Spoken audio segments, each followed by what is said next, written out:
Hi, little fella. Got some tasty candy for you. Wanna try it?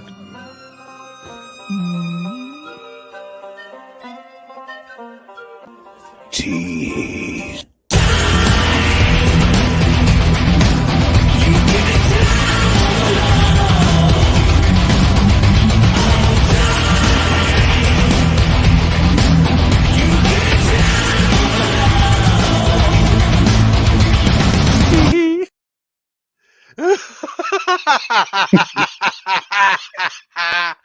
All right. Hello, everyone. Welcome to TEE TV. I am Nagata's retirement plan. And with me today is Damian. Say hello, Damian. Good morning, everybody. Oh boy. And Stone will join us at a later date, hopefully. And today we're going to be discussing Monarch, the last two episodes of Monarch. We're going to be discussing the last two specials of Attack on Titan because they finally released them in English dub. So, yay, at least for me anyway. And then we're also going to finally be discussing the last two seasons of The Shield because I know we've been postponing it, which I do apologize for. Technically, the last 2.5 seasons, because we never finished 5 properly. Yeah, that is also very true. But okay, now that I got that out of the way, I just got to say, what the hell was that intro? So I took the clown scene, cut out the audio at the end of it, and then dubbed in a TEE.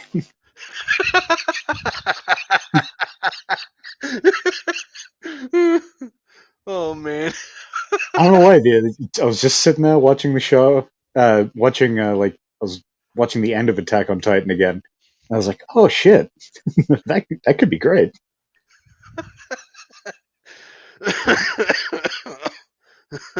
Oh my god. Oh, oh, that was great. My fucking sides hurt. Oh, Jesus Christ. But no, it's just all right. So let's jump right into Monarch. Uh okay. So with Monarch, let me just make a mention as to why my name is Nagata's retirement plan this time. Well, as for anyone who watched The Expanse, take a look at my picture. Naomi Nagata, who is a character from The Expanse, for anyone who hasn't watched it. Well, the actress that plays her, Dominique Tripper, is in Monarch. So yeah, I thought that was an interesting little tidbit. I was like, holy shit, that's Naomi. Was she a villain in The Expanse too? Oh no, she was one of No. the protagonists. Okay. Yeah, she was actually a full cast member. And also, actually, no, that goes into spoiler territory. So, I'm not going to say any more than that. Yeah, you shut up. Yeah, I'm not. But But no, she was a full cast member. So yeah, she was like one of the main characters. okay. So yeah, So in Monarch, she's one of the only truly sort of clear villains. yes, that is true. And also, when it was revealed the organization that she was working for, but like shortly before they revealed that, I was like, wait a minute, is this the origin of Apex Cybernetics?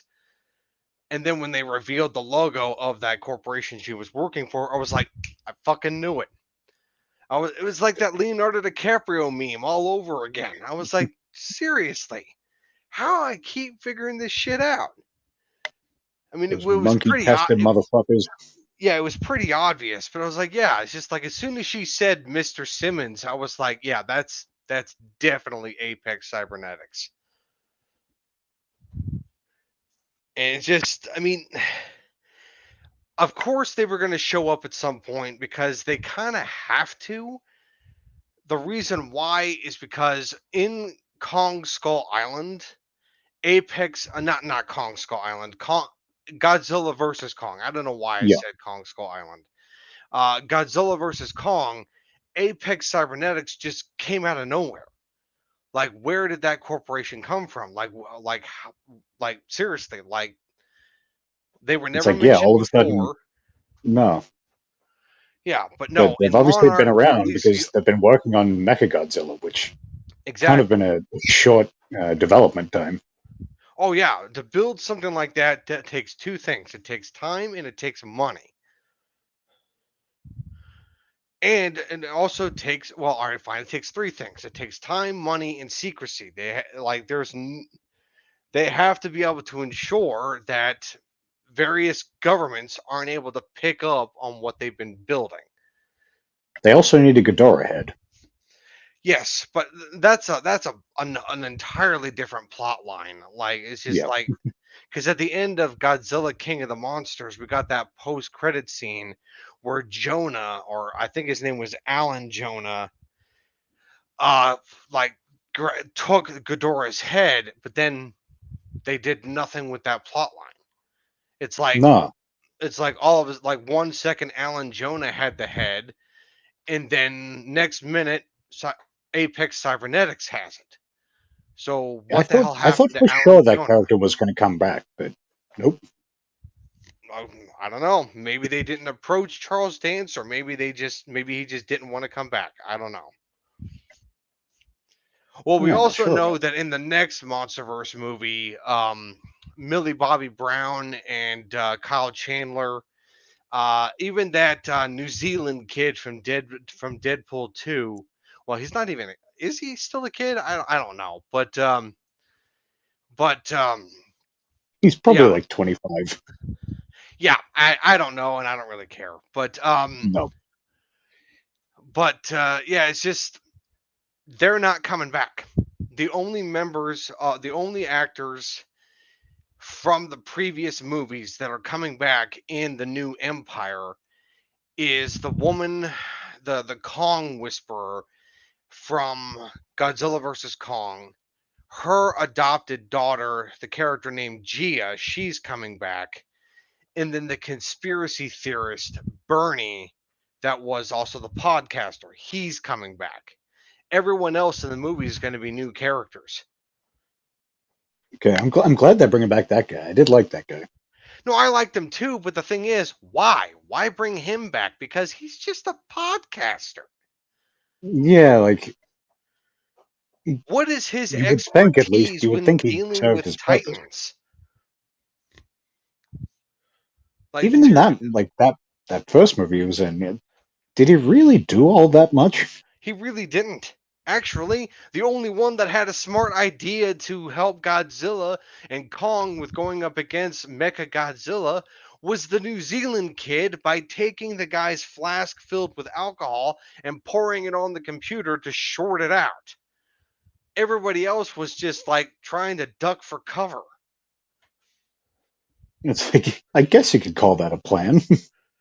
I mean, and apparently we learned something new about that kid. Apparently he went to a summer camp and learned HTML. Which it's so useful Yeah, exactly.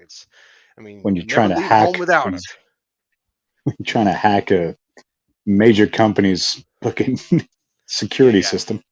yeah. I don't. Oh my. Yeah, he's trying to. He's like, I still. It boggles my mind that that kid tried to figure out a major like cybernetics corporation's password just by inputting random passwords. I will give it to them though that at least they didn't actually let him do that, and they did kind of shit on it in the movie.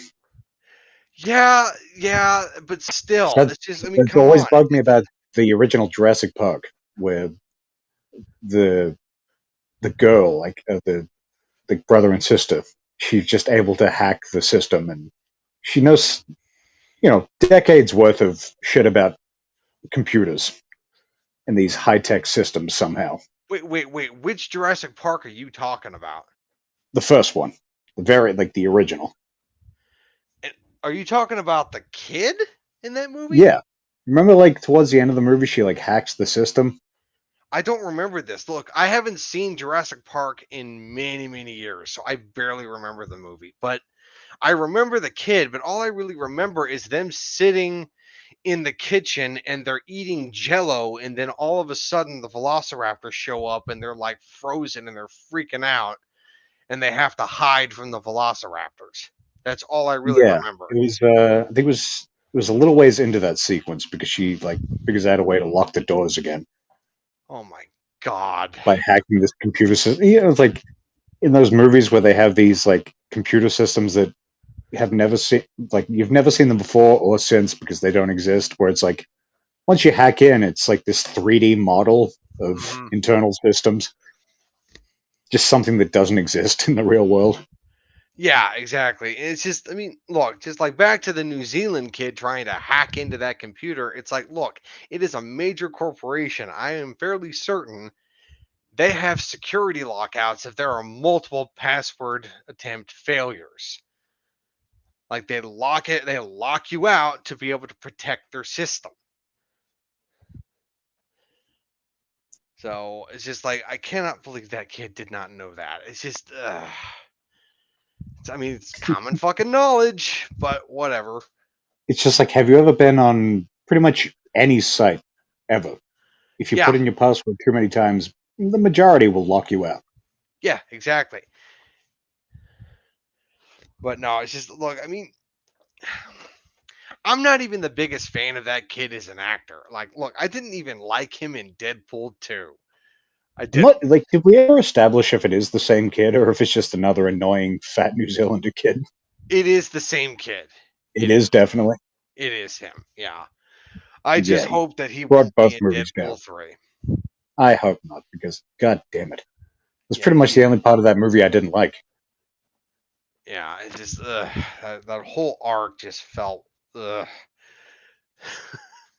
Just, can he die already? I wouldn't The go character, that not the far, kid. but I mean, The character, the character. I'm yeah, not, the character, sure, but I mean, that'd be like that's like the time when I said that I didn't like Sheldon Cooper and I wanted to throw a brick at his head.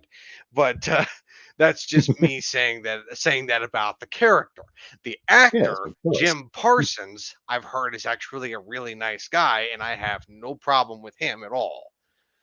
But his That character character, is, Sheldon Cooper, I firmly want to kick in the dick.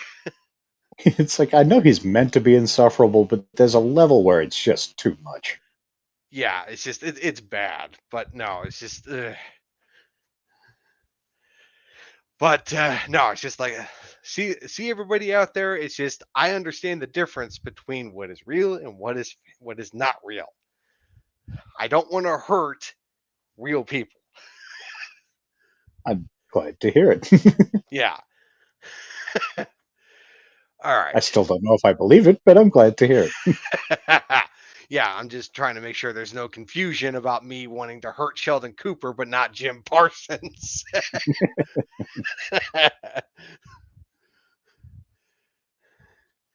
All right, so back to Monarch. Let's see. Episode 9, which Yeah, is episode 9. was the end of like the retro storyline. Well, Yes, I think it's the when end of the everything kind of flashback like to it. I think it's when everything kind of comes full circle. Um, we're like because we get a reveal at at the end of episode 9 that I think is what culminates the full circle. And should I just go ahead and say what the reveal was at the end of episode 9? Yeah, might as well. Okay, the reveal is that Dr. Mura, Dr. Keiko Mura, is still alive. Like she is in the I don't know if what of where they are is actually Hollow Earth, but I was wondering that because I was like, is this just a section we haven't seen, or were they trying to save some budget with this stuff? Because it's pretty much I all think it's takes a bit place of in the both. woods. I think it's a bit of both. Yeah. Because yeah, it's pretty much all just takes place in the woods with like an aggressive version of the Northern Lights in the background. Yeah, I think it's like in episode 10, Dr. Mura it says that she doesn't think that it's the Hollow Earth. She thinks it's more of a way station, like the place you go to before you go to the Hollow Earth. Which would make sense given how they got there and how we see how you have to get there in the newer movies, like what kind of technology it takes. Yeah, and to be honest, I'd say it's a pretty decent way of them explaining how they were able to utilize the budget to get away with something like this. Because if they were going to use the actual Hollow Earth, that would suck up most of the show's budget. Oh yeah, Yeah. that looked fantastic in the movies. Oh yeah, it did. Fucking loved it. It looked amazing. But Suck a dick, Avatar. oh my god, fucking hate that movie. Ugh. I did not like Way of Water. My god. Ugh. Oh, you weren't happy spending 3 hours and 15 minutes watch a bunch of blue cat people just dick around? As Stone would put it, the Watericans, just like, I mean, It's here. just Jesus Christ. Oh my god. I the story made no goddamn sense. It's just like I did not like the movie at all. It's just It was maybe an hour's worth of story at best, and the rest spread of it across was 3 hours 15 minutes. the rest of it was just basically, I don't know, 3D rendering artists wet dream or something. I don't fucking know. It's just yeah, it's And just, I'd say it's arguable that it may even look worse than the first movie. it did. I didn't think the CGI was all that great. I didn't. Like I said in my initial complaint of the movie, there are sections of the movie where it was during like high, like fast paced action scenes where they're like on those like flying creatures or when they're moving really fast. The CG characters are choppy. It's like they're going da da da da da da da da da da da. Where instead of it being where it's supposed to be smooth like butter, it's like individual frames and it's moving like, I mean, most people wouldn't probably notice it, but I did notice it. And I was like, are you get like how are you not seeing this?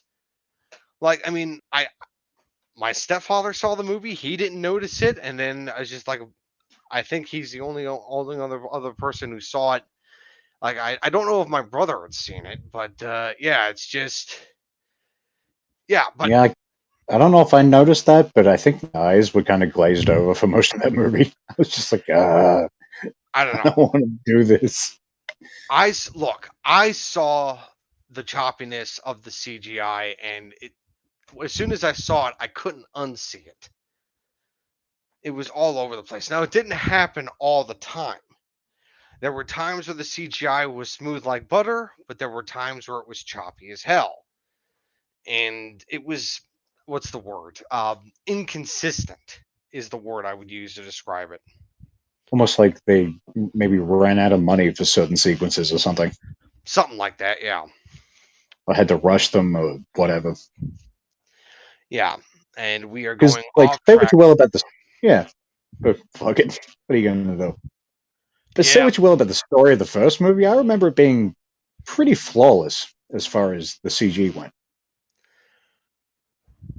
Yeah, I mean, from what I heard, the CG of the first Avatar movie was very well done, and everyone and their mother would say that you need to see it in 3D.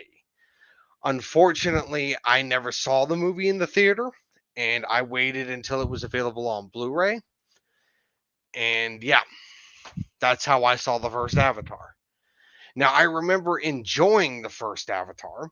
I didn't really have. I didn't think it was the best movie ever, but it was mildly entertaining. The Yeah, Way like of this. Water, on the other hand, nope, Yeah, it was no. shit. And there's still 2 more to come. Can't wait. I thought there was 3. Is there 3 more? My God, Yeah, because he had 4 sequels planned. Jesus. Avatar 2, 3, 4, and 5. Like, kudos for having a vision, but it sucks that he's just dedicating probably the rest of his career to this. Look, I don't think he had a vision. I think when he did the first Avatar movie, that it was originally planned as just a one-off, and due to how popular the movie was and how successful it was financially, it was like, yeah, I could do some sequels. Yeah, why not? Yeah, And spend the next. What was the first one? 2009. yeah, it was 2009. So yeah, I'll spend the next maybe 20 years making sequels to this. Yeah, it's just I don't even know when Avatar 3, 4, or 5 are going to be coming out. Don't know, don't care, but I know I'll be suffering through them at some Yeah, point. it's Pretty much guarantee that. what else can they do? I mean, the first Avatar was like in like a forest kind of thing. The second Avatar was going to be it was like in water territory. Does that mean that the third one is going to be in a different element? What are they doing? Is this Avatar movie franchise basically James Cameron's version of Avatar: The Last Airbender? I mean, it's Which just went like, so well when M. Night Shyamalan did it. oh my god, don't even get me started on that movie. I saw that movie hoping that it would be good. And I lasted, well, I watched the entire thing from start to finish. I watched it with my stepfather, and I just like, oof. Yeah, it's Yeah, I just saw like the trailer we and I were was just, like, nah. yeah, we just sat there and mm. I was sitting on the couch and I was watching the dialogue between 2 characters happening, and they were talking like it was a live action anime, but not in a good way. It was like actual anime characters, but they were live action. That does not transfer over well. No, it And sounds like it would be just. It would seem like a parody. yeah, it basically was. And I just sat there and I raised my arms, going like, "What the hell is this?" Just like I was like, "Are you serious?" I really Oh, we have wanted to go to get him. enjoy He the is the movie, enemy. but it wasn't Aww. good. And Dev Patel was in this movie. Of all people, he was in this movie. And he played Zuko, son of the Fire Lord. He played Zuko. And there's a scene in the movie where he's interrogating somebody, and just out of the blue, he slams his fist onto the table and he just says, "This is a warship!" Unprovoked. He just screams, "This is a warship." And I'm like, Everyone did everyone around him look at him? What are you? What the fuck? it's just like, what are you doing? It's just like, you agreed to be in this movie. What are you doing? Did you take your meds today? Are you all right? It's Should just we like, call oh my somebody? God. Oh, what the hell? Uh, oh, and then of course it's just, oh, I guess we're going into a rant about Avatar: The Last Airbender.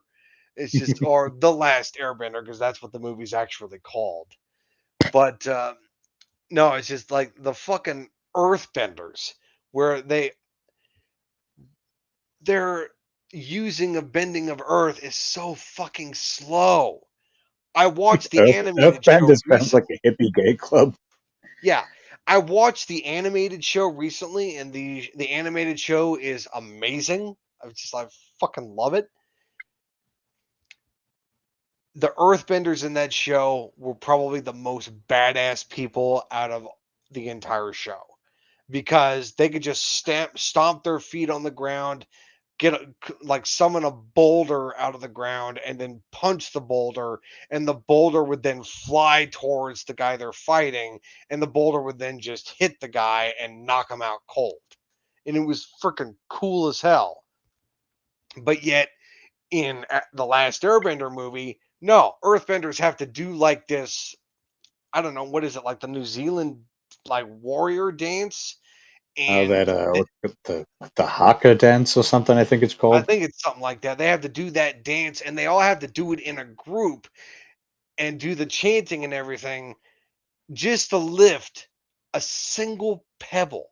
That's it. Just one pebble. I was like, you have to do all of that just to lift that one little pebble. I was actually going to ask if they like limp wristed, they just threw pebbles at people. It sounds like it's pretty cool. In the animated show, the Earthbenders are probably the most badass people ever. No, I mean in the movie. No, in the movie they are basically a bunch of pansies, but in the animated show they are probably the most like fierce warriors in the show.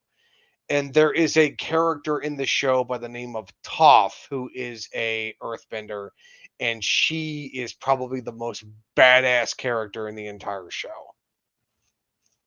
Mostly because she's an earthbender and she's blind.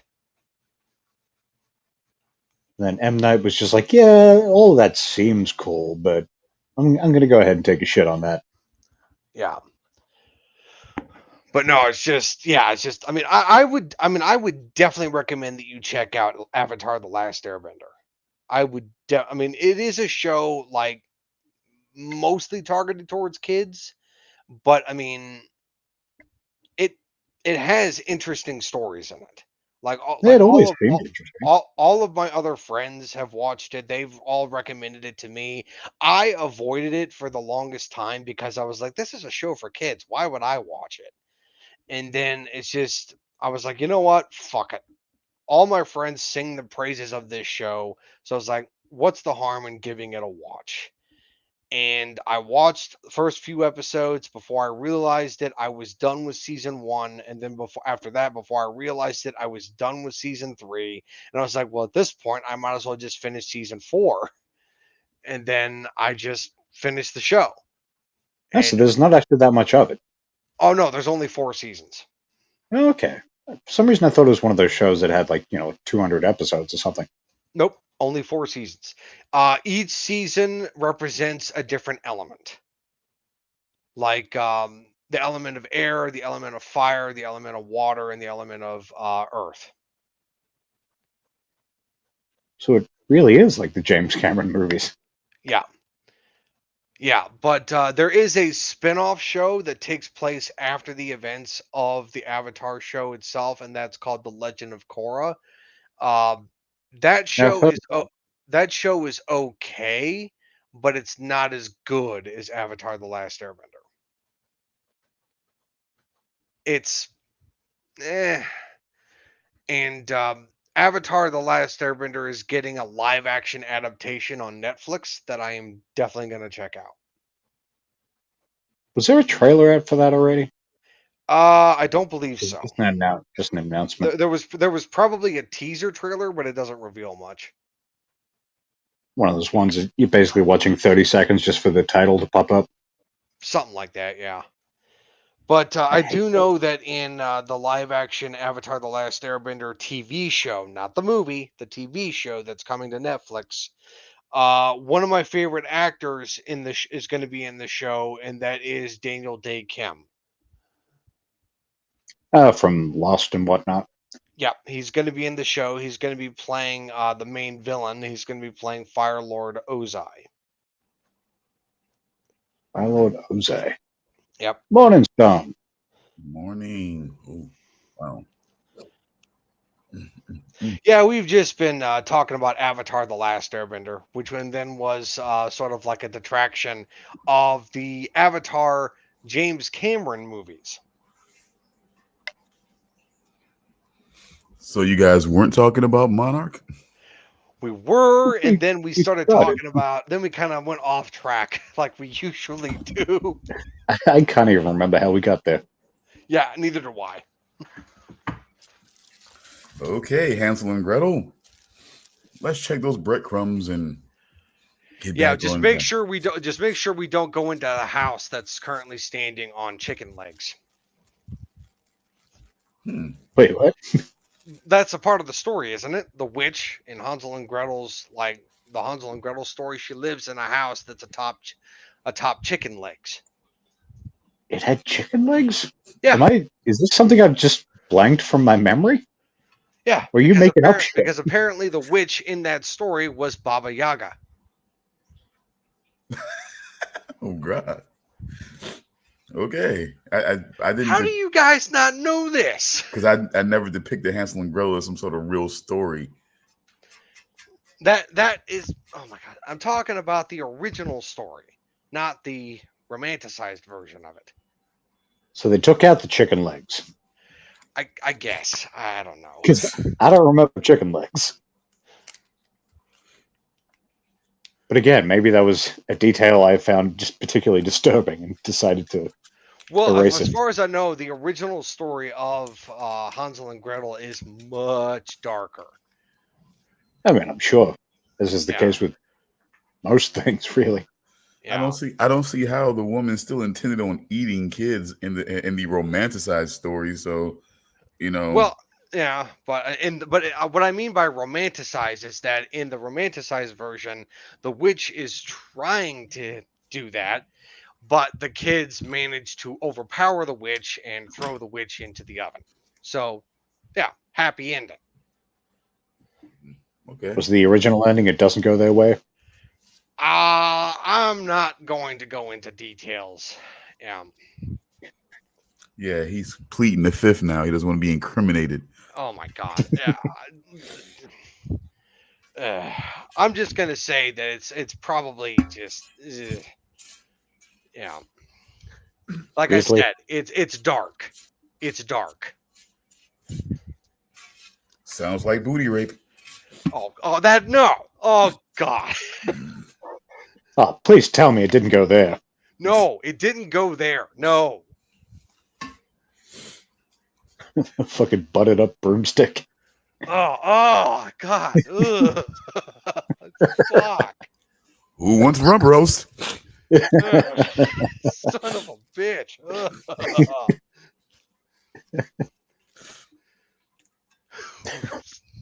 Hansel in deep regrettal. Son of a bitch. All right, so back to Monarch. Okay, so wait, we were originally talking about like what the whole budget of Monarch on whether or not they were going to be using Hollow Earth. That was it, because we talked about the Hollow Earth in the movie, and I said Avatar suck a dick, and that's how we got there. Yes, that's how we got there. Yeah, Okay. conversations Speaking start when we say Avatar suck a dick.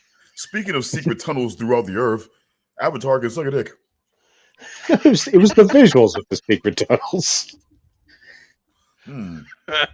These tunnels look like Avatar sucking at the movies.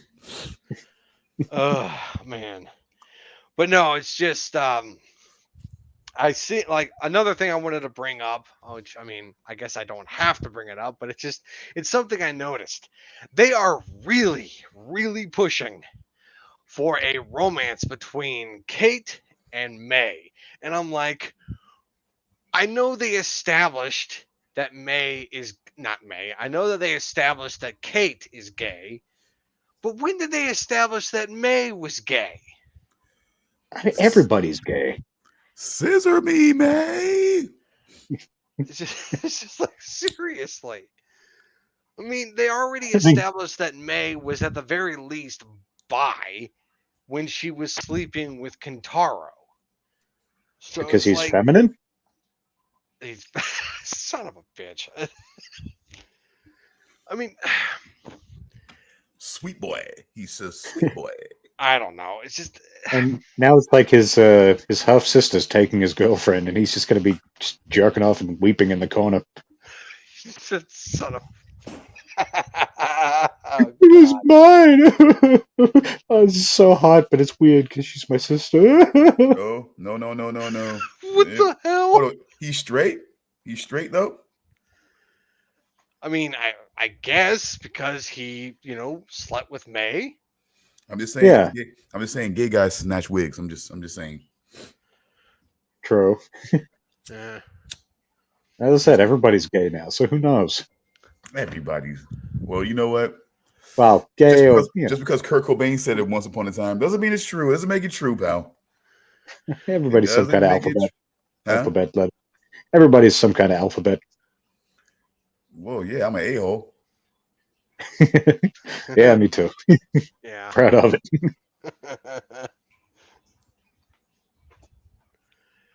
But no, it's just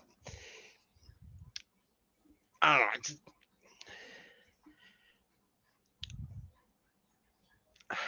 Well, just while you're thinking about that, I just want you to know while we're still doing alphabets, yes, I am an a-hole with why not tendencies. A-hole with why not tendencies. Okay. Yep. All right, And but a very big D. okay. Of course. Of course. All right, but I don't know. I mean, when I already revealed that Mura was in the they revealed the name of it. It is Axis Mundi. What do you think about it? About like the time moves differently there. What do you think about that? I mean, I sort of like I was okay with it, but how differently it moves was a bit wild. So you're saying that it's You could, inconsistent, basically. Well, because what she'd been down there for what she thought was a couple 57 months, but it days. had been 57 days, whereas it had been 60, 70 years. I mean, yeah, yeah. Like she was down there for 57 days. For Lee, he was only down there for a week, and for him, the difference was 33 years. Yeah, so it So doesn't quite seem to. I'd have to do the maths on that, but I don't think that's consistent. yeah, the math seems off. It really does. I even noticed that as well. And I don't know. It's just, I mean, when I saw her show up and save Kate from that boar type creature, the first thing that popped up in my head, I was like, yeah, this means only one thing. It means time dilation. That's the only thing that makes sense. Which I should have figured it out sooner when they mentioned that there was a gravitational barrier for them to get into Axis Mundi. Yeah, Whenever gravity is involved, there's always going to be some kind of time dilation. Like, for example, when you're dealing with a black hole, which is still theoretical, it is also theorized that when you get closer to the accretion disk of a black hole, it is believed that that time will be affected by the gravitational pull as well. So as you get closer to the event horizon, time will move different compared to the further away you are of the black hole, of the event horizon. That is okay. called time dilation. Yeah. So could you see it as being like if you're in a different spot in that zone that they're in, that maybe time moves a bit slower? I would Like, actually if you're say sort of on that the outskirts or whatever, I guess it might be different. I'm If not there even entirely is sure outskirts. with the inconsistency of like how like with Lee he was there for a week and it was 33 years, and with Keiko she was there for 57 days and it's been over like 60 years. Uh, let's see. And then what? I'm- they were probably there what, like 2 days at the end there. Oh yeah, they were there for two. They were there. I don't know if they were there for 2 days. I think they were only there for like maybe. Was it 2 days or was it shit? It almost sounds like too long. It didn't seem like they were there for very long, but that ended up being 2 years. Yeah, they were gone for 2 years. I don't know. Maybe they didn't expect. Well, maybe they probably expected people to think about it this much, but Well, maybe the sort thing of is, like, yeah, just don't think any about it too show much. that thinks that their audience is not going to do the research to try to analyze and figure out the mechanics of the world of the shows like this, they're idiots. Of course they're going to analyze it. Of course they're going to study it. They always do with every single show. But yet they continue to just wing it and say like, oh hey, no one's going to notice this because no one's going to be dumb enough to do the math. I was like, actually, a lot of people are going to be smart enough to do the math because they're going to basically check your work. And then they're going to realize, much like Taraji P. Henson says, the math ain't mathing. I don't Exactly. know when she said that, but it tracks. The math, like that's just some of that. I don't know, man. I guess you would call that. I don't know, sir. Street slang. You know, when the math's not mathing. You know, when you take a verb and you turn it into a, when you take a noun and you turn it into a verb like that, when it's really not a verb. You know, I mean, it's, you know, the math is not mathing. Mhm. You know, math doesn't math. You apply the mathematics. It's just, you know, but the math can't math. I mean, you take the template and you do math. The math doesn't math. You do math. You do it. I see what you're saying. Okay, yeah. The math doesn't math. You do The math. math doesn't figure out itself. You have to figure out the math. Yeah, the math doesn't math. It's never going to. The math will never math. But let's put it that way. The math will never be mathing. So in other words, Taraji P. Henson was trying to say something that she thought sounded cool, and it just ended up making herself sound like an idiot. Kind of, yeah. Yeah. Yeah, pretty much. Yeah, which is pretty typical for her, but whatever. Uh-oh. Somebody had a bad jack off dream. No, it's just like, look, the only show that I've ever liked her in was Person of Interest. She was good in that show, but I mean, and I thought I liked her as an actress, but then when I found out more about that woman, I was like, oh no. And then of course I found out that she, like, you know that show Hot Ones where they eat the line of 10 hot wings? Yeah. Yeah, she went on that show, did the interview, drunk. What a terrible person. Yeah, it's just like, are you serious? Come on. I mean, I'm not saying that she was like a horrible, horrible person for doing that, but it was completely unprofessional. I was like, come on. We are talking about that show. We are talking about that show where people eat hot wings while being interviewed, correct? Yes. Yeah. Yes. Hotter each a sample hotter each time as they move forward, correct? Yes. Yeah, drink.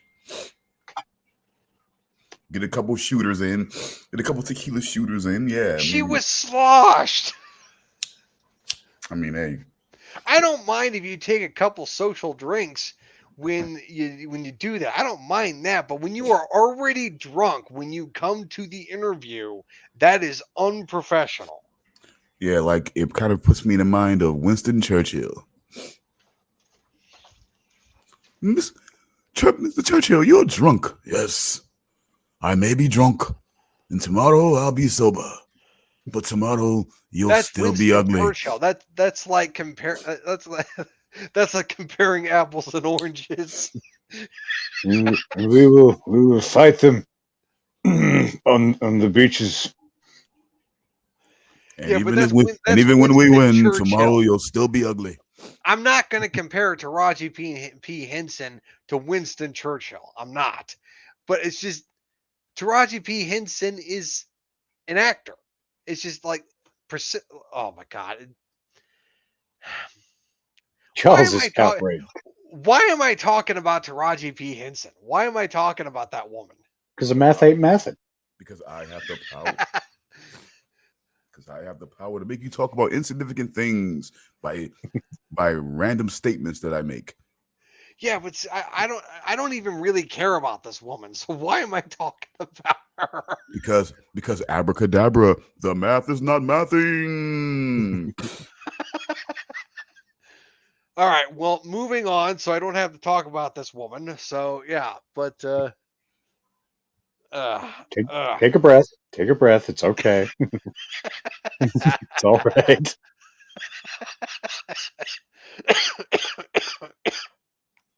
All right, but no, we Anyone else want some hot wings right now? oh god damn it. But no, I'm just like, oh, hot wings. speaking of shows to add to our lineup, we should definitely add Person of Interest. That was a great show. Oh, I do have to say though, that was one of my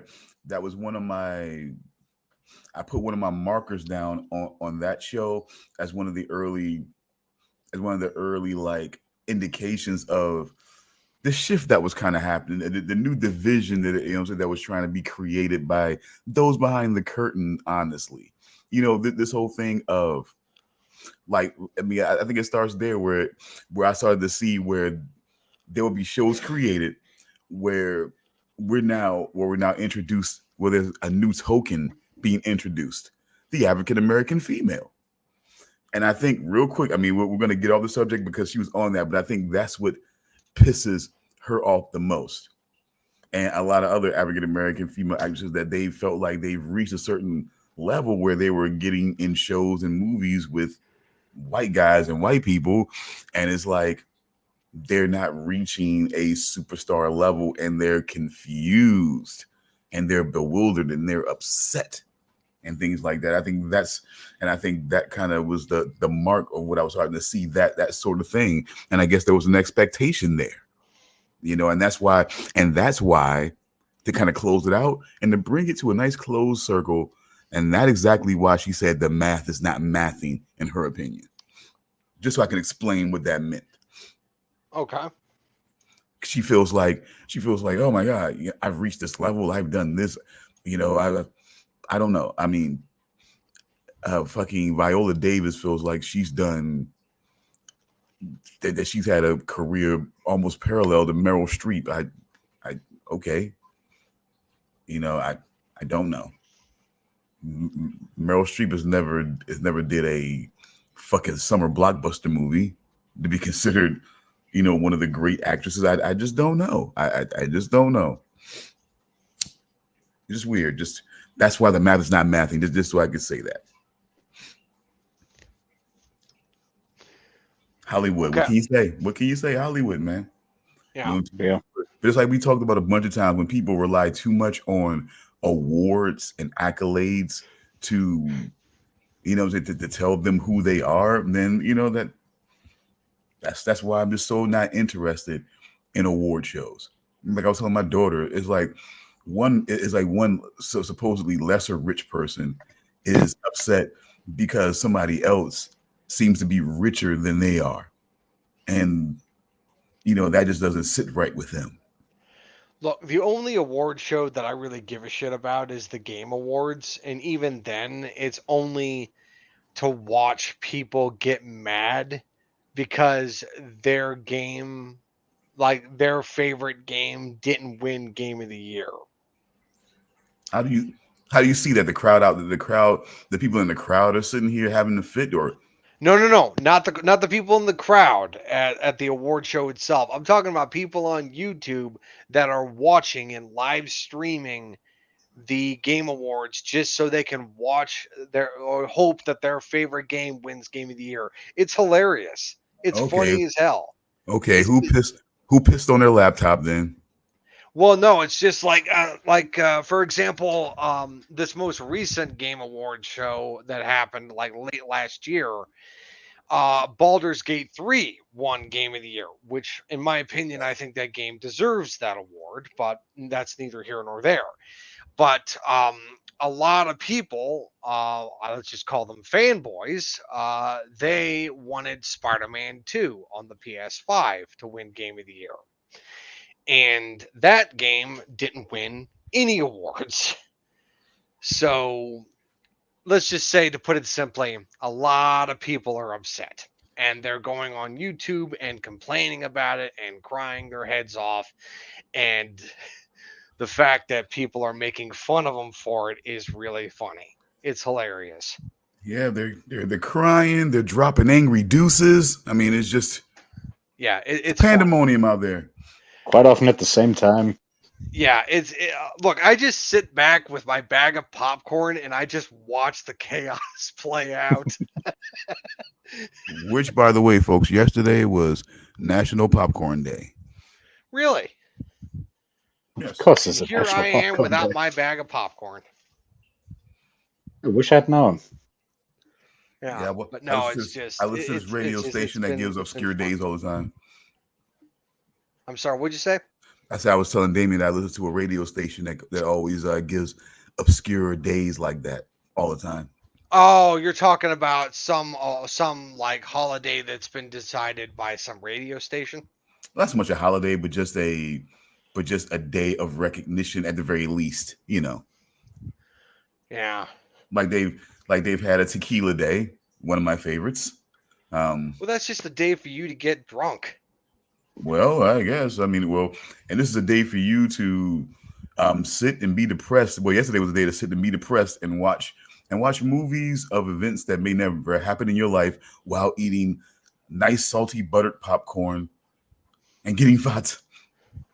Okay. That's harsh. So, that's most days of my life. Yeah. I'm sorry. I'm sorry. Did I go a little too down the rabbit hole on that? Sorry, guys. Sorry. I'm sorry. I didn't mean you guys. I meant some other pathetic soul. Sorry. Oh, I thought you were directing that at me. Cut to the bone. I was supposed to be thinking that. Oh, well, okay. So, yeah. Sometimes when I'm clearing the cobwebs out in the morning, sometimes the switches just get crossed, and you know, I'm thinking things I should say, and I'm saying things I should be thinking. You know, That's okay. But at least we know you sit here for 4 hours a week going, God, these guys are losers. Not both of you. I'm just. Oh, so just me? You're not the popcorn. You're not the popcorn eater in the story, Damian. Oh, God damn it. Oh. Fucking nailed them. Just kidding, Charles. I eat popcorn too every once in a while when I'm depressed. I haven't eaten popcorn in like years. It's just like, whoa, I feel a depression coming on. Someone needs a hug. Shut up. You ever feed any popcorn to a bucket of sludge? Well, we're back to that. No treats for Blackie. It never goes. There was always treats for Blackie. Only purely sustenance. It was always treats for I don't Blackie, know what would happen if I fed popcorn to Blackie. And the white girls.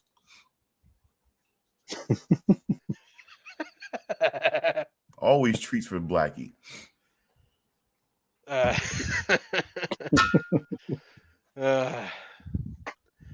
All right, but look, the Pebbles, the white girls, and the occasional 40.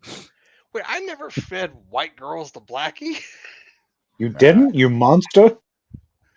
Why would you deprive them of such things? But you fed them. But I bet you fed them the basketball, huh? You fed them the rock, huh? See, you fed them the Pebbles and you fed them the rock, but no white girls, huh? He could play basketball, but no fucking white girls. Mm-hmm. See, that's white guys in the NBA for you. I mean, so you're saying now that bucket of sludge called Blackie plays basketball now? He's amazing. You toss him the pill, and he put it. You know what I'm saying? It bounces right off of the ooze right into the goal. We already talked about this. I thought we mentioned. Well, why would I mention this? I mean, this is part of the story. Look, Lord. I only ever mentioned that I did this as a child, and then you all breathed life into this story. It's alive! It's alive! Yeah, Oh, just God, it's like get some electrical alive! pliers and just like electrocute the damn thing, and then it becomes alive and just consumes the entire planet. It's alive and likes 40s! Yeah, Cue the townsfolk with their fucking torches. Absolutely. yeah, you just Blackie. give it. God damn, I'm not with, gonna with a say that. Blackie running around there. Yeah, get the pitchforks. With a Blackie running around. Protect our white girls. You can't have a Blackie running around here.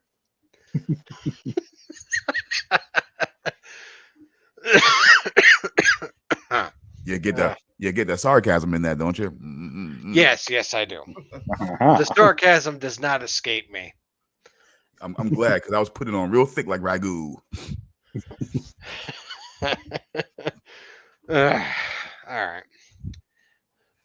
That was fun. Yeah. That was fun. We should definitely put this on a T-shirt. I was putting it on real thick like ragu. Oh hell yeah, that sounds great. That too. All right. Hold on, which one then? Oh yeah, Blackie. Blackie the white girl slayer. Yeah, I don't know, just like have a picture of me just dropping a little pebble into a bucket and then have the bucket say thank you or something like that. I don't know. Or have Blackie the white girl slayer. 1 minute she's there, next minute she's gone. Yep, exactly. Okay. Let's see. So back to Monarch. Put a pin in that. We'll put a pin in that right Back to Monarch. Where were we? Yeah. Math isn't mathing. Yeah, math isn't math. Oh my god. Time dilation. Yeah. Oh, So- and yeah, it's just apparently what's going on. Kentaro is trying to ask his father for help. Or not, no. Hiroshi is asking Kentaro for help. And yeah, it's just what was Kentaro's terms again for offering his help to he just wanted a little smooch. Bow down on both her knees. Hey, to a point, that's kind of, sort of. I remember he gave him terms, but I don't remember what it was. Stroke the shaft, cradle the balls, and work hard for the gravy. Oh my god. That's it, yeah. Work hard for the gravy. Direct quote. Maybe Kentaro isn't as straight as we thought. I don't know. It's just Charles, I don't even want to acknowledge that. I'm sorry for interrupting, Charles. I gotta inject some humor in here where I. Oh no, I completely get it. I do. I completely get it. It's just I'm not seeing it. Like I don't see it. I don't see it. I don't see what you're saying. I'm like, why cradle the balls? What do they even have to do with it? I'm not saying anything. I'm not making any accusations. I'm just having fun here. Yeah, it's just I don't think Kentaro is gay. I don't. Which is nothing wrong with that if he was. Oh no, nothing wrong with that at all. It's just I don't think it. And the reason why I don't think it is because he literally had sex with May. Did we actually see it though? They were in bed together. Yeah, that doesn't mean shit. Could have tried to pound it in soft and nothing happened. God damn. You never know. I poisoned the well of this conversation. I'm sorry. Yeah, but it's Okay. implied. It's implied that they did the nasty. But The implication. yeah, the implication.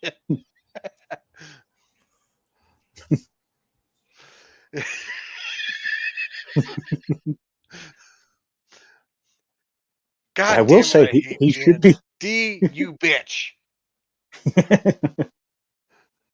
Fucking stupid bird bitch. Yeah. I have to pay alimony to this cat.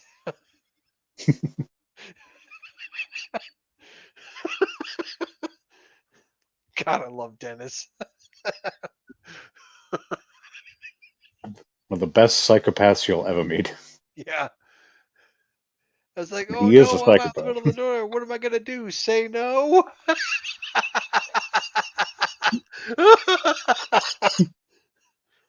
not gonna say no. Because of the implication. Ah, yeah, the implication. Is this wrong? Oh, why would it be wrong? God damn it. Oh. I've tried so many times to watch It's Always Sunny in Philadelphia, and I just couldn't do it. But I can definitely watch it in clip form. I really don't understand that. I've tried to watch it, and I just can't do it. But clips I can do, no problem. Because so many of the jokes, like I mean, I guess if you watch a certain amount of clips, you're going to get it. But yeah, there's so many jokes that work best because you have that sort of that buildup of them and the repetition of them throughout these plot lines and stuff like that. Mm-hmm. But no, it's just, I mean, I don't know. I mean, I used to have like the first like 3 or 4 seasons of It's Always Sunny in Philadelphia on DVD, and I tried to watch them, and I mean, I lasted maybe up until the episode where Dee and Charlie they worked at a sweatshop. That's about as far as I made it. Oh yeah. The episode where is that the episode where Dennis ends up going a bit nuts and wearing that dress with like the balloons in it? He's wearing I that like don't silver remember. dress. The only thing I really remember, the last thing I remember from that episode is that Charlie is working at the sweatshop and Dee walks up to him and starts saying something to him, and Charlie starts snapping at her, and then they leave. And that's like the last thing I remember. I'm fairly sure it's the episode I'm thinking of where they're trying to design this dress, and yeah, Dennis ends up wearing it, and it's both creepy and hilarious at the same time. Yeah, I have seen the Christmas special as well. I have seen that. That was It's great. like the part where like Charlie sees Santa, goes into a deadpan look and just starts wandering over to Santa and sits on his lap and then asks Santa a very specific question, and Santa is confused by that question. And then all hell Charlie breaks loose. bites his face off. Yeah, well, biting his neck, but Yeah. yeah. I watched that for the first time on Christmas with my family, actually. With your family. Yeah, didn't know that scene was coming. Or Frank coming out of the couch. Oh, so that is in the Christmas special. Yeah. Almost Okay. certain it was. All right. Yeah. Which is one of the greatest scenes since Jim Carrey came out of that rhino in Ace Ventura 2. Very, very similar scenes. I can't believe they got Danny DeVito to do that. Yeah. Sweaty, naked Danny DeVito just crawling out of that couch. Yeah, This was too hot. yeah, he's like, no air, no air. I think Danny DeVito's whole Fringe life story arc in It's Always Sunny should have won him an Emmy. Oh man, like it's criminal that show has never won anything. But I mean, we're talking about Danny DeVito living Fringe life under the bridge, fucking bums. You know what I'm saying? It's just like I said. Oh, so like the episode where he thought that he was Rambo, and he just starts saying like, "They drew first blood." He's telling him all these things from his life. Like, sure, that's Rambo.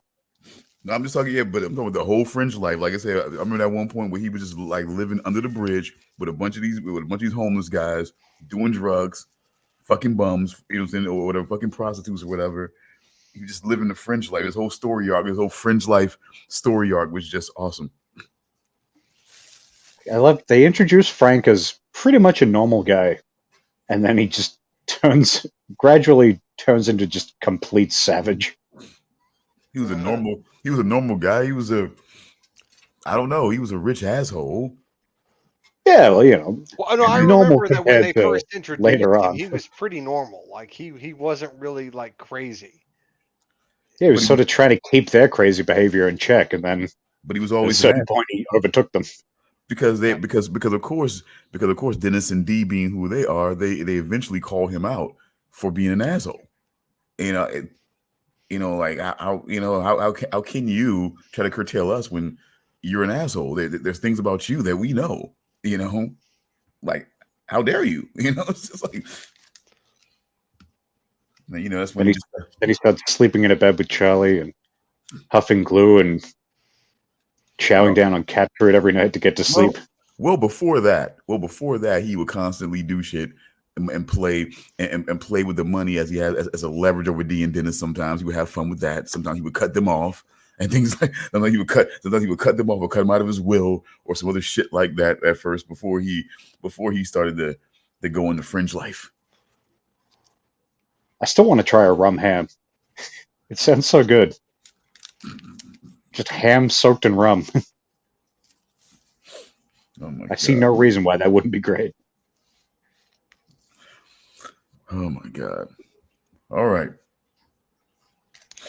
So hold up. So what's the order of things? Because I can't wait to get to my favorite. By the way, I just want to let people know I want to preview something for people. Because when we finally get to Attack on Titan, I can't wait to get to my favorite chapter in Attack on Titan, which I've nicknamed that chapter. Eren was right. What the hell do you mean Eren was right? So the very end? Yep. Thought so. The last chapter shows, in my opinion, that Eren was right. Yeah, I agree. But we'll get to that. Yep, we certainly will. But that's the little preview. That's the last chapter. That's the nickname. That's what I titled that chapter. Eren was right, and you'll find out exactly what I mean and why Damian agrees. I'm surprised by that. I mean, not that he couldn't get that.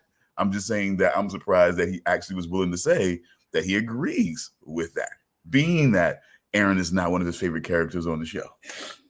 Oh, dude, he may be right, but yeah, he can suck it. Okay. Well, All I'm right, looking what do we forward got to left getting with into that Monarch? discussion because I want to know what the hell do you mean that he was right. Okay. All right, so back to Monarch because I know we keep going off topic here. Fun, Yeah. hilarity.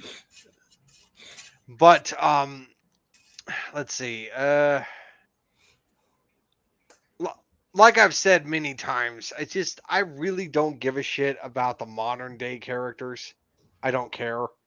It's just, I mean, and they're not even focusing on the 1954 characters anymore because, well, I guess you could say they've kind of caught up. I mean, Pretty much, and they didn't really, they weren't in it all that much for pretty much the entire second half, really, of the season. they weren't. But for a certain point, they just seemed to. I feel like there was at least an episode, maybe two, where they weren't in it at all. Yeah, but no. When they showed what happened to Lee when he went to Axis Mundi, and then he came back like 33 years later into the 1980s, and he met with an adult Hiroshi, and then Hiroshi sent him to the old folks' home. That's it. That was the last time we saw anyone from the 1954 era because that's when we caught up. And I mean, Yeah, it would have been nice to like maybe see Lee acclimate to like the modern setting. It would have been nice to see that. But unfortunately, no. He spent the rest of his life up until his golden years in that old folks home. And I'm like, okay, that's disappointing.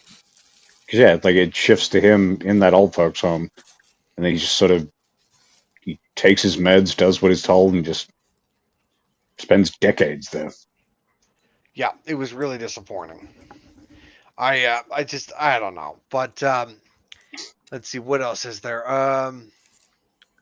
Yeah, it's just like Kate is like reunites with her grandmother, even though she doesn't immediately tell Keiko that she is her granddaughter. Which No, she I sort of, think, for some reason, is kind of weirdly just like, about it. I think that's a smart idea not to tell her that, because we find out later when she reunites with Lee, when she finds out that how much of a time jump it's been. Like she finds out that it's now 2015. She kind of freaks out because Yeah, she as you would. she lost so much time. And the funny thing is that the first question she asks is not about her son. She asks about Bill Randa. Yeah, she's like, how's Bill? And, oh, Well, I mean, listen, Keiko. Yeah, Bill died on Skull Island. He got eaten by a skull crawler. I'm just he gonna also keep. aged I'm it. just gonna He keep aged like saying. 50 years in the 20 years that between last time you saw him and that time. Yeah, but no, it's just I'm gonna keep saying that. Just Bill Randa got eaten by a skull crawler. Yeah, I don't know. It's just I don't know why, but I like how that rolls off the tongue. Bill Randa got eaten by a skull crawler. It's just like yeah, but Try saying that 5 times fast. Bill Randa got eaten by a skull crawler. Bill Randa, fuck. Ha! Uh, Gotcha. yeah, exactly. But no, it's just like and how like her reaction to his death was like pretty messed up. Like she wept for his death. Like it was bad. And then her next question was about Hiroshi, and she wanted to know if he was alive. And yeah, thankfully he is. I think it's funny that Kate, when Kate mentioned that she was her granddaughter, she also she mentioned she like Keiko had asked, "What's Hiroshi like?" And Kate just simply said, "He's a family man." And I'm like, ooh. It's like, oh, if you could taste the sarcasm in her brain as she's saying that sincerely. Yeah. Yes. It's That like, son of a bitch. That piece of shit is a fam. He's a family man. That piece of shit. There's seriously, something like he's a family man. I think she said like you'd be proud of him or something like that. no. The reason why she said it like that is because he has two families that were completely unaware of each other for years. So he actually is a piece of shit. And he abandoned both at a certain point. Exactly. And when both families found out about each other, they both left his ass. So he has now got nothing. Both families want nothing to do with him. So he is not a family man anymore. Well, I tell you, it's going to be quite the lottery figuring out which one of those families gets the divorce money. Who's real and who's fake?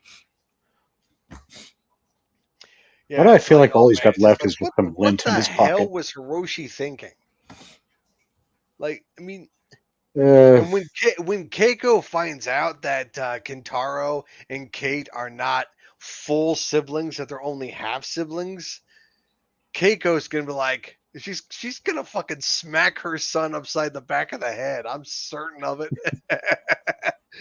It's gonna be glorious. Half siblings, full shame. yup. It's gonna be funny as hell. I cannot wait for that. That's gonna be so much fun. Okay, half siblings, full shame, good times. Oh yeah.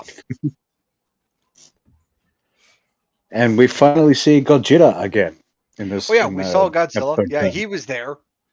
battling some kind of dragon thing. Yes. Battling the Don't know dragon. what it's called, but some kind of Battling, dragon thing. battling the dragon. They had an intervention, I assume. Pretty large intervention for Godzilla, right?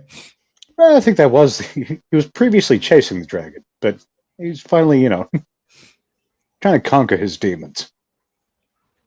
Kudos to Godzilla. Wishing him all the best. I mean, I think that's a major part of the building smashing. I think it's just they usually give a tantrum before they agree to go to treatment.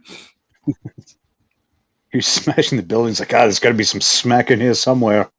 The fuck? No, he's like, no, I'm not going. I'm not fucking going.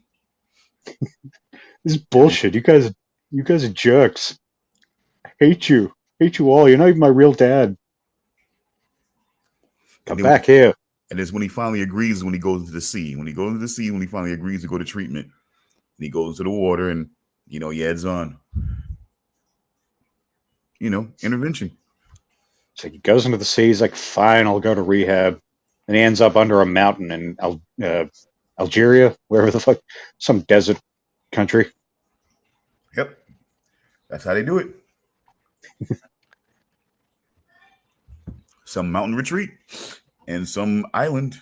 That's right. Yeah, That's and then of course in Godzilla X Kong, the new Empire, Godzilla is now on a new drug that changes the colors of his spikes. No, this is the sober shit now. He's working with Kong. He's sober. He's bright. He's better now. And but see now. So the blue spikes is when he was on something, and the pink spikes is when he's sober. Yeah, we can say that. You can say that. I mean, I still think he looks good with the pink spikes. I mean, yeah. He looks fabulous. Oh. Fabulous. I can't even do the voice. But no, it's just, let's see. Let's see. We have our heroes go find the pod that was sent back in 1962. Yeah, I guess you'd call it a pod. Yeah, and they find it. Primitive craft. And they get it ready. Keiko, of course, decides that she's going to stay behind, saying like, "Oh, there's been too much time going by. Hiroshi's is like a full-grown adult now, and he's lived his life without his mother, and it's just like, I mean, he's not gonna want to see me, that kind of thing." And of course, Kate says like, "No, enough of that bullshit." Yeah, it's pretty much just, hey, stupid, shut up, get in the pod. Yeah, get in the pod. Yeah. Are you crazy? Fucking stay down here. Come on. Yeah.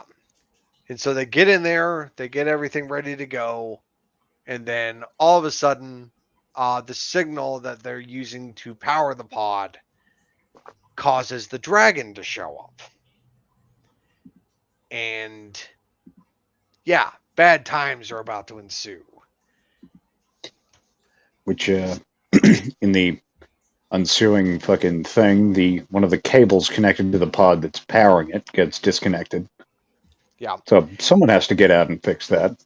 Yeah, and Lee gets out and tries to fix it, which at that point I'm like, okay, this like that one meme that says like, in the business, we call this foreshadowing. Yeah. Yeah. And God, I wonder what's going to happen here. Yeah. And I don't know, I mean, we see Lee do something, I don't remember what, but he's able to reconnect the pod to the power source. He gets into the pod, and then does Godzilla show up at this point?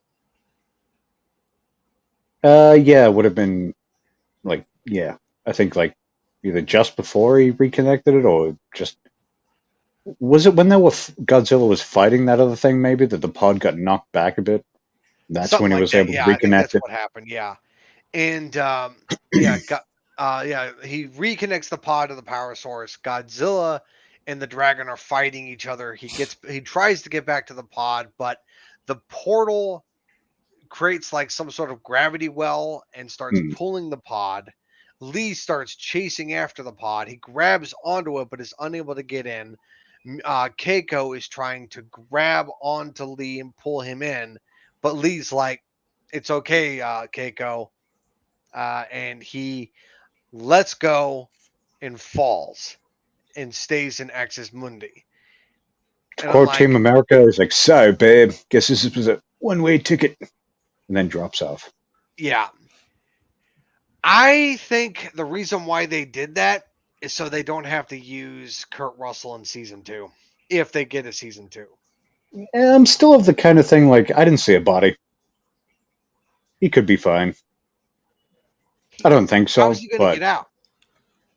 Well, he's not going to get out, but maybe they'll get back in or something. I'm just not entirely. It wasn't like quite that like he's 100% dead kind of sequence. Yeah, I don't know. But Like he didn't see his body evaporate or anything like that. I think it's far more likely that they did it that way so that they don't have to use his character. Which is a big mistake. Well, it's Kurt Russell. I mean, I'm sure he's going to be expensive. Exactly. He's the most interesting character in the show. Not just he is the because most he's Kurt interesting Russell, character, but he's also the most character in general. Character. Yeah. Apple's got trillions of dollars. They can afford it. Blowing a good portion of their budget on that actor alone. Probably. Yeah. But yeah, it's just Keiko and Kate and May. They all show up. What it looks like, Skull Island. I almost called it Kong Island. Skull Island. Skull Island. Huh? Oh, I was just thinking out loud. Sorry, Charles. I didn't mean to interrupt. Oh, I didn't know what you said. I didn't mean to interrupt. I was just saying Skull Island. Okay, I'm sorry. I'm just saying. Of course. Sorry. I'm sorry. No. It's fine. But no. They show up. We have a bunch of like people in tactical suits surrounding it, and yeah, Kate, May, and Keiko. We see Kentaro and we see Tim, and put in a dance number, and we see Hiroshi, and we don't actually know how long it's been. At first, I was like, has it been like 6 months or something? Like, I don't know.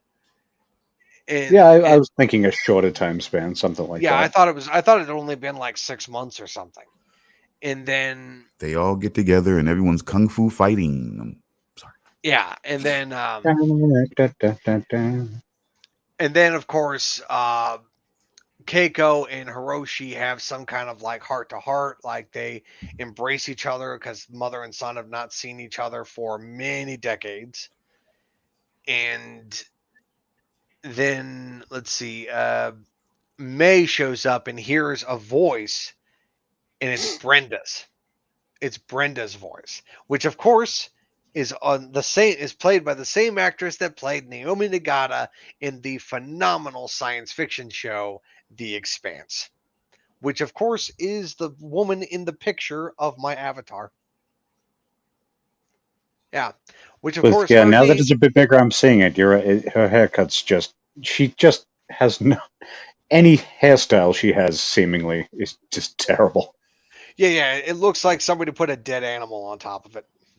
Yeah, some kind of poop. Yeah, but no, I mean she's a good actress. I liked her as Naomi Nagata in The Expanse. She was great there. Maybe she was good in Monarch too. Like she played a villain well. Yeah, she's a decent actress. But no, it's just she shows up, and as soon as Brenda shows up, I was like, okay, it hasn't been 6 months. It's been a lot longer than that, because if she's here, something else is going on. And then, of course, May is like, Brenda, what are you doing here? It's like, who do you think is bankrolling this? And I'm like, what? Yeah, well, May said something like, what's going on here or something, and she said, everything I promised you. And I was like, yeah, that's not a good thing. No. That is not a good thing at all. And I'm like, okay. And then of course, like they keep talking and everything, and then the alarms go off because there's a Titan coming, and we're about to find out what that Titan is. And then Kentaro says, Kate asks like what's going on, and it's like Kentaro is we'll tell you later, like a lot has happened in 2 years. And then Kate's like, it's been 2 years. And then Tim is like, come on, we need to get out of here, we need to go, go. And that's when we find out that it's been 2 years since they went into Exus Mundi. And then the camera sort of like pans out, and we see what Titan is coming. It's Kong. Hulk Hogan. Yeah. Yeah, it's not Hulk Hogan. Even though it would have been kind of funny. No. It would have been funnier if it was Macho Man Randy Savage coming back from the dead. Oh, yeah. Oh, shit, run. Now, I gotta tell you, thinking about that, it really gets me thinking about this movie that I saw, Kung Fury. Kung Fury. Oh, I know that movie. Isn't that the Where? one where it's that cop that like travels back in time to the time of the dinosaurs and the Vikings, and he like trains to like kill Hitler or something? Yes, and then he basically meets up with Odin, who's like basically asking him to look at his righteous pecs. Yeah. Oh my god, I saw I've that. never heard of this before. It sounds incredible. I saw that. Yeah, that On my movie list was right weird. now. It's like a half an hour long, I think, or it's like 40 minutes long or something. Yeah. But yeah, it's really weird. And then there's like a guy in it called Hacker Man that uses a power glove to hack things. No, see, you have to say it right. You know the Nintendo Power Glove. Yeah. Most people wouldn't know that. Well, some people would, but you know, I never had a power glove, but I know of it, yeah. power pad, power glove. I mean, come on. It was called the power glove. No, I'm talking about there was a power pad too. I'm just saying that had it, you know. I thought it was literally called the power glove. But there's also a power pad. I don't know about this. It's just like a whole 2015. Goddamn. It's a whole thing. Yeah. It's a whole pad that you step on, and you can actually show you creating your movements, you know, on the screen with the power pad. You like it was for like the track and field games and shit like that. Oh, it's a different peripheral. Okay, yeah. Yep. Oh, it's got Guillermo Tacone, one of the Lonely Island guys. And a cameo by David Hasselhoff. Yes, he was in it. Yeah. Yeah, you're right. 31 minutes. Yeah. Crowdfunded through Kickstarter. Yeah. Okay, It was really popular when it first came out. Like a lot of people loved it. Yeah, it was. Yeah, I thought for sure, just based on what you said, it was going to be like an early 90s or late 80s movie. But no, 2015. No, it's built like that. He purposely built it like a weird homage to like 80s movies. Like you see elements of fucking RoboCop and like just weird arcade, like people in the arcade playing a game, and then like and then one of the arcade games like comes to life and shit like that. It's all types of crazy shit like that. And by the way, just so we're clear, it's Kung Fu Hitler in this movie. That's his name in this movie. By the way, I just want to make sure we're clear on that. He does kung fu and he wants to be the ultimate kung fu master. That's Hitler in this movie. Oh my god. Look, Yep. I've only ever seen Kung Fury once, and I remember enjoying the hell out of it and thinking that it was ridiculous. It was like I said, when you give an homage to like all the fucking like 80s movies and content, like, you know what I'm saying, like everything is like basically RoboCop, fucking Terminator, Miami Vice, all this shit just like rolled in the fucking one and everything like that. It's just a bunch of crazy ass shit. Well, I'm down for that. big-breasted Vikings. Like I said, a super, you know what I'm saying, a super egotistical Odin, giant Odin being super egotistical. You just standing there flexing the whole time, you know, just asking him to look at his righteous pecs. And he does, and I believe, I believe he does say righteous pecs. Because you gotta. Huh? Because you gotta. Yeah. All right. So I think we have covered pretty much everything for Monarch.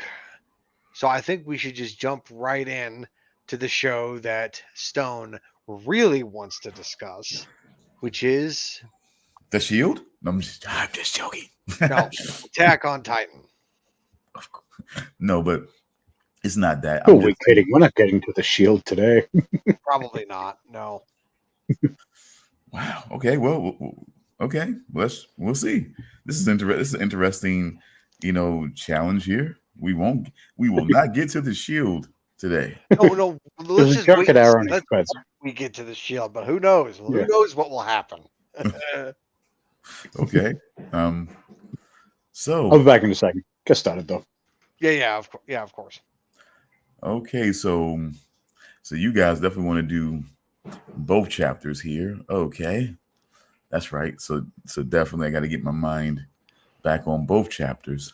Mm-hmm. Well, we get to the point at this point where we start to realize that at least for me, I start realizing that our content, at least our content journey that we've taken has taken like a weird, it's going to take like a weird circle back in a way. It's like Mm-hmm. Attack on Titan quickly became dark, like in referring to the television show and the final chapters. I swear. It really started to become dark after a while. Well, I mean, when we found out about Marley and all the other nations and how the Eldians are treated and what they're willing to and what the Marleyans do to them, that's where things really got more serious. Oh, like I said, you do remember what I'm saying is from the television show Dark. What I started to realize at this point is that I started to, basically at that point I didn't realize, but the pathways that whole thing that connects all of the Eldians, you know, through the pathways, as basically given Aaron this sort of weird power in a way. And you start realizing that the whole elements that were there in that TV show Dark are starting to play out in a weird way in the final chapters of Attack on Titan. You start to realize that this guy is like, he's seen everything over and over again. Like everything that's happened, everything that will happen, everything that could happen, he's just seen it over and over again. Mm. So it's like that moment where he was being awarded by Historia, and when he touched Historia's hand, he was able to see the future. He was able to see everything.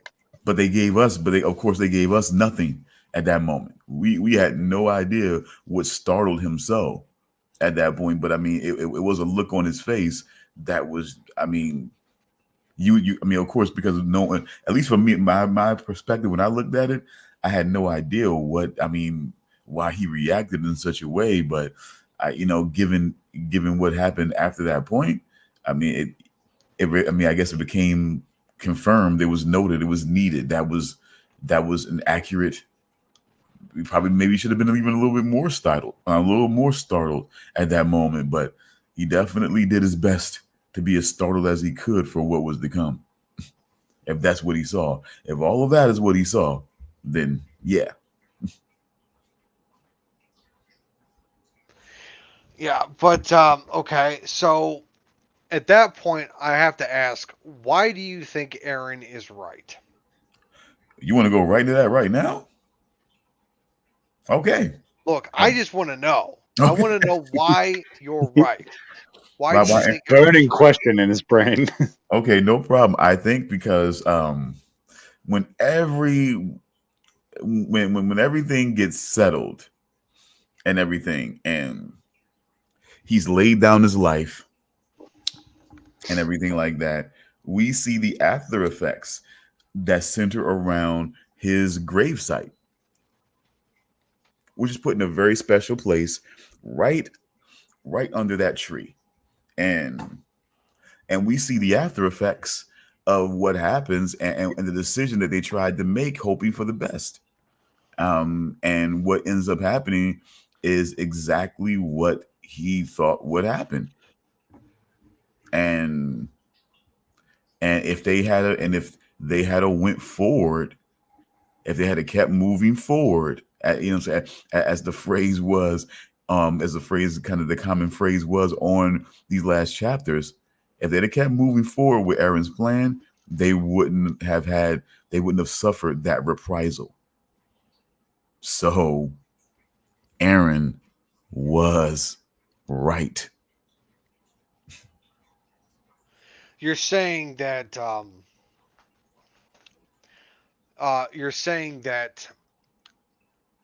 what is it? Paradis is becoming more militarized, and they are getting ready to attack the other nations. And If you saw the ending credits, you saw exactly what happened in the ending credits when they just sat, and they just kind of sat right where, and they focused in the area around the tree and Aaron's gravesite. You see everything that happens after his death, after they make the decision, after what happens, because we're going to talk about this and we're going to get here.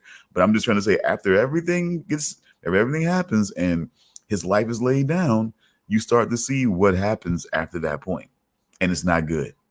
And it just shows you that, it at least showed me that if they had went along with Aaron's plan, they would not have had to deal with this years later.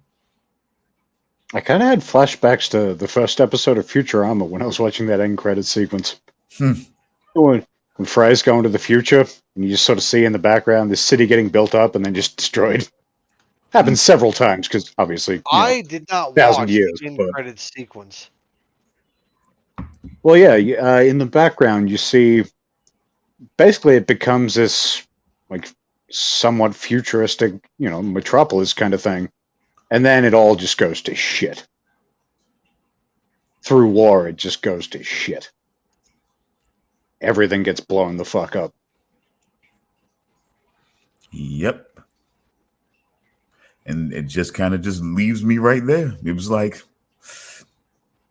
sorry. I mean, as brutal as it is to say, seemingly cold-hearted even, Aaron was right. And then, should I say what happened in the very final shot of the series? Since we've already gone this far. I mean, yeah, sure, go ahead. I mean,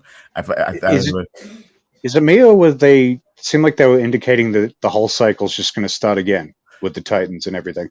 It made me feel with the kid, kid about to enter into the tree. I mean, it was like, it was definitely, you definitely would not.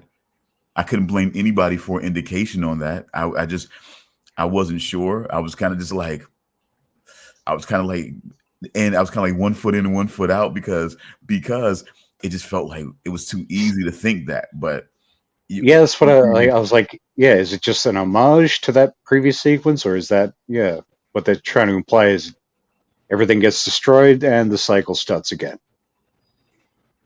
Could be. I mean, because which again kind of goes back to Doug, because he would that endless cycle.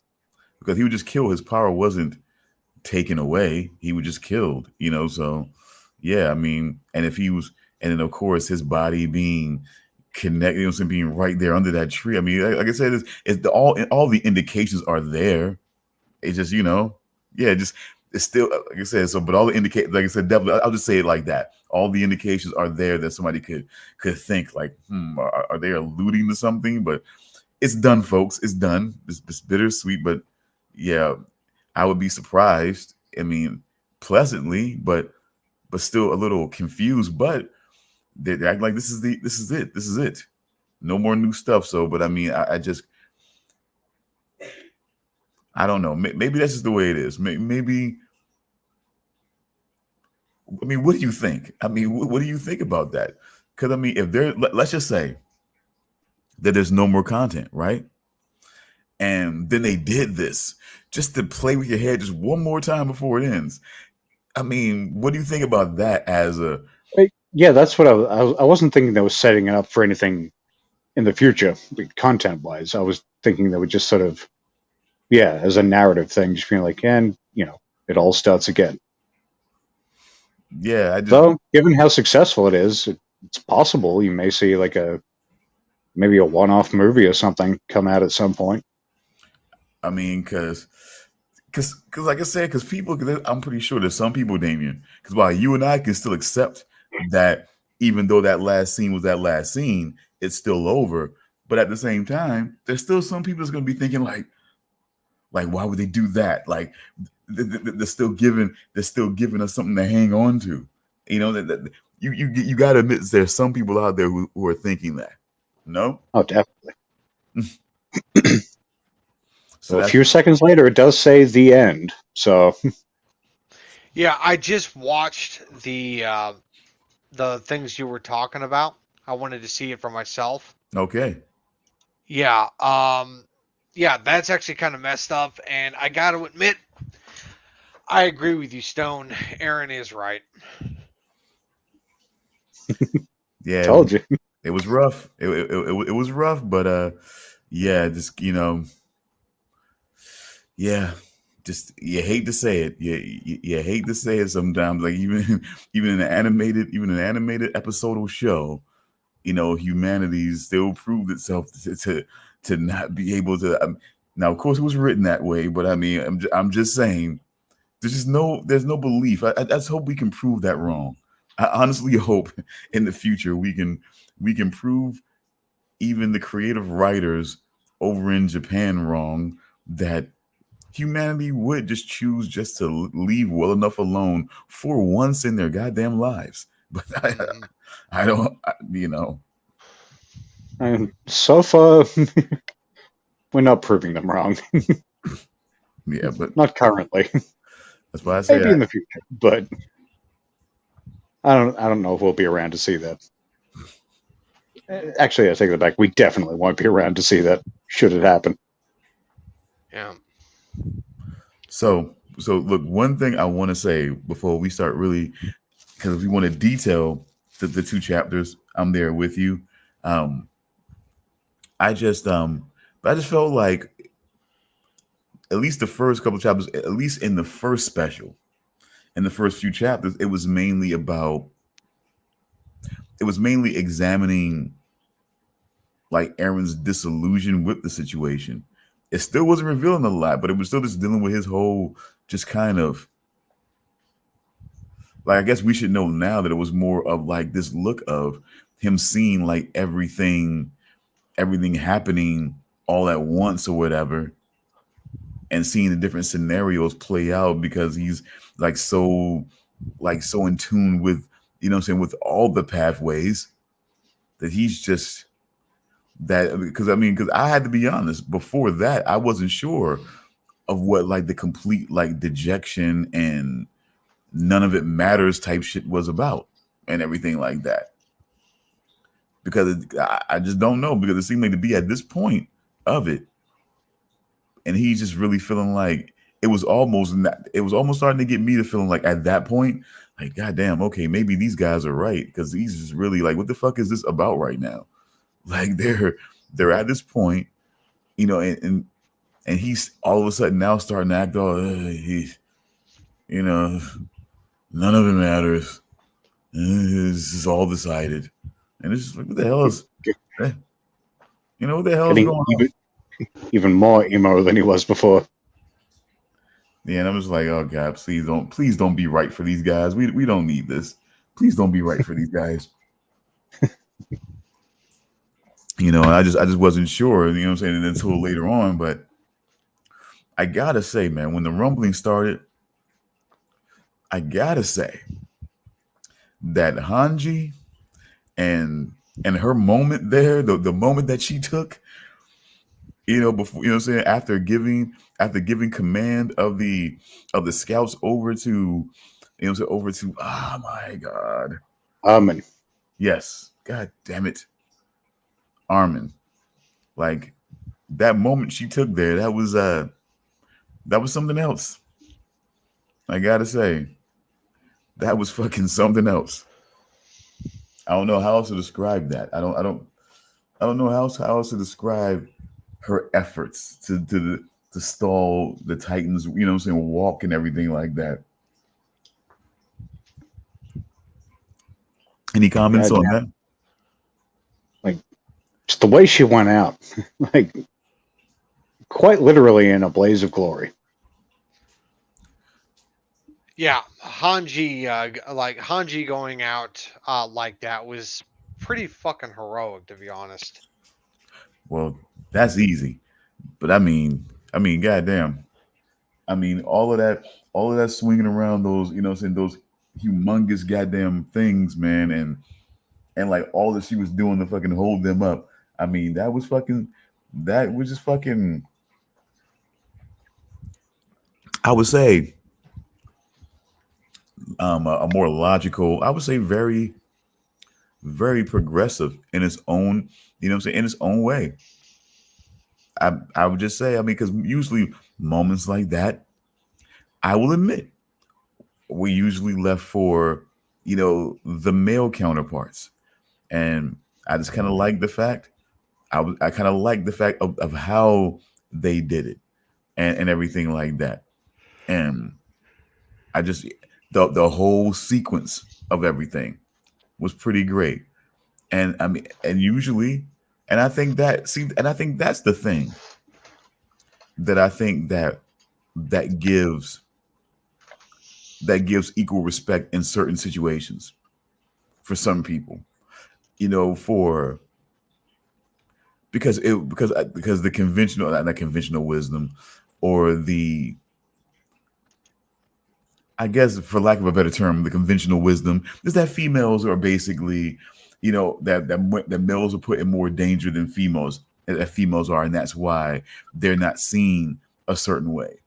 So even in the animated, even though we'll be depicting the situation in an animated situation, to have a lot of these females that are a part of this group that to put themselves in harm's way and to sacrifice themselves in a way that, that most times would be stereotypically, male situation, I think is just a very powerful thing at that moment too. So, she's walking around there basically, eye patch and everything like that, just, still has this, still has this crazy sense of humor through all of this. It's just basically really normalizing, a character being a female character in an action show or anything like that, being more respected and everything like that.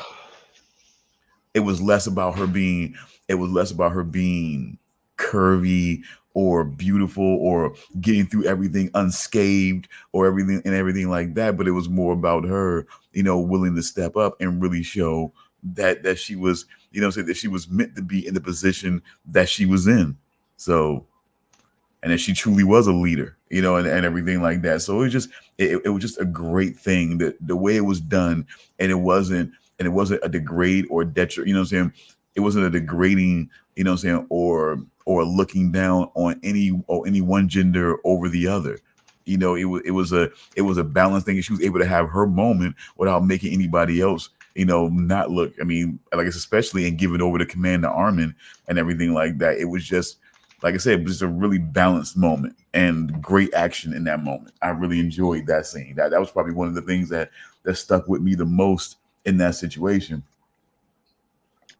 In general, the show has been pretty balanced as far as the two genders being, like, playing their sort of equal part in things. Except when it came to, I'm still salty about the way Sasha went out, though. That sucked. Oh my God, regale me back on that again. I'm sorry. When she got fucking like stabbed by one of the kids that got on board the ship. Oh yeah, okay, I forgot She about didn't that. get stabbed. She got shot. Oh, that's right. Okay. Shot. Sorry. Yeah, she Yeah. got shot by Gabi. Yeah. That's still that bugs me. Yeah, and Gabi pretty much, like at first I hated Gabi for what she did, but what Gabi did to Sasha, I think, might have actually been good for Gabi's character development because it allowed Yeah. her to go on the path to see things from the Eldians of Paradis' perspective, and it allowed her to basically regret what she did, and it even put her on the path to meet Sasha's family, to meet It her did. Yeah. That's father, to right. meet her Yeah. adoptive sister, and when they found out what Gabi had done, well, sure, they hated her at first, but they actually learned to forgive her. Yeah. They still embraced her as like obviously we don't agree with what you did, but But we're not gonna not we're her not gonna hurt adopted, you. not her adopted sister immediately. No, she was pissed. She was real pissed. No, And I guess, no, no. and I The blonde girl is Sasha's adoptive sister. that's what I'm saying. She was not so easy. She was not so easily willing to forgive, and not even begrudgingly, not even after some time. She was really on about that. I think she pretty much like straight away just went for the throat, basically. No, no, not Gabi's adoptive sister, Sasha's sister. Yeah, No, I'm sa- I'm confused. I'm I'm not. confused. I'm not. What you're saying is that Gabi, Sasha's family was willing, you know what I'm saying, was willing to basically. Oh, I see yeah, what you're saying now. I thought that you were saying that she was not always Sasha's adoptive sister. Nope, I'm just saying that okay. I'm saying her adopted sister was not much unlike her adopted family. She was not so easily forgiving of Gabi once that revelation was made. She No, had a no, I'm well aware of that because she she tried to stab Gabi in the neck. But that's what we're trying Yeah, to let you know, that when you were saying that her family was willing to forgive Gabi for what had happened, for when the revelation happened, and I was just kind of like not. I'm like not, Sasha's adoptive sister initially. She was not. That was not so easy on her, and she was the closest one to Gabi. And it was, like I said, that's the one. That's why it was such a turbulent term, because the person that was closest to Gabi was the person who took it the hardest, of course, because her life was saved by Sasha, as we know. So she was not so easily willing to forgive that revelation. She had the hardest time with it. She had the of any of the family. She had the hardest time with dealing with like, and once everything kind of came around, she kind of had to deal with the fact of that maybe she was a devil, that her hate and her anger about the situation kind of showed her as being, a bit of the devil, that she was feeling a certain way because, so because of that anger that she felt. But I mean, you know, she was trying to make her feel better and trying to figure out a way to, to unpack this and deal with the fact of what happened. It was a very turbulent, confusing time. No one knew anyone at that point. It's hard, but it's a lot of emotion. It's hard to be this close to the person that killed someone that you love and not want to get retribution for that situation. But circumstances and everything like that is just, it's a very, very complicated situation. And, so like I said, very tough time. Very tough time. It's hard, and all you want to do is expel. I mean, And it's like all she wanted, all she could do, all she could think of at that point was trying her best to expel her feelings about Gabi because of what happened. I guess that's why she was just so angry about it because of how close she gotten so quickly with Gabi, and then to find this out, I guess she just wanted to expel those feelings as quickly as she could, So just it's a lot. It's a lot. I don't, I give her a lot. I give her a lot of credit in the writing for her being willing to feel bad about that, to feel guilt about that. But I think there was some. I think there was some entitlement to that. If like some justification, I think it's a better word to use. Yeah. Oh my God. Sidebar question real quick as we just left off of Monarch. Does Godzilla have a wiener in any of the movies or TV shows? Sadly, no. Oh my God. Imagine the trail of destruction that thing would leave. Just this like trench throughout the city. Have you guys ever seen as it drags Jackass along the 4? ground? Yeah. So you saw the opening scene. Yes. Yes, I did. Chris Pontius, huh? Yeah. Yeah. Quite the hog on that fella. Oh yeah.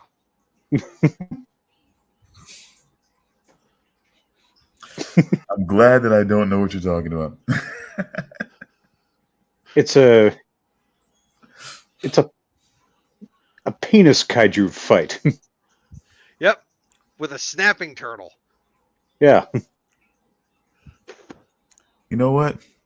I am so glad that these moments I'm really able to show my Asian heritage in my face. Oh. My God. You're looking at me right now. Jesus Christ. I'm trying to open my eyes right now. But I think I'm turning. Oh no, I'm not gonna do that. I'm not gonna be insulting and worse, go back to the 80s while I do that. No. It's too late. You've said enough. It's already implanted in people's brains. It's not that I haven't seen Jackass 4. I just don't remember the opening and I guess and the kaiju fight. I don't remember. Cockju fight. I guess. I mean, okay, well back. Okay, well, so now, back to Attack on Titan. Let me see, because that was mainly the first, but let me just see here, because those were the things. Okay, so let me ask this.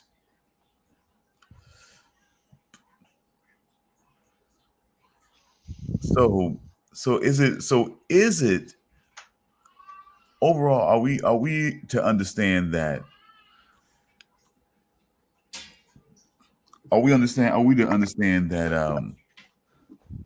that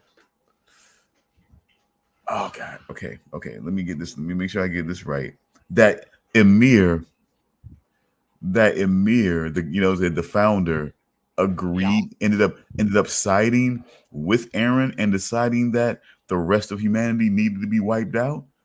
Or did Eren just overtake this situation? I think what I got from that whole situation is I think Eren gave Ymir a choice.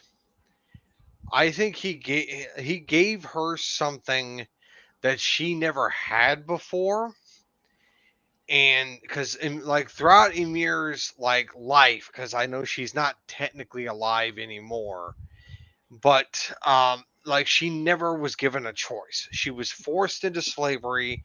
She was forced into a marriage that she wanted nothing to do with.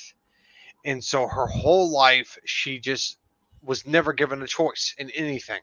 So she was just used to that. She was always done what she was told. So when Aaron gave her something that she had never had before, I get the impression that she didn't really know what to do with it. She just, it was a new experience for her. And so she decided to take her newfound freedom, and Stomp all over humanity. I think so. Yeah. So she did side with Aaron. I think But she was the one that was actually in control. I was going to say, didn't we learn that she was the one in control the whole time? Yeah. I think she was the one that was actually in control. When Aaron gave her that freedom, gave her the choice to choose, gave her the ability to choose for herself, that is when she took over. And it was specifically like from everybody else's perspective, it looked like Aaron was the one doing everything, but I think it was actually Emir that was actually in control. Because remember, when we see the founding Titan, that little like worm thing with all the tentacles, it kept trying to get back to Aaron, and they were trying to stop it from getting back to Aaron. I think that founding Titan thing was Emir, and it was trying to maintain control so it could continue to do what it's been doing, which is wiping out humanity. So yeah, it's just I think Emir was the one that was actually doing the rumbling, not Aaron.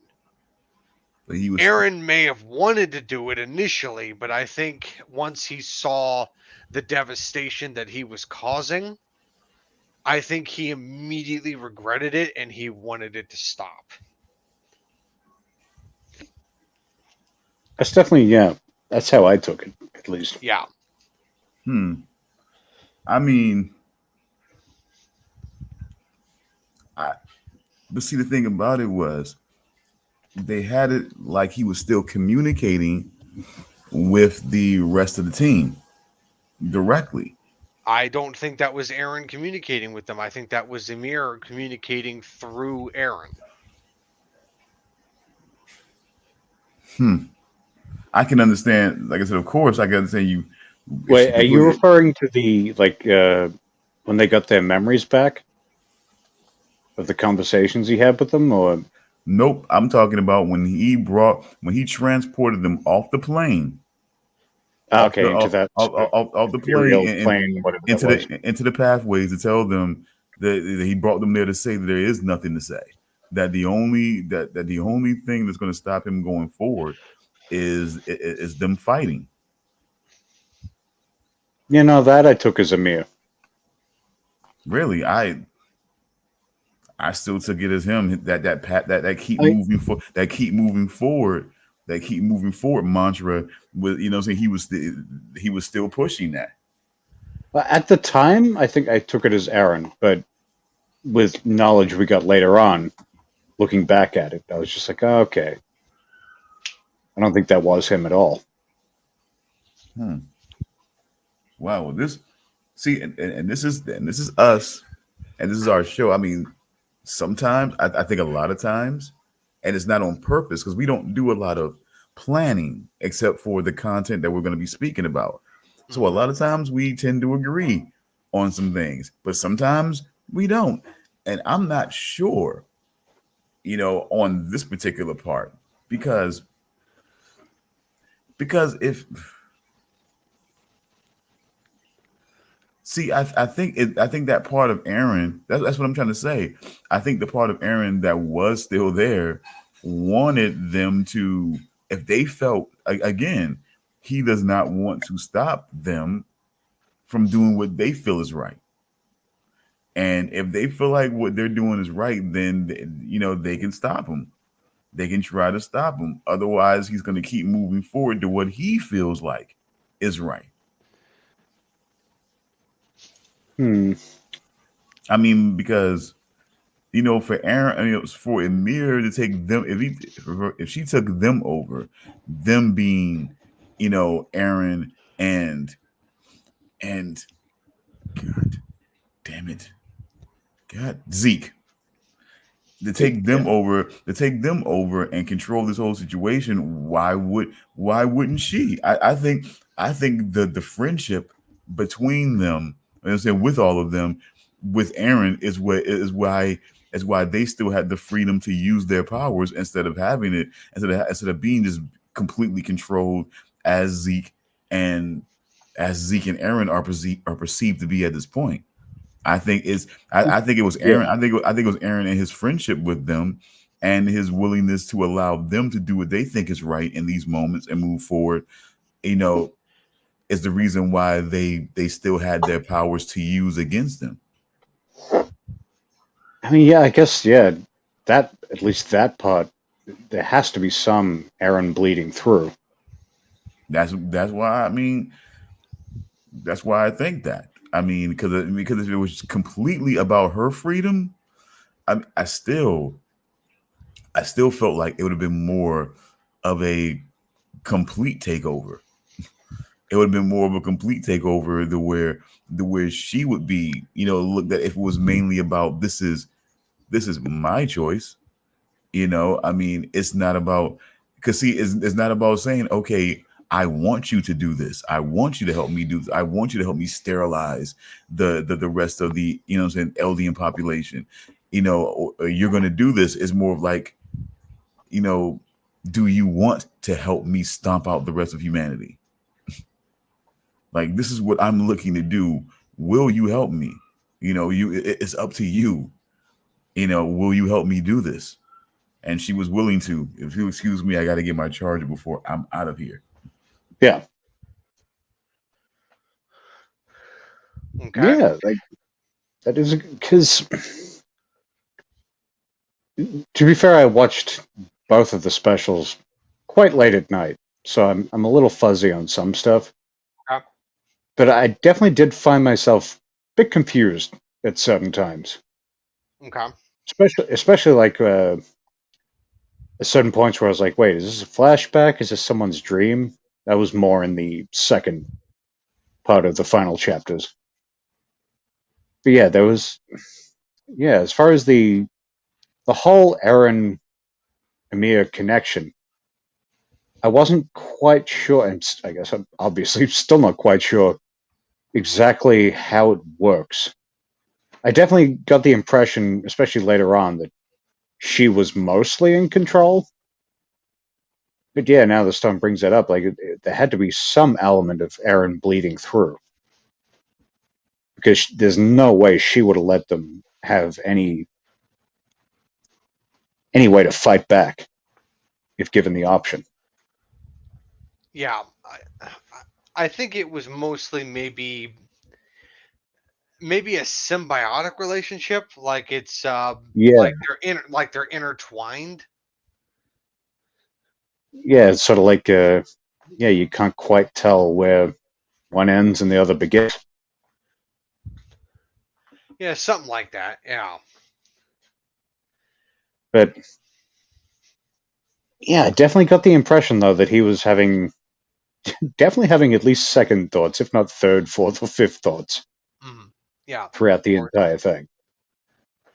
But no, it's just what made me think that Aaron was having second thoughts about what he was doing was when he was talking to that kid on the top of the hill, and he just started like weeping, like he just kept saying how sorry he was, and the kid just like stared at him and didn't know what he was talking about, didn't know who he was, and that was it. All he knew is that was the guy that saved him from the merchants that were beating him up for stealing.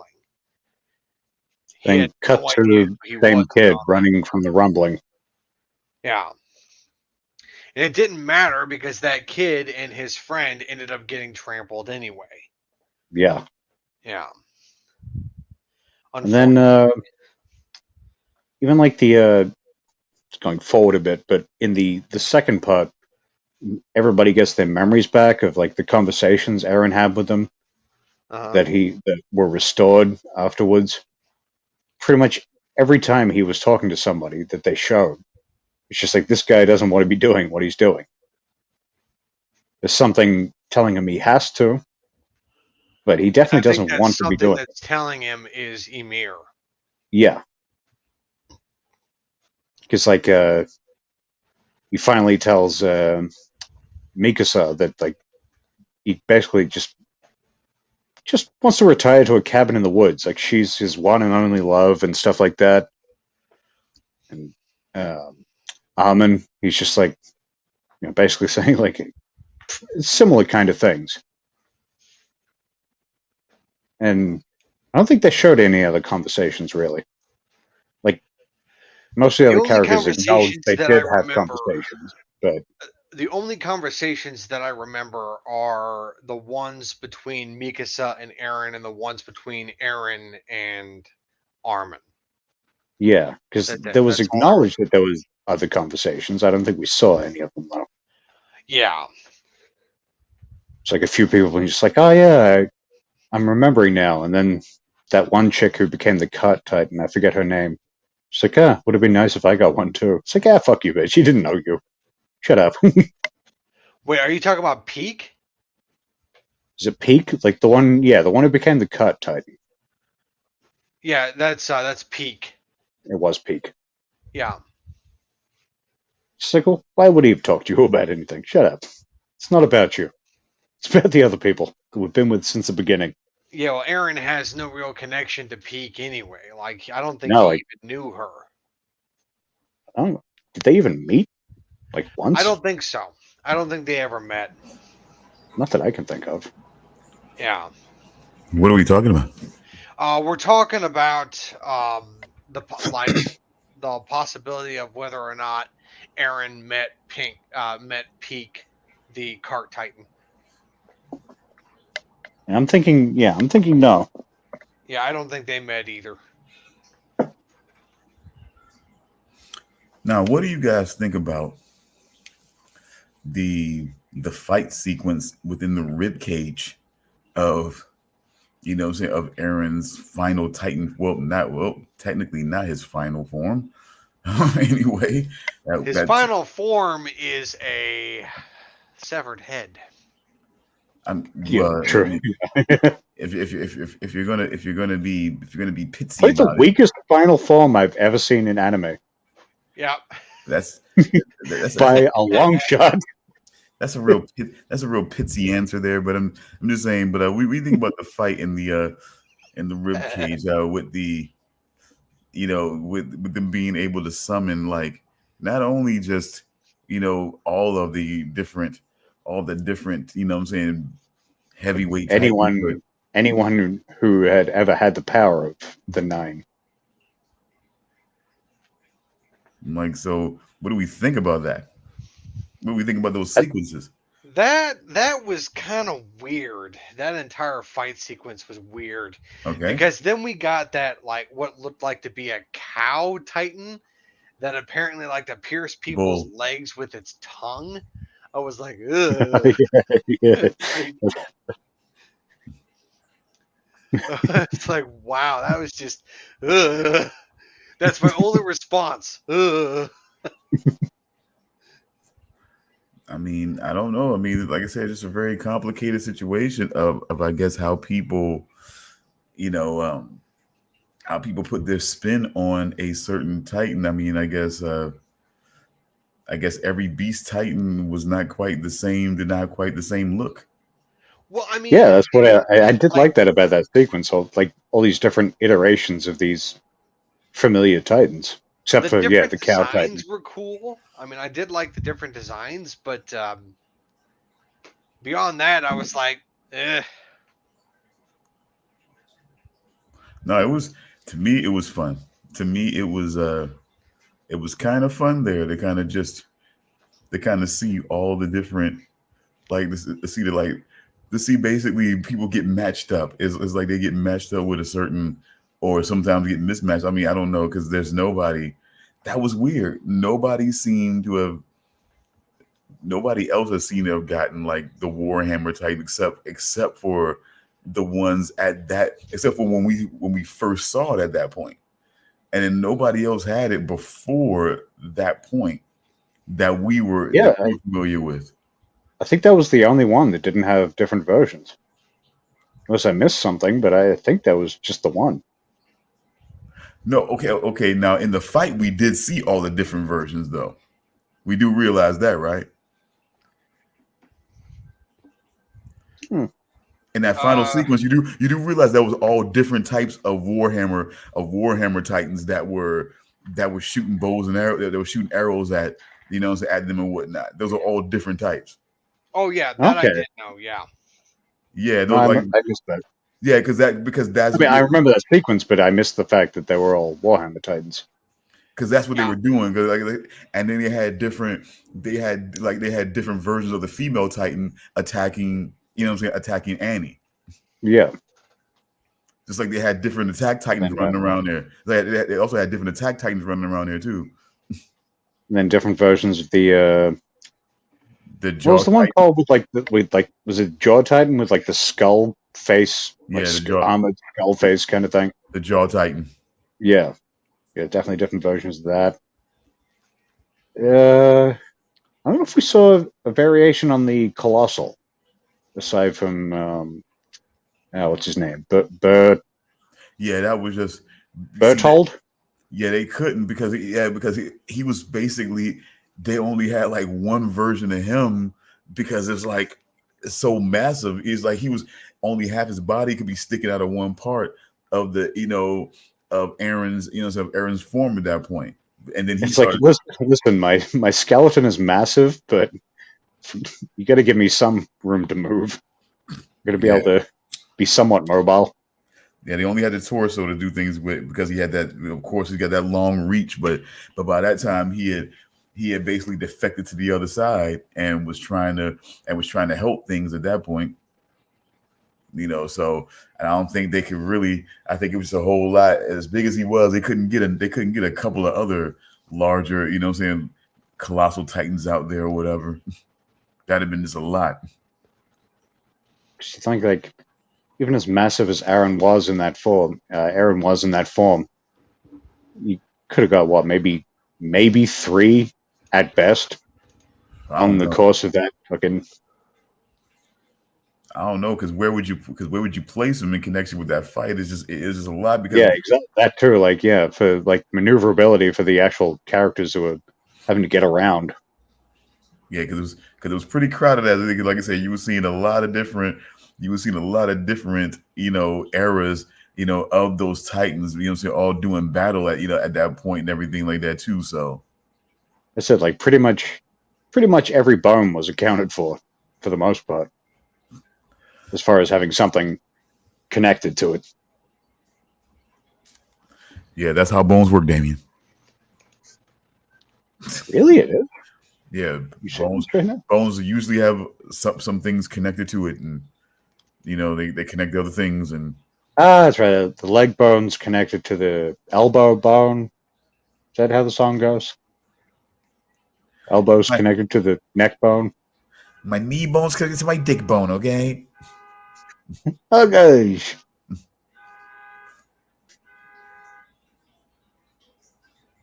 Who's honking? Yeah, I know. I heard that too. I think someone's getting robbed.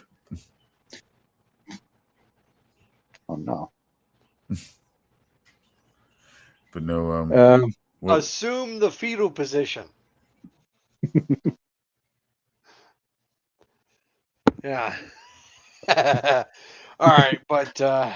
I don't know if you offended Stone or if someone actually is getting robbed. The car alarm going off, but whatever.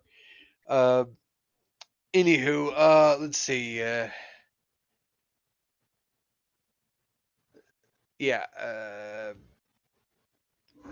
What was Stone talking about before he left?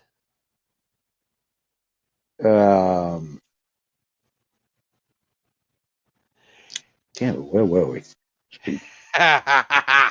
Yeah, this is we are totally professionals here. Yep. We know exactly what we're doing. Stone, what was that shit you were babbling about before you left? Sorry, where were we? Someone's getting robbed. Oh, no. No. We're trying to figure out where we were. So we're talking Oh, about the I was just like before we saying, got to the masses of Titans. just basically, okay. What I was saying at that point, I was just basically commenting on what I thought about that fight sequence. Pretty good. I still feel like, so I mean, so you think, I mean, I just really do not think though that what I honestly think was going on was that regardless of the situation, Zeke did have a certain level of control and power, I guess perceived or that way, because ultimately the founder is the most powerful, but because of certain things and certain conditions put on the situation, her power was able to be manipulated, I guess, for lack of a better word. And I think what happened was that I guess like you said, the feeling of being able to have her own, so her own freedom to choose, I guess she chose to side with basically Aaron. So he's satisfied with what's going on. She's satisfied with what's going on. The only person who wasn't exactly satisfied with what was going on was Zeke. And I think that's why he was willing to help. I mean, he felt lost and broken and felt like there was nothing that he could do. So that's Yeah, why he was like Armin, sitting around making sandcastles. yes, Yeah. that's why Armin was talking to him, because at that point he was feeling lost and just and kind of basically trapped in there while they were basically moving their plan forward. Mm. So I don't think Aaron was sort of like in this position of, because I would think that, yeah, if he tried to turn the tide himself, then she might take full control even from him, possibly. But I think because of the fact that because he was willing to sort of like create a partnership with her rather than do as I say, it's more of a situation where she's happily wanting what he wants because she's choosing to want that. And so now they're both working together. He's not lost. He's not trapped in there. He's going to move forward. So I think that's why I believe that him bringing them to tell them that transport, or pretty much teleporting them off of the plane to even speak to them in the first place was definitely, for me, him. I don't think Amir even has that, excuse me, even has that kind of connection with them, to where she would feel like she would need to bring them to even do all of that. I think she would just move forward. But Yeah, if anything, she would just take over, or just basically, or the take plan would them keep over, going, rather. and it wouldn't even be a conversation that they would have even had about the situation.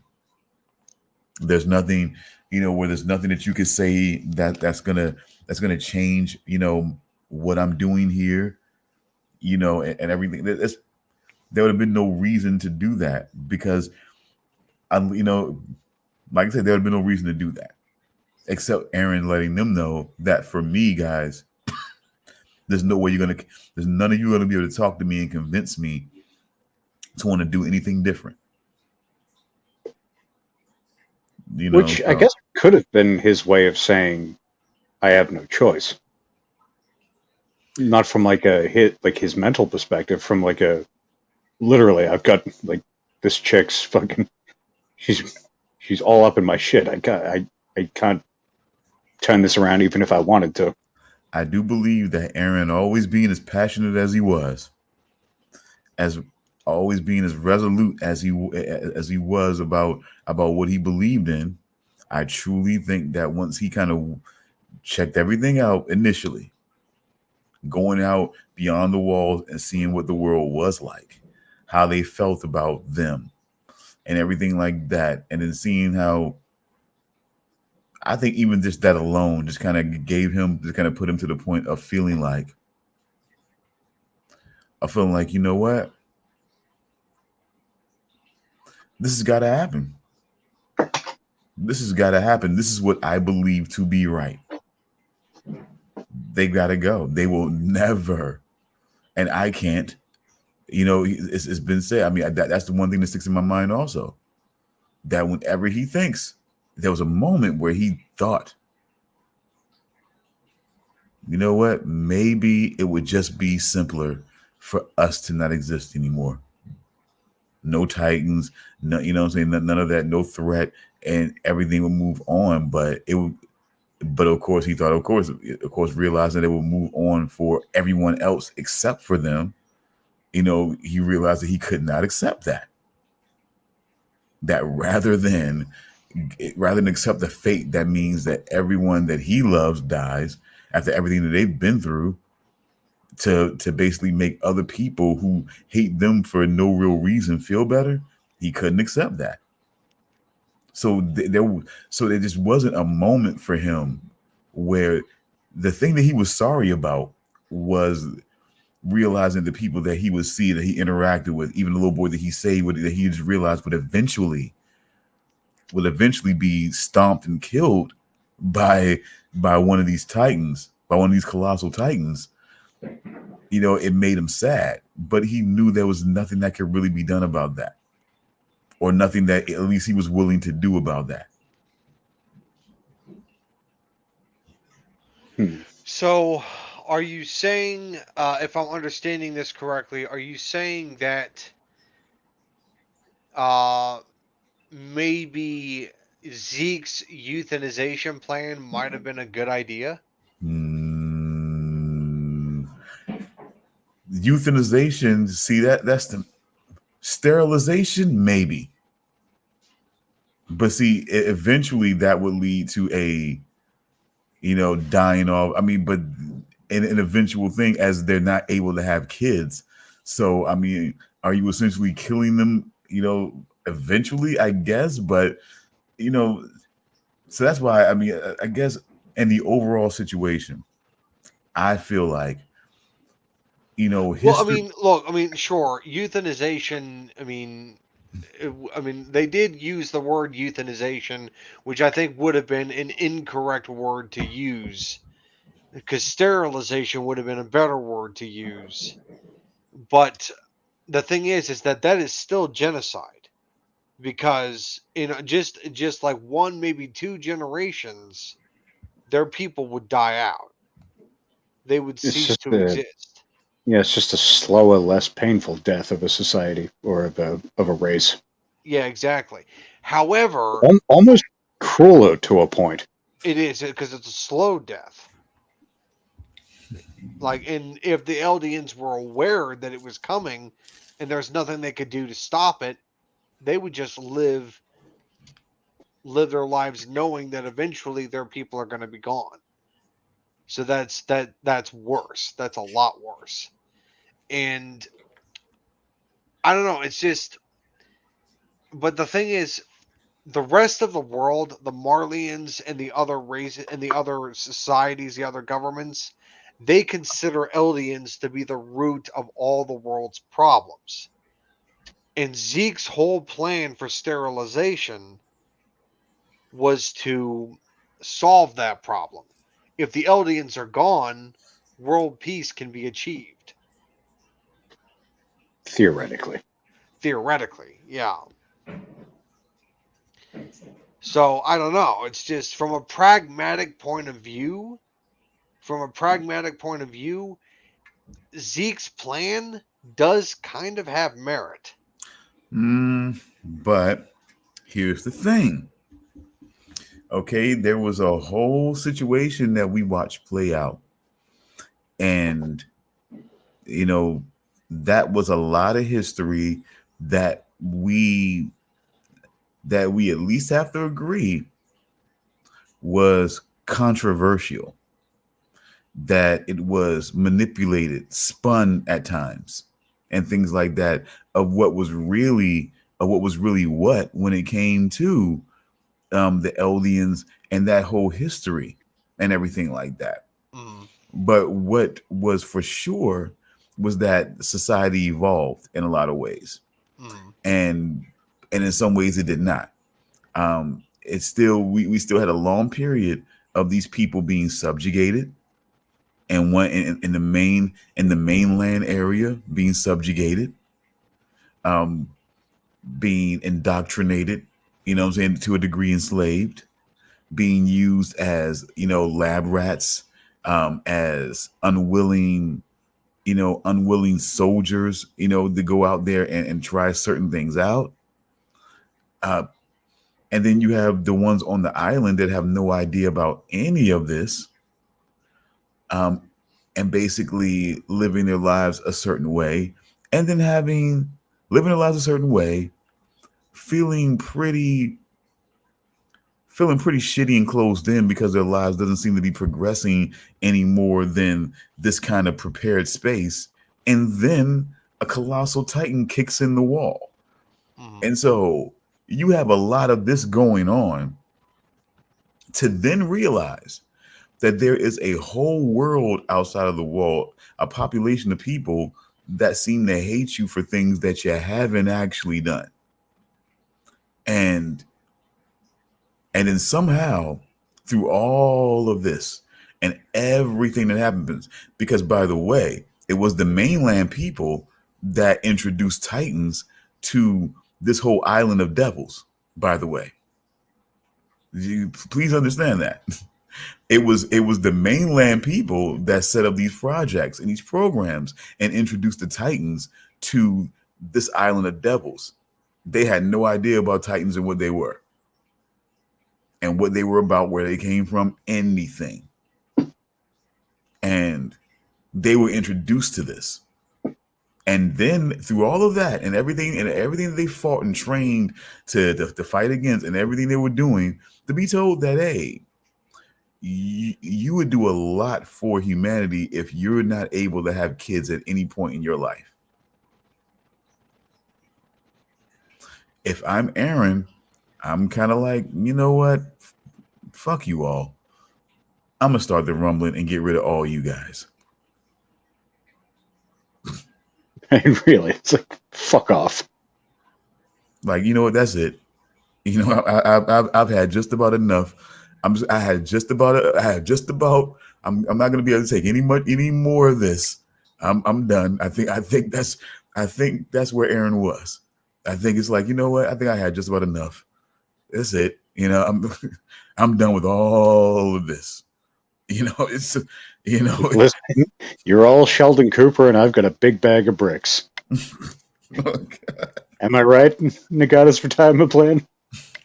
Oh, I'm never going to hear the end of that, am I?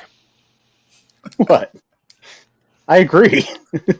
Oh, yeah. But no, it's just like, because I say one time that I don't like Sheldon Cooper and I just want to throw a brick at him. It's just. But yeah, so I mean, just put that weight on your shoulders, Charles, and think and think of where you would be, and think of where you would be in this moment, in a moment of someone telling you that, hey, the probably the best thing for humanity would be you now, you know, sterilizing yourself and everybody else so that you can't have kids ever in your life.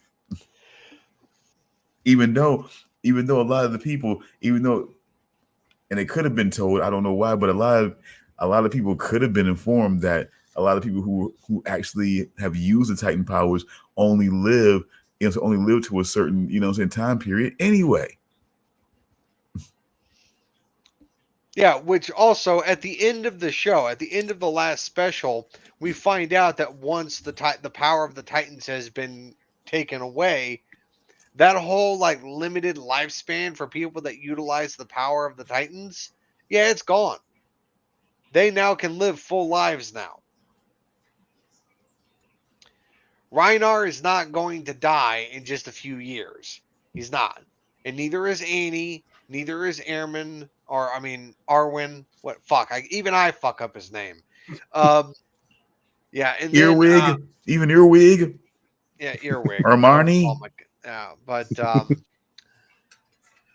Iman. Yeah, Erwin is dead. He sacrificed himself so Arwen could become Irvin Magic Johnson. Oh, no, I'm sorry. Okay. Renowned character actress Margot Martindale. I'm sorry, I just wanted an opportunity to say it because I haven't said it in a while. But My favorite part of this series. yes, exactly. They should put her in everything. Damn right. Yeah. But no, where was I going with that? But no, it's just like all the Eldians that had access to the Titan powers, they're not Titans anymore, and now they can live full, fulfilling lives. So yeah, that whole like limited lifespan, yeah, it's gone. So I'm like, oh, okay.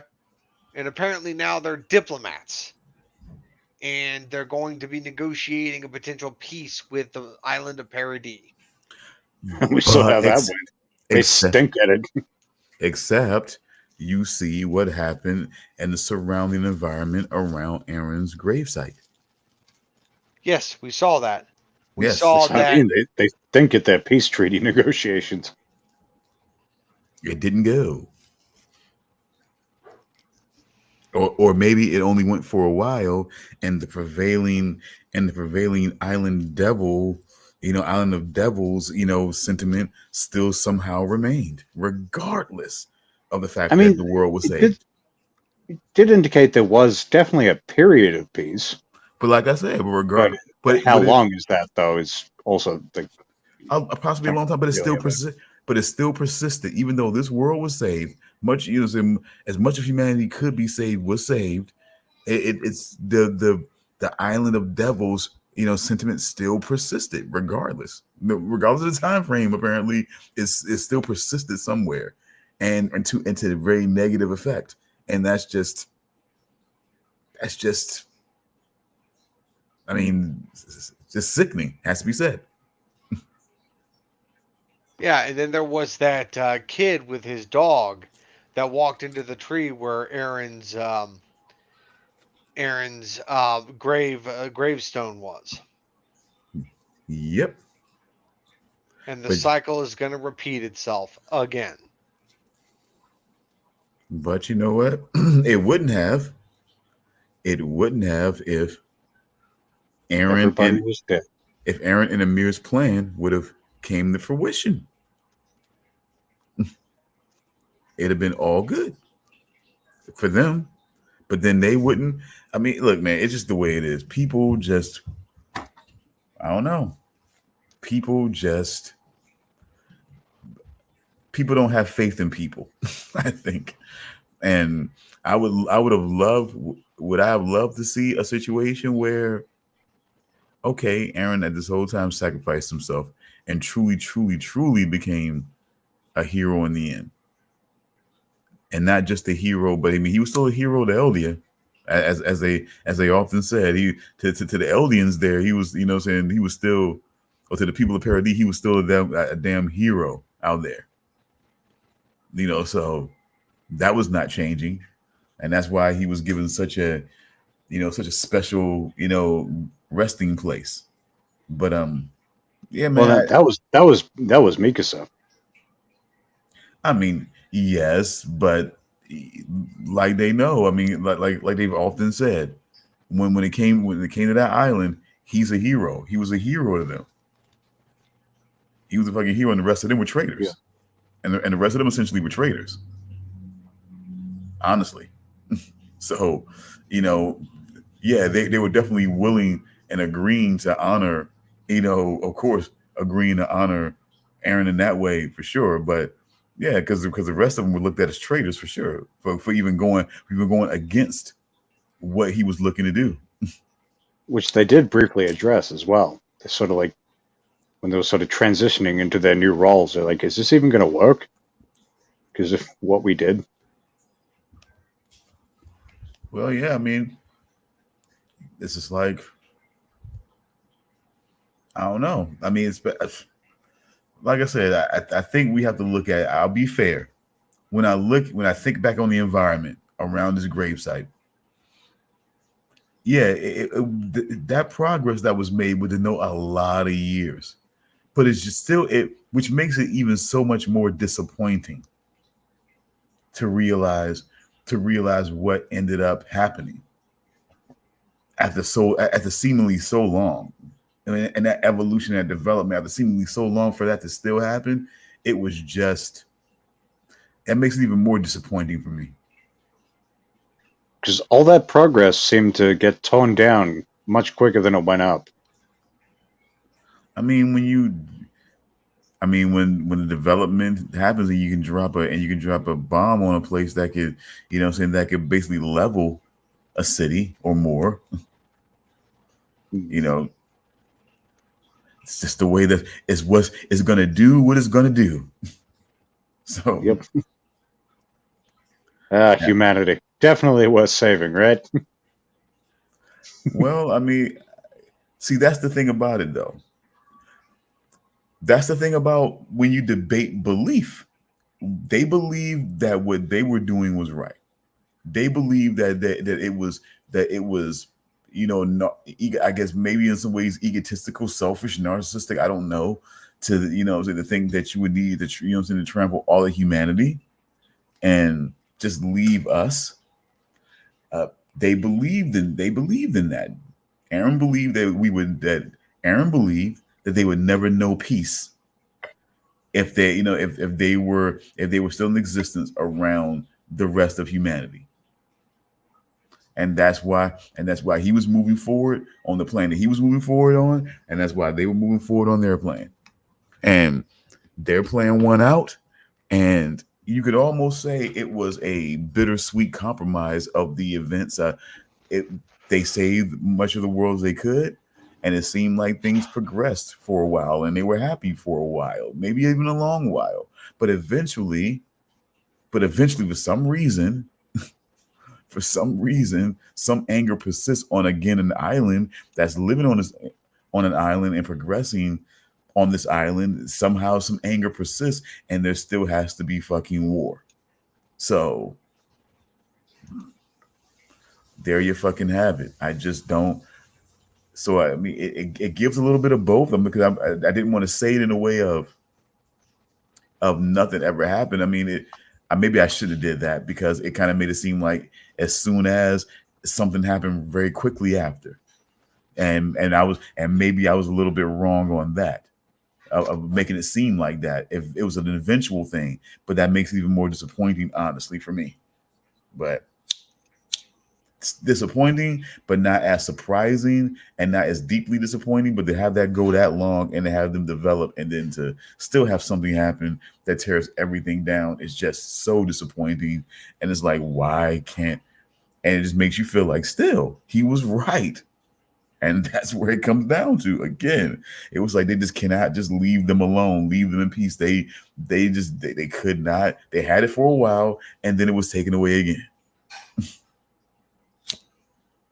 And then, seeing the future, like it's not necessarily a matter of being like, what's the next 10 years going to be like?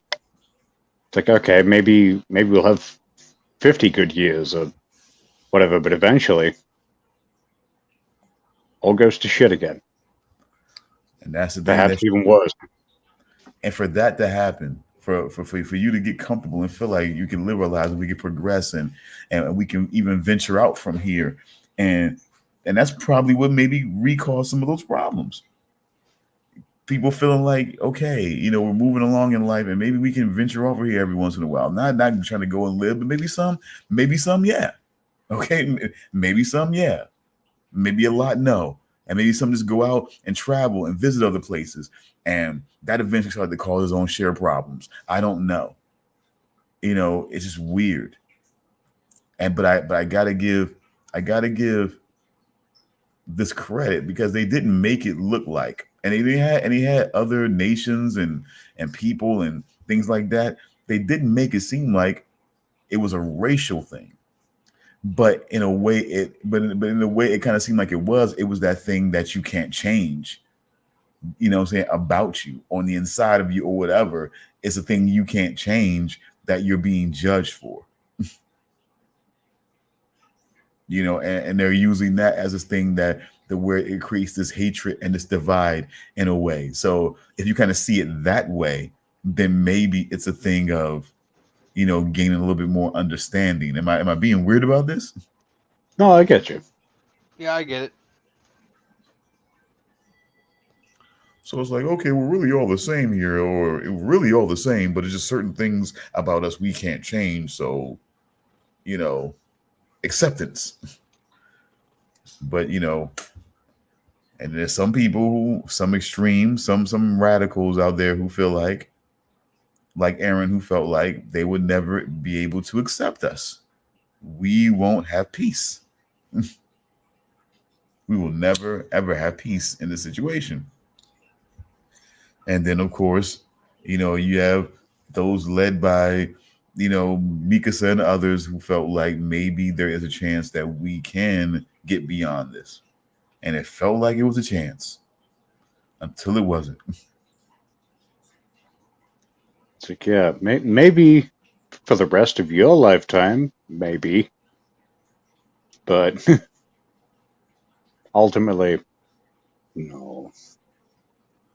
So bittersweet end to the situation, I would say. I mean, you could at least say, but see, that's the brain fuck in that whole situation, because I want to be positive and say, well, you could at least say they had a lot of good years being able to develop, seeming like Damian said, they were be a little bit more evolved, technological, futuristic even, and things like that. And then just to have it all like go into nuclear fallout, possibly, I mean, and things like that. Basically, yeah. It's just, it's just a mind fuck. It's like, to have that and then to have that happen, it's just, why? It's just like, and the only thing I could think of is like that. Okay, people try to venture out. They wanted to maybe move and live other places and visit places, and then people are now starting to talk again and they're remembering again and everything like that. It's just I can just imagine now, just like with the great Titan War before. Now we have the rumbling to think about. Oh, those people remember the rumbling? Remember the rumbling? But remember but of course remember the rumbling. No, man, we almost stomped out by these Titans. They're Eldians, but a lot of Eldians saved them. A lot of Eldians saved much of this population, which is why you're still here to talk shit about it.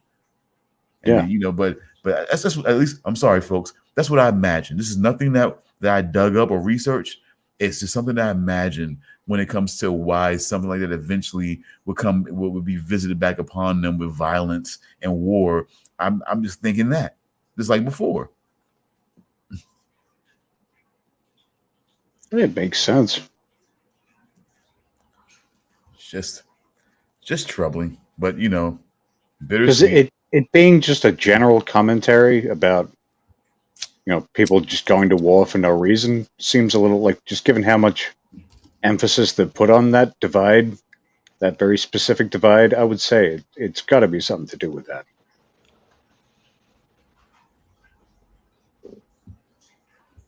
Yep, I'm totally with you. I just, like I said, man, it's just, it's like I said, great show. It's just definitely, and that's what I was telling, and I think the thing I was telling Charles too, Damian, is that it got like in these last two specials, it really got like kind of like the TV show Dark for a minute there, to realize that Aaron was experiencing like all the, experiencing the past, the present, and the future, like all at once, and everything like that. We're just like, wow, we're doing this again. It's like, how do we come all the way back to this on Attack on Titan? How do we come all the way back to the past, the present, and the future? This kind of all happening simultaneously. How do we get back to that on an animated show like this? It's weird. Sadly, no freaky Aunt Martha. Yeah. Well, we did have Hanji. Get your mind Yeah. out of the gutter. We did have Hanji. She was about as freaky. I mean, she was pretty freaky. She was mentally freaky. I mean, yeah. Oh, yeah. She was obsessed with learning about the Titans. No, she was, when we first met her, and for a little while there, she was fucking basically batshit insane.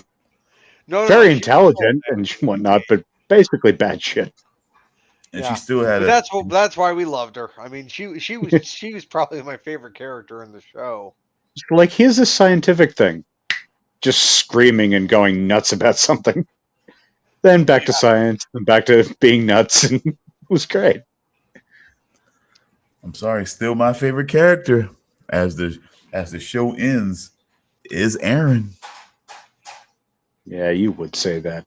Oh yeah, I I would. stand by what I said. It's just I think Aaron was a whiny little bitch. Mm, Yep, I agree. but Yeah. he was Even when he was right. supposedly an adult, all his lines were just like an edgy teenager trying to be edgy, but making his voice slightly deeper to pretend he was an adult. Yeah, all I have to say to Aaron is like, oh, you're being emotional. Okay, go back to your room and listen to Fall Out Boy. Yeah, you fucking fruit. Hey asshole, we didn't start the fire. Oh, I'm sorry. So you guys haven't heard their version, Oh God, I they haven't, did and a I won't. rendition of that song. huh? They did a rendition of that song. Yeah, they did their own writing, of course, because it's a thing of course Billy Joel at that time was just recalling things that he felt like was significant in the what I'm saying, in the era and decades leading up to that point where he was writing the song. So they kind of did the same thing. So we got all the cultural and event icons and things like that. Golden State Killer got caught. Venus and Serena. Michael Jordan 23 and 45, and Prince and the Queen dies, Michael Jackson. We get The even. original is better. No, you know what? I don't know because they even mentioned Monsanto GMO. I fucking love that. I fucking love the fact that they mentioned Monsanto GMO in that fucking song. That was just great to me. I'm sorry, it was fucking great. I don't know. They mentioned Fukushima. They mentioned You know what? they mentioned a lot of shit. I can't be one to judge because I get made fun of for listening to dubstep. Can you do that? What, listen to dubstep in 2023? No, I'm asking Charles, can he actually dance dubstep? Can anyone? I don't dance, period. I mean, it's just like I when I listen to dubstep, I mostly tap my foot or like tap my Mm. fingers on Or my desk. mosh to it? I don't mosh to it, but I Oh. either tap my foot, tap my fingers on my desk, or I bop my head, and that's it. That's it. That's all I usually do. Yeah, that's basically what I do. Yeah. I don't do that. No, no, I don't do that. No, He's saying he doesn't do that, but I don't buy it. no. I've told you guys why I listen to dubstep. Dubstep is just relaxing to me. It just feels good to listen to. All right, come back after being out all day. Have a beer, and all of a sudden, No, you it's turn just up. when I get stressed out, dubstep just calms me down. I get so- it. I find the band Meshuggah relaxing, which is pretty much You some know, of the I heaviest metal completely you can hear. understand that. I used to listen to Meshuggah. I Yeah, haven't like listened there's to them many in years, times but I I'll have just listened. chill out and listen to Meshuggah. Yeah. Hey Siri, turn on my relaxation playlist.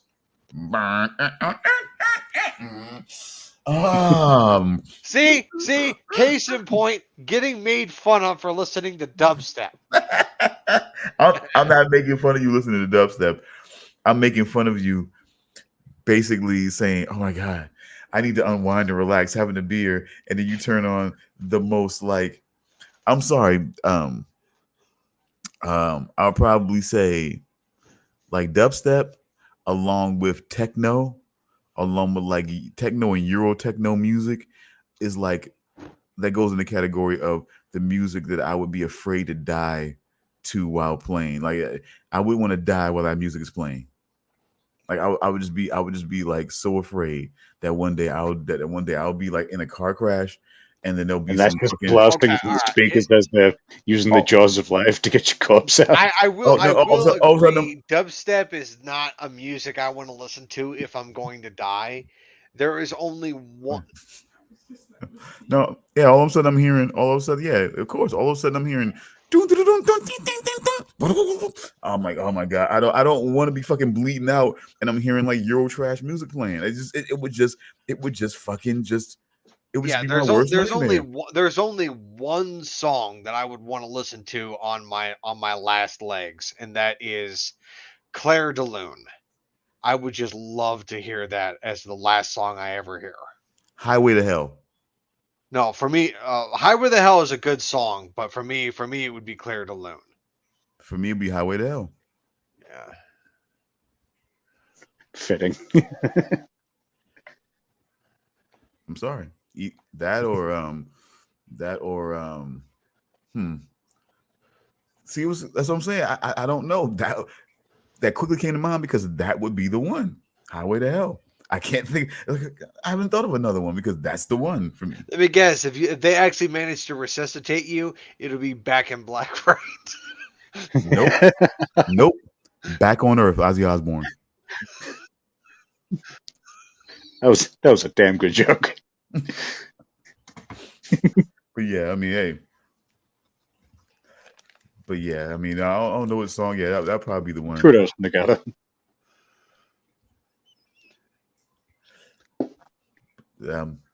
But yeah, Highway to Hell. That's the one to die to. Yeah. Or secretly guilty pleasure one. Blaze of Glory. Bon Jovi. I don't know if I've ever heard that one. I pretty much guarantee you've heard it, but I almost feel like that's one I might be kind of embarrassed to go out to. Unless it actually was a Blaze of Glory. If it's just like me cranking that on repeat as I fucking have cardiac arrest. See, forgive me for ironically enough, even though it was cool to see it, I think it would be corny to go out the Freebird. You know what I'm saying? I think it would be corny because even though it was cool to see. It was cool in Devil's Rejects, sure. But I think it would be corny because of that. It would be corny for me to go out that way because I saw it there. It would be kind of corny to go out that way for me. But maybe Guns N' Roses, or maybe Bob Dylan knocking on heaven's door. Two on the nose. Oh, really? No. Stairway to Heaven is two on the fucking nose, Damian. Besides, I'm not knocking on heaven's door. And if I am, then I'm fucking answering. Anywhere near that place. No. I can knock for an eternity and then they're just going to slide open that spot and be like, you again? Get the fuck out of here. And someone in the back is going to say, go away, no one's home. Come on, man. They have Guns N' Roses playing Knocking on Heaven's Door, but no, come on. And she's climbing the stairway.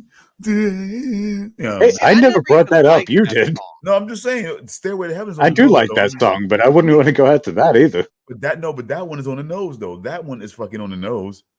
And Knocking on Heaven's Door isn't? By Guns N' Roses? Guns N' Roses? Oh, because it's by Guns N' Roses? Yeah, hell yeah. None of those guys are yeah. Especially Axl Rose. Yeah, I want a shrill, high-pitched voice to fucking take me to my grave. For what he did to Guns N' Roses alone, he's not knocking on heaven's door. God, no. Seriously. But no, both the band and the fans. But no, if I had to, but yeah, that's why I still say Highway to Hell. If I had to, that's still number one. Still number one. Or Ace of Spades. Yeah, that would be a cool one. Yeah, Ace of Spades is pretty good. I'm not the biggest fan of Motorhead. Like, most of their songs don't really click with me, but I mean, Ace of Spades isn't bad. I really like everything I've heard, but I've never really done a deep dive into Motorhead. Yeah. Sort of like, I know I've heard a bunch, but I respect Lemmy Kilmister as a musician, but I mean, I thought he was talented. Say it. You don't see him as God. You say it. Say it. Yeah. I'm familiar with that. I'm familiar with that clip. I think the movie was called Airheads. I think is what it was called. With Adam Sandler, Brendan Fraser, and Buscemi. Yeah, and Buscemi. Yeah, it's like it's like who would win in a fight, Lemmy or God? And it's like it's like a trick question. Lemmy is God or something like that. Yeah. Look, it's been a long time since I've seen the movie. I don't Yeah, remember I the haven't seen exact that in quote. years. Yeah. I used to love it Yeah, I though. remember enjoying the movie. I remember enjoying it. Putting I might have chili to and see it. water guns and attacking people with it. Gold. Yeah. So, just checking here because we're doing pretty good here. We're almost at 3 hours. Any more to say on Attack on Titan? These two specials in particular. I do have to say that I just keep thinking on the situation of like, I mean,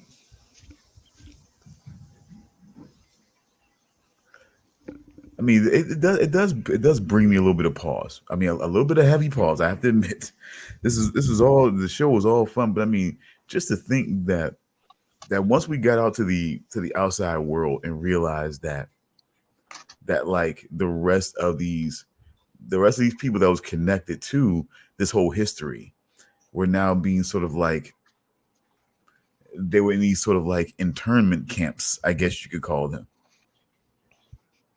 You know, and things like that. I mean, I guess when a nation, when I guess when the major parts of the world, I guess, agree to this, I guess people can be just, I guess they also felt like people can be subjugated in this way and no one will really say anything.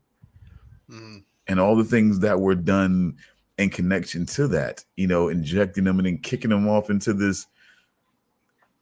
And I guess what you say is the island where they're kicking them off into.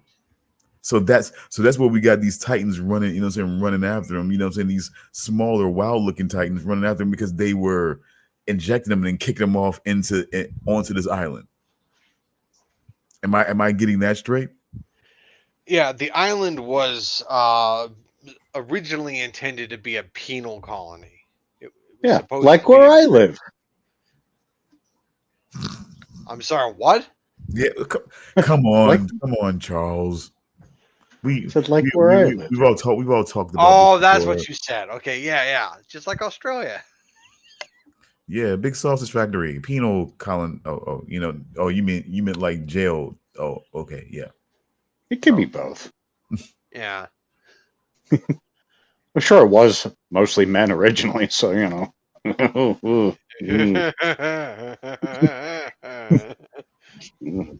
If you're wanting to shower jail scenes, then you probably didn't have a good day around there. All right. I'd like to tell you the sisters left the Australians alone. I'd like to tell you. All righty. Well, I am just going to say, again, just trying to take it off the heavy. But I just, yeah, it just a weird thing to see that to realize that there were like just these people, like I said, just being used as multi-purpose situations, you know, extra bodies to basically when they want to take on and take over certain areas, or, you know, lab rats to eventually go after and eradicate the island of devils and things like that. I mean, it just a lot to really think about, that is what was going on, even beyond the situation that was going on the inside. I mean, it was almost like and on the inside of those walls is almost like a staged fishbowl of like, this is what your life is always going to be inside these walls. There will never be any more progression than this. But it was weird to me because it was like, okay, they weren't going to fight, but yet we have this military that Parody did have. Like, did that not throw you off? Wait, what do you mean? What? Like, if the whole thing with the king was we're not going to fight, or at the so I mean, but see the thing about it seemed mostly more than we're not going to fight, we're going to choose peace. It was Hmm. it was mainly okay, we're not going to use Titan powers. It seemed like to me because they had military ready to defend themselves. Like So I highly trained, not just like, yeah, we just gave a bunch of fuckers guns and uniforms. Like they definitely went full out with it. yeah, and it seemed like gear that was they seemed like really started working quickly on this gear to take out the Titans. So it seemed like more than anything the king had uh had a sort of like focus to take out the Titans more than anything. Like that's his whole thing. Like no Titan powers, and anybody who uses Titan powers, we'll take them out. And so we'll take them Because out. like it could have been. I was gonna say it could have been some kind of self-preservation thing as like a, you know, last line of defense. It's like, hey, I'm having a good time here. I don't want this shit knocking at my door. But it seems a bit It doesn't. extreme for that, It doesn't. given the walls and everything. But it doesn't track to what the eventual reveal was, Mm. which was the king was supposedly like the king knew the king of course knows the whole story, while the other people the more poor regions, the more poor districts do not know what the whole story is. He does, so he knows what this is all about. Mm. And everything that was done, and as a lot of them in the inner sanctum, the better, more palatial area districts know about what the real story is. And so this whole thing of maybe we should die and everything like that for what's happened, it mainly was more about preserving. Yeah, maybe you're right in a way. Maybe it's about preserving their thing more than I guess. It just still comes around to being all bullshit. Because if you felt that way, I'm not going to fight. I'm not going to do this. We Eldians, we should die because of what happened. We have these powers and everything like that. Then that includes you. But it didn't include him. Not in his mind, not in their mind. It didn't include them, apparently. So it was just all bullshit. Honestly. You were willing to sacrifice these other people and everything like that to keep them from being powerful enough to rise up against you. Mainly, I think that's the mind fuck. That's the turnaround. This whole thing was about making sure that these Eldians who all had the power to become Titans, that they didn't find and seek that power and try to rise up against them for better circumstances. More than anything. Because as soon as they realized that, and I'm pretty sure they had their way of finding out, you know, what were the plans were. That's what this whole thing was about. Spying on each other, putting plants, you know what I'm saying, putting plants in, you know what I'm saying, putting plants in on Paradis, and then putting plants also on the main, you know what I'm saying, on the main area in Marley. They try to figure out what was going on, what, you know what I'm saying, what the other side is planning on doing. And everything like that, trying to figure out their plan as soon as everything started to kick off. You know, it's just like I said, it's just, to me, it just seemed like when it all comes down to it, it's more political bullshit, more power and influence bullshit that was made to seem like that was put into a more romanticized, you know, version of things to make people feel like they were being protected. That illusion. Because as this attack is happening and no one knows what the hell's going on, but they do, and people are afraid.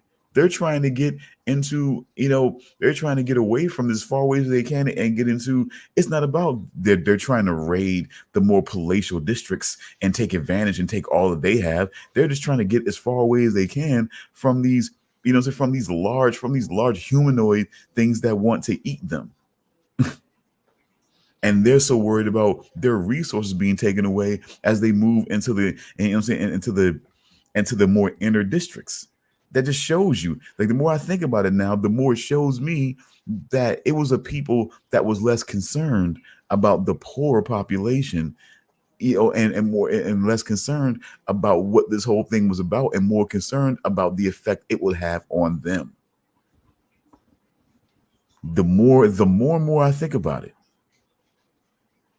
keeping the secrets, keeping them out of the inner districts, and everything like that. It just seemed less concentrated on the danger that was apparent, and more about the effect that it had on them. This kind of lets me know that this was just more about. And then as you realize, I think the revelation of the Great Titan War, and that the way they spun it to happen didn't really happen that way. I think that was just opening the door of possibilities of how much, how much of this stuff is a lie. A whole mindset and perception was based on a lie. For the most part, it was all a setup and an agreement, but it was based on a lie to make it seem like that the human population was able to turn back the Titan threat and run them off the mainland for the most part. And now we have these descendants who are essentially POWs of this, of this thousands of years war or whatever, and everything like that. Just like, it's just a weird set of situations here. I just feel like, and I feel like at the end of the day, what you had was still different powers, different influences using and subjugating people, and not caring about the actual population that really has to fight this war, that really has to suffer a lot of the situations that have been created, that a lot of the programs that have been set forward.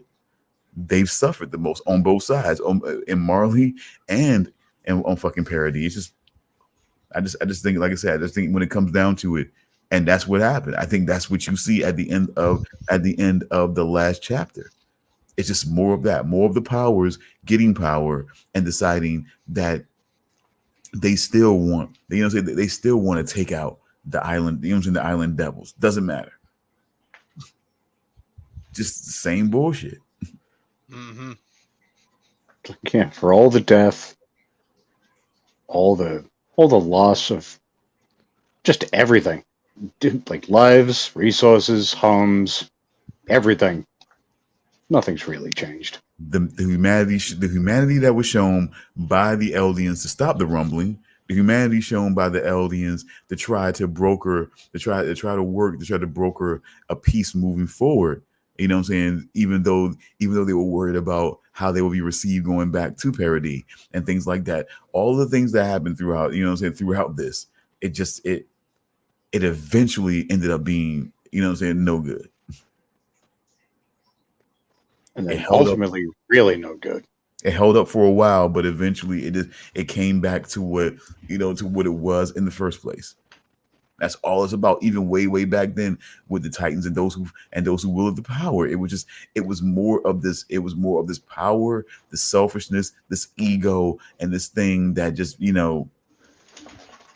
it's all about that. And like I said, the more I think about on both sides, like I said, I still think about it when we reveal who the king really was, and what what he did to Emir and everything like that, the founder. I mean, we realized who he really was. It wasn't this whole thing of we deserve this. No, that's some bullshit that was being told to make it sound more poetic. He just want to make sure that no one has that fucking power to fucking rise up.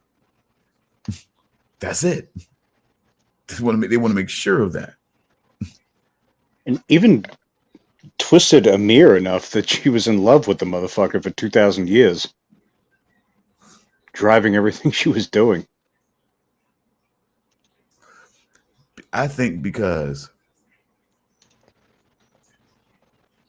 in a way, like he was still furthering her legacy and everything like that, furthering her bloodline, even though it was for more weaponized means than just keeping her memory alive.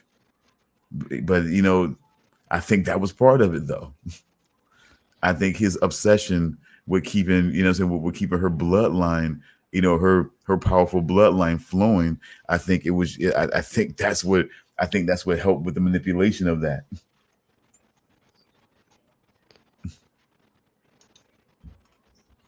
Sadly I feel enough. like for all the hope it presents throughout this series, for all the goodness you see in people, it really does just paint a bleak picture of humanity. Sadly enough. I mean, we enjoy. Like the positive is this pretty much a very small pocket. I guess you can't really say that for the people who don't know about things, but by and large, it's definitely a very fairly condemning painting of humanity. Sadly enough, the most hopeful place. I think that's why I kind of came to that. And I think that's why I kind of ended the way that it did, in a way. Because sadly, the most hopeful place, the most hopeful part of this whole entire show was the island of Paradis, because of what they didn't know. The overall population of the people there on that island had no idea about the world beyond the walls. They had no idea about their powers as Eldians at all. And even through all of this, they tried to have some hope that they could, because that's what they were being sold. That we can wipe out this Titan threat and move on with our lives, and and not have to live in fear anymore and keep these walls up. We can take these walls. We can take these walls down finally. These walls, which are totally not Titans. See, that's the irony there. Like, what if they did wipe out the Titan threat and decided, yeah, we can be free now. We don't have to live in fear with these walls, because that's why the walls were up in the first place, because the Titans at bay. So now we can tear these walls down. And they start chipping away, and they're like, "Oh, motherfucker, are you kidding me?" And from what They see that fucking big fucking head poking out. He's like, "Are you serious?" And from what the priest said, they can't be hit by the light, because maybe the sunlight could have started an automatic rumbling without anyone to control it. Like, do we like it's do we? Yeah, I mean that's what I'm kind of thinking about right now. I mean, what do we think about that? Like, that's what I'm thinking now. Like, if sunlight would have hit those guys, they could have just started rumbling on their own with no one to control it or stop it. I do recall that being sort of implied, or at least hinted at. Wow. What do you think, Charles?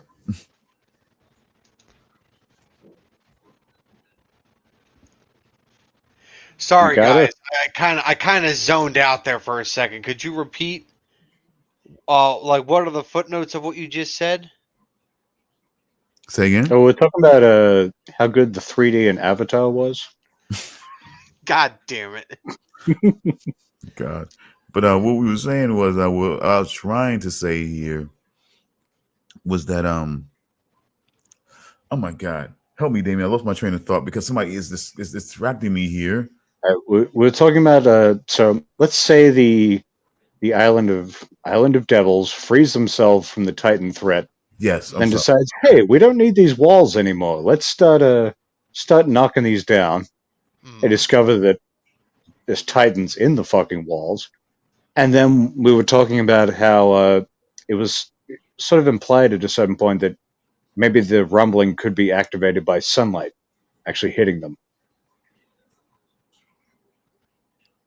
Oh, so like if they had torn the walls down, that would have like inadvertently activated the rumbling unintentionally. Yep. If the Titans in the walls were exposed to sunlight. Because they already confirmed that in universe that the Titans are active during the day and they're inactive during the night. Or at least typically, aside from one time. If they had not known about the Titans in the walls beforehand and they had eliminated the Titan threat outside the walls, and they start knocking down a part of the wall, and they don't and need, and they said like, oh, they don't need the walls anymore. because they're safe now because the Titans threat is eliminated. So, yeah. Well, then, fuck. Who knows Exactly. what would have But happened? that's based on a lie. But that's based on a lie. But see that whole thing could have happened based on a lie that the inner circle and those so in those inner districts were telling. They were telling Yeah, a but lie. They were did telling. They did were the telling. I don't remember this, but did the inner circles know about the Titans in the walls? Yes, because Yeah, they did. that was the whole thing of why the priest ran up to the top of the wall to make sure that they had the face of that one Titan covered. Because basically they knew that they were making the poorer population believe that the walls were there to protect them from the Titans. That's why the walls were here. So to make sure that we keep the Titans out and everything like that. So, and people felt like, and it was always that conversation of that once we got the Titans, once we cleared us of the Titan threat, then we wouldn't need to have these walls up. There would be no need for them. Mm. And they could have inadvertently caused the rumbling themselves. So it was almost like it was almost like an alluding to an eventual situation that was probably going to happen one way or another. So even if Aaron hadn't activated it himself, the rumbling would have happened regardless. It's very possible because if they felt like they had eliminated a Titan threat, they would have started knocking down those walls. Who else would have, unless the inner circle would have finally had to reveal the truth. Otherwise, the inner circle would have had to reveal the absolute truth of why we can't knock these walls down. Because they know. Okay, fair. Excuse me for a second. And if you Oh, have worries. anything, and if you have any closing words or anything like that you want to impart to it, I mean, just go ahead. But I'll be right back. Okay. I'm trying to think, what else haven't we covered? We've pretty much gone over everything. Because, as I said to you before the show, like, I would say probably 80% of the final chapters was pretty much a battle sequence. Yeah, about that. Like, they injected a lot of story towards the end, but in the earlier sections, it was pieced out in fairly small pieces. Oh, 'Cause- and can I take a minute to say something? Yeah, Flock got killed. But who did? The guy with the red hair who was siding with Aaron, and he was Oh, an obnoxious piece of shit. that's And the guy who like shot holes in the in the plane, yeah. and he got shot in the neck. And I'm like, you got what you deserve, you son of a bitch, because Pretty much. Flock was an idiot. Like Mm. when Flock was first introduced, he was a coward. He was 100% a coward. And then when he like toughened up and revealed himself to actually be like kind of brave a little bit, he ended up siding with the wrong guy. No. What? He sided with the right guy. We've already established this. He sided Yes, with the right guy. fine.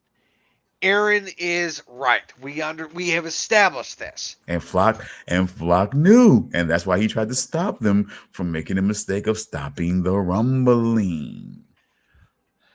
All right. He tried. He tried. Okay. Well, He you gave up guys his life. talk about that. I have to step away for a few minutes. So We're going to be just about done. So we're going to be getting to your part of getting the shield and a lot of male ass being shown. Oh my God! Well, it's a good thing I'm stepping away for a few minutes, huh? No, the shield. Carl's gonna step away and think about some male ass. That's the shield. God. You're gonna be. All right, yeah. That's the shield right there. There's some lady ass as well. Yeah, limited. Maybe not quite in equal doses. Yeah, young female ass under a very large cellulite, male ass. Oh, Yeah, I oh remember that God. one. Yeah. That was. Ugh. I think, thank God she was still alive, but also, if I was her, I don't know if I'd be grateful waking up to that. Be like, couldn't I just be dead? This is the worst thing that's ever going to happen to me. But yeah, but it wasn't. Look, it wasn't easy coming to that. It wasn't like I was laughing and cheering and jumping up and down or whatever. It wasn't like it was anything like that. When I came to this realization, it was just when I just sat there when I sat there with the closing credits, and I just sat there with it, and I just wanted to see, okay, they're wanting to show us something because they're sticking here and they're staying here and they're just not going away from here. So there's got to be something, and I'm just watching it through, and I'm just seeing what eventually goes on. I'm just like, yeah, it wasn't a satisfying chuckle. It was just more of a yeah, you hate to get there, but he was right. Yeah. I hated to be there, but I mean, the guy knew what this world was really like. There's really not much I would take away from the final chapters. I was definitely very satisfied with the ending.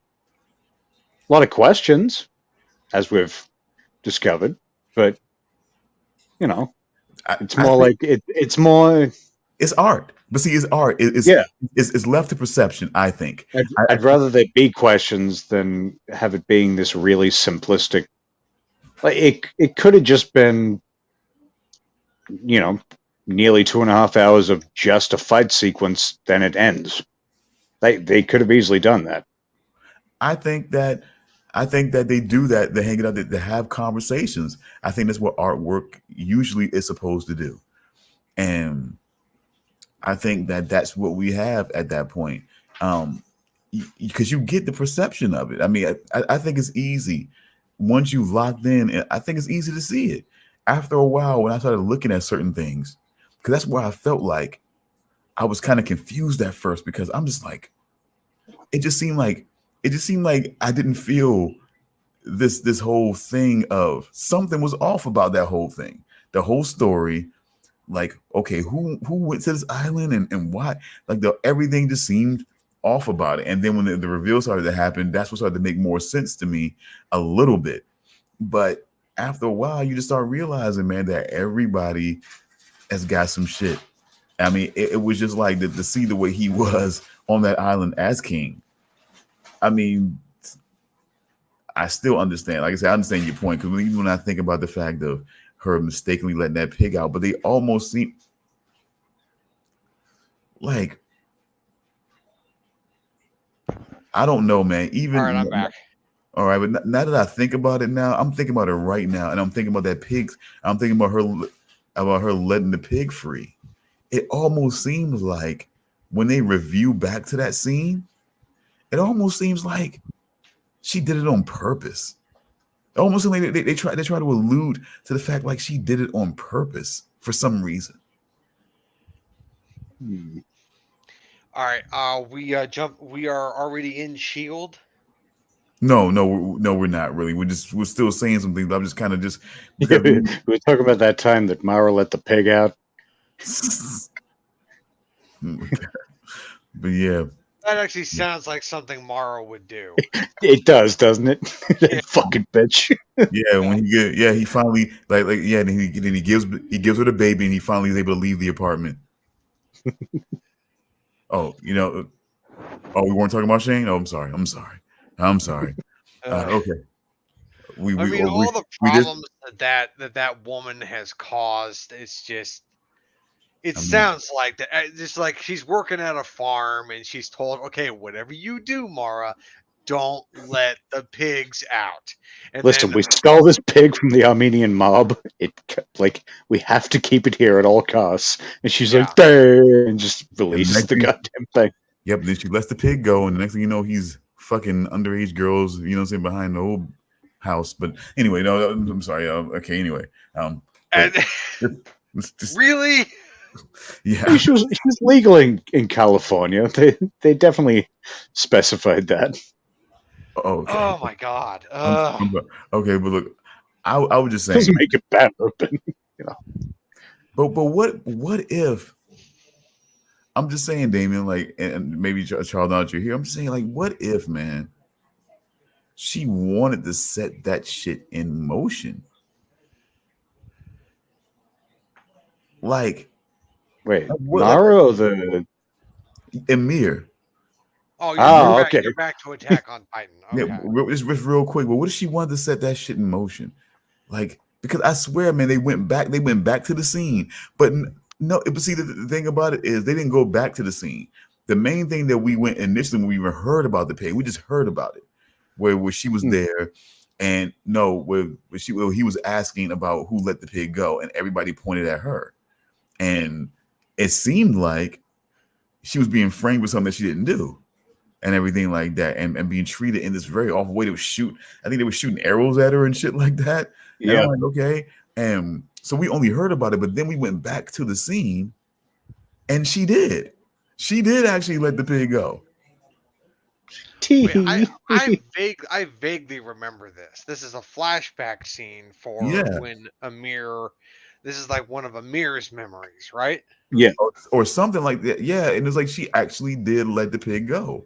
It's almost like she set the situation into motion. Like, was she in love with him? Maybe. But I just think that eventually she became this thing of what he ended up doing, I guess, is what she was good with. I guess is why she stayed connected so much to doing this, to keep creating and keep this whole legacy going and everything like that. I guess. The whole legacy, the creating of Titans kept going because, well, every time she died and every time her descendants died, their descendants would eat the remains. Yes, I mean, but then we also show her.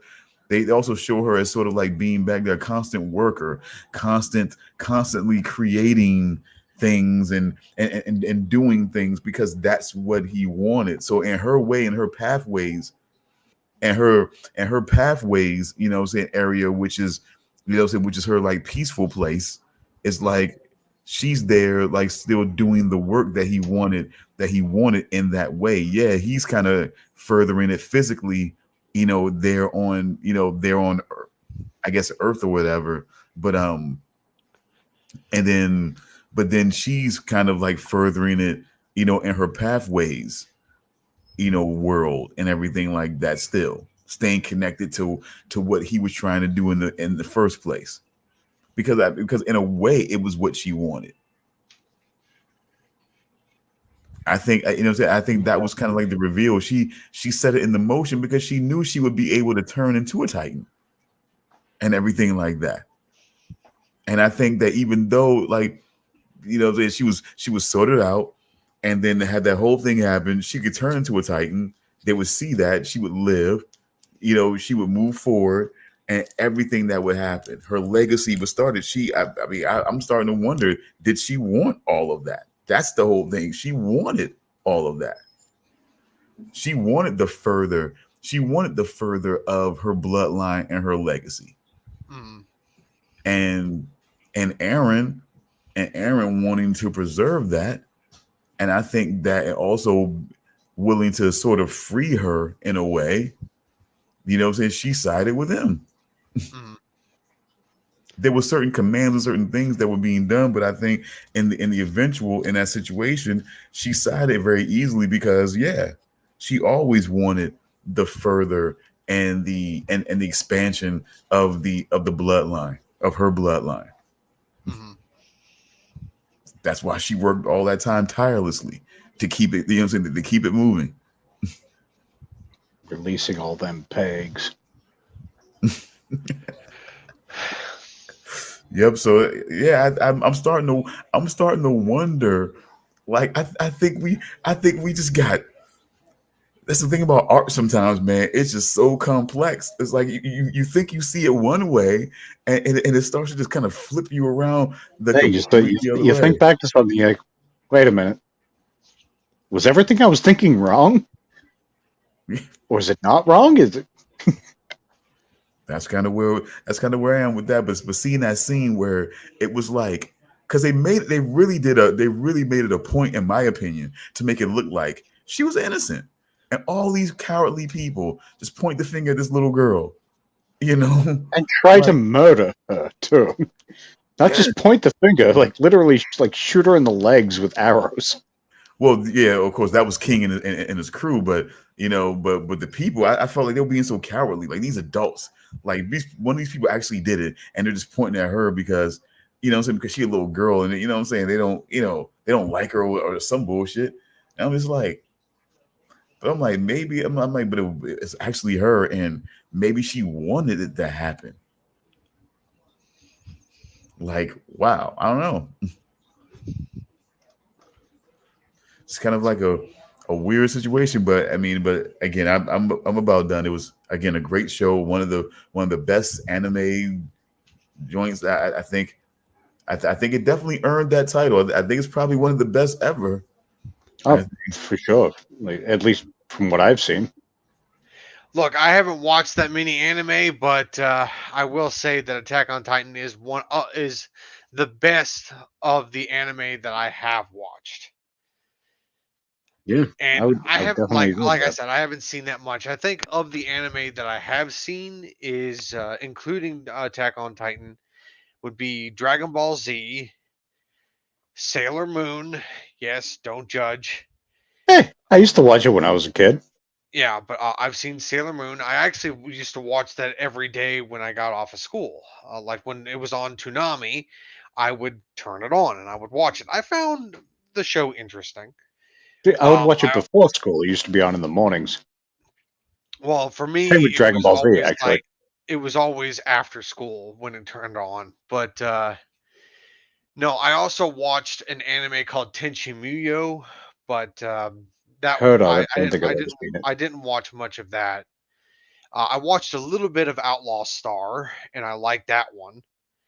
Let's see, what's another one I watched? I watched Cowboy Bebop, but I watched that one recently because of the live action adaptation they did. Yeah. The live action adaptation was not that great, but that forced me to watch the anime, and the anime was amazing. Loved it. Let's see, I started watching the One Piece anime because I watched the live action adaptation, and I loved the adaptation. The anime is good, but there is a lot in the anime. Yeah, it's like, what, 1,200 episodes or something at this point? Around that, yeah. Around that. Did you ever see, I only saw this for the first time recently, Ghost in the Shell? No, but I wanted to. I wanted to The watch movie the was anime. great. I don't want to Yeah. watch the live action movie though, because I've heard No, the I mean, live. I watched. Yeah, I've heard. Yeah, it's not so great, but I watched I, the yeah, like the original anime movie, which was really good. yeah. And I've got Standalone Complex sitting there, which I've seen an episode of before, but I'm definitely looking forward to starting that. Yeah. You know what I really I really want to see reprised again? What? More animated episodes of Eon Flux. I was just thinking about that, and I was actually thinking about the Charlize Theron live action movie that they did. I don't. Yeah, I never saw it. noticed that recently because I saw that Rift Tracks did it, so I may grab that. Yeah, Rift Tracks does a lot of like things. Yeah, I don't. Yeah, I watched. I do words. I watched Solo the other day. Actually, the Rift Tracks version of Solo, which actually was a pretty decent movie. Still a lot to be made fun of, but Well, yeah, it was better than I expected.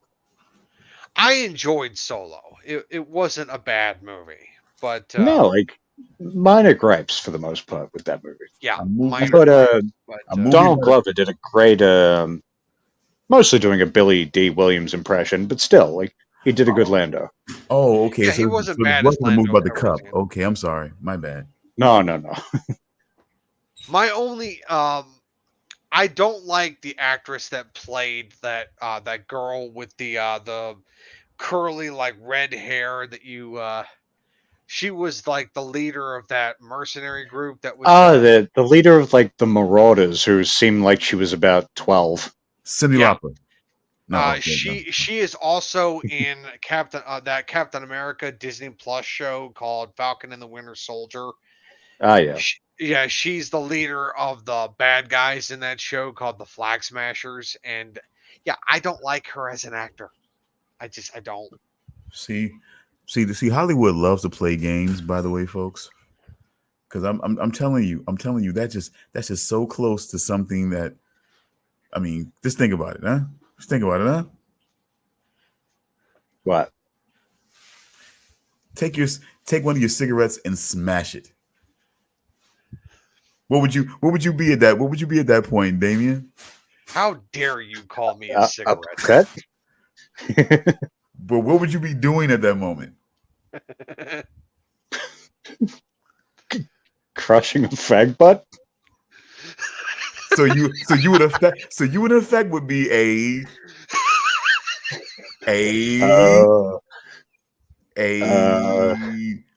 let's say a flag smasher minus the L, huh?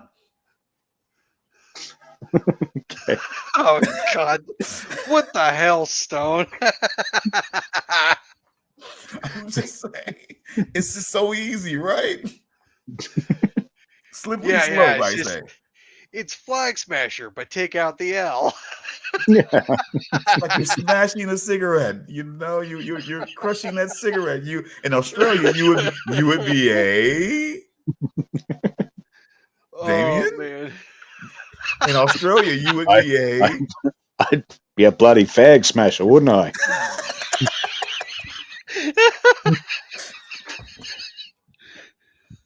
That's not a prolapse colon. This is a prolapse colon.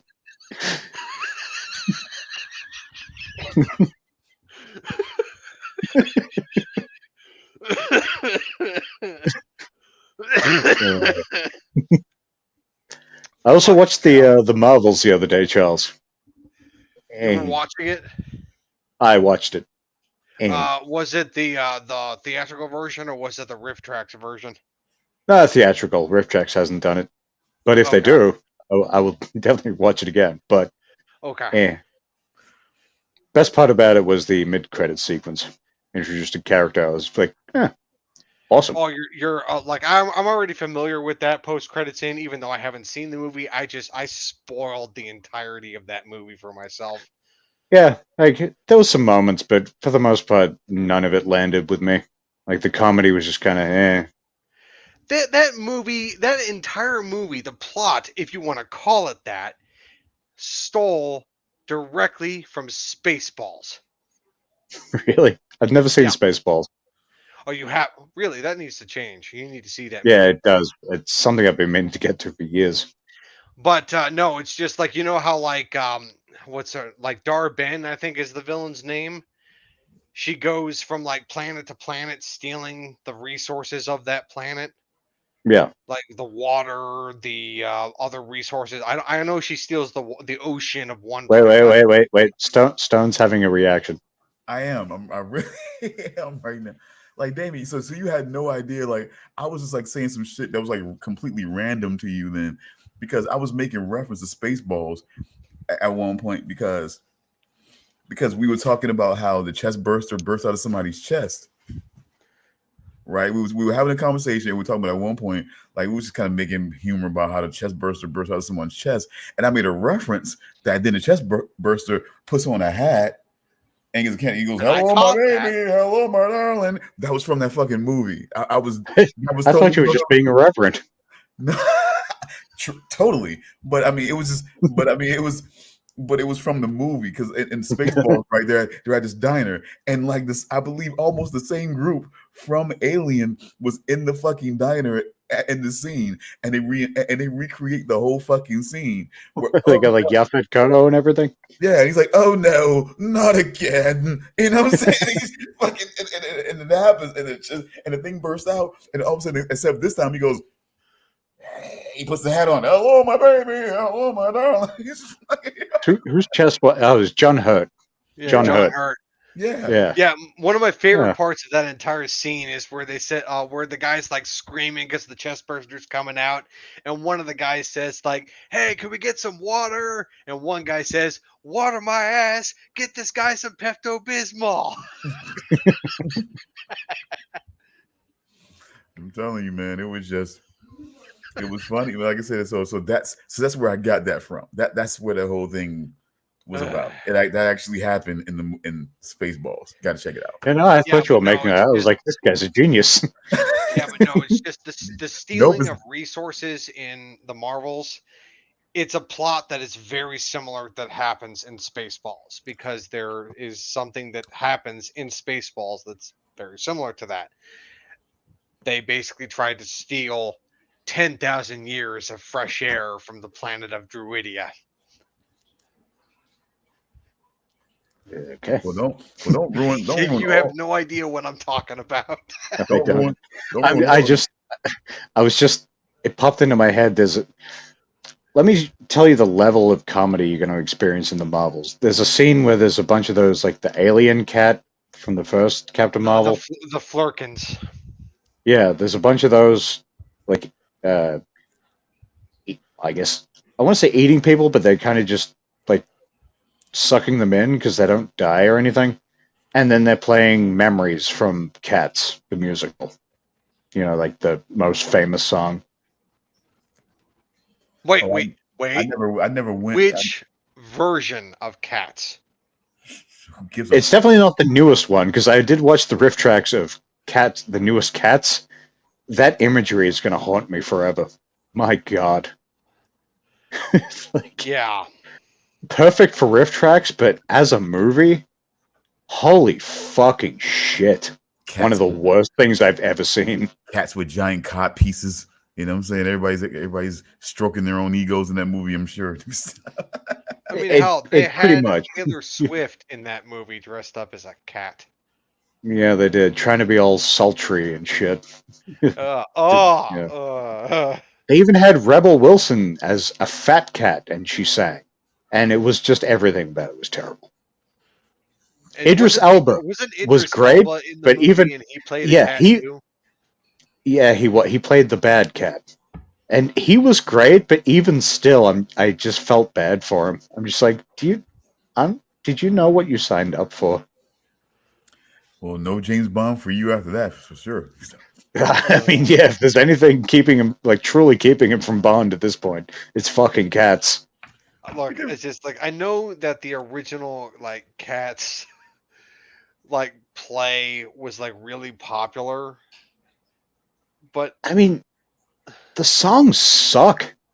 Like, even though they were done poorly in the movie, I can't imagine them being done well and me just being like, yay, this is good. well, I think the reason why the original play was so successful is because it was like so different. I think is the reason. Like something like it was never done before, so that's why it was so popular. I remember when the play first came out, like everybody was talking about it. Everybody was. It was all in the newspapers, just like, oh man, like the news channels were talking about it, newspapers were talking about it. Yeah, it was crazy. Everybody Yeah, was pretty talking much about it. before this, and aside from that song Memories, which you've heard like many times in pop culture, Nope. main thing I knew about Cats was from Team America, where one of the characters is talking about going backstage at Cats when he was young. I was raped by Mr. Mistopheles. And on my part, the first time I actually heard that song "Memories" was in the Naked Gun 2.5 movie, I think. Oh no, Naked Gun 2.5 movie, where Lisa Marie Presley was in the shower and she's humming it, and the guy's coming in there to try to kill her, and he starts hearing her singing. He's realized she's singing "Memories." He starts singing along. Scattered pictures of the smiles we left behind. He's flowing with her, you know what I'm saying? He starts going in. So could it be that it was just so simple then? You know what I'm saying? And she's like, "What the hell?" It's like, that shit was. That's the first time I ever heard that shit. That's like the first fucking time. See, I've seen That was probably the first time parts for of the me, Naked actually. Gun movies, but I've never seen them all the way through. I loved them as a kid, but that was probably the last time I saw them. Like, it would have been, yeah, See, let's think about. So you at guys least don't 2 know. decades ago. You guys don't know what fucking classics are. So you think about me when I like a fucking I movie, just said I saw them. huh? I just said I seen them. Like a long time ago. Well, yeah, but I still understand that they were great. Oh yeah. But it's like I try to keep them shits, man. It's like there's a show. Okay, there's a movie back in the day called when I was a kid called Moving Violations. It was fucking crazy ass movie. Fucking love that shit.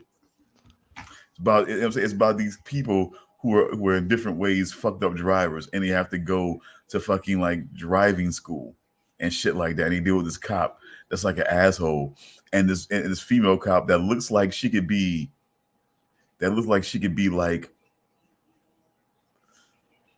like a lesbian, or at the very least like Jean-Claude Van Damme's, you know what I'm saying, twin sister from when he was like in No Retreat, No Surrender. She's got that same like slick back, you know what I'm saying, Russian type thing.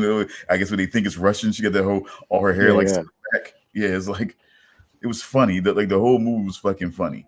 And it was just like I'm trying to tell you, even shit like that, everyone, if I could find shit like that, I try to find shit like that and just like every once in a while just take a sit back and just reminisce and watch shit like that. Like every time fucking Police Academy comes on, but now I don't even have to do that anymore because I fucking own the DVDs now. I own at least a couple of the Police Academy movies. That's just what the fuck I do now. Like I'm gonna do that now. You could probably get the box set of everything for probably like $10. Well, I'm not gonna go there. You know what I'm saying? We're not gonna go Like, there. they're not all great. No. The first couple for sure. Yeah, love those. Love those. The only thing I really remember from Police Academy is the theme song. I remember when basically I guess Mahoney had mistakenly put this prostitute in the podium, and then Lassard happened to go in there and give a speech to somebody he was giving a tour of the area to, and then she ends up. Well, he thought it was going to be, I don't know, he probably thought it was going to be Harris or some shit like that, or Mouse or whatever. And she was giving a blowjob to fucking Lassard and shit like that. Mm-hmm. And then he's like, okay, he's wondering what the hell went on. And all of a sudden he's seeing Mahoney come out. You know what I'm saying? Good speech. You know what I'm saying? That motherfucker was fucked up the whole day after that. I think, he was fucked up until he realized that, okay, Mahoney wasn't gay. Or whatever. Then he was like, what the hell? And then that's, of course, toward the end when he had Mahoney, you know what I'm saying, get a blowjob by the same fucking prostitute. Maybe, I would think.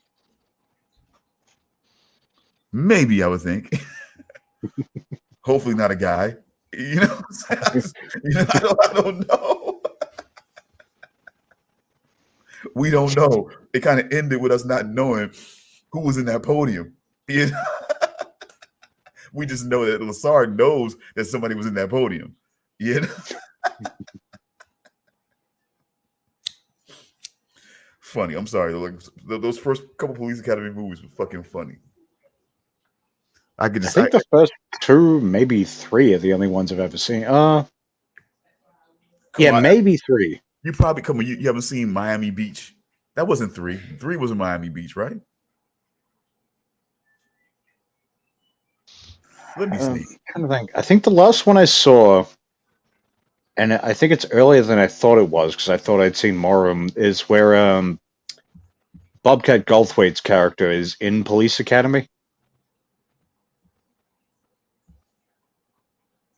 Say that again? The one where Bobcat Goldthwait's character is actually in the Police Academy. Citizens on Patrol. So, okay, yeah. So was that 2? 4. Okay. So I would 4. Okay, so maybe it was the first 4 that I've seen. Okay, yeah. So yeah, 4. Okay, yeah. So 4 actually. I never saw Mission to Moscow. I did see. Yeah, no. I did see City Under Siege. You know, it was. You know, and I did see Miami Beach a little bit. You know. But I definitely say 4 was definitely the ones I definitely liked the best for sure. For sure.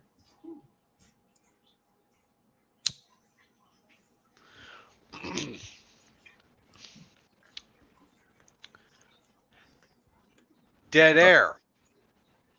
Uh-oh. We don't worry about the awkwardness here. Keep doing But okay, so I guess we were done with the. I'm sorry, I was just thinking. I do that.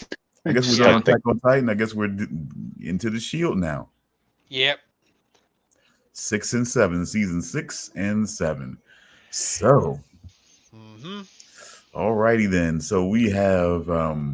Actually, got to start with 5. Well, like the tail half of 5. Okay. Yeah, we got to we didn't start get to with that. that because we didn't finish it the last time we did this.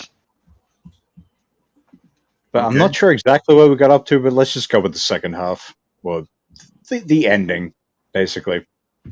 So you've had Forrest Whitaker as John Kavanagh from IAD, investigating them throughout the whole, investigating the strike team throughout the whole season.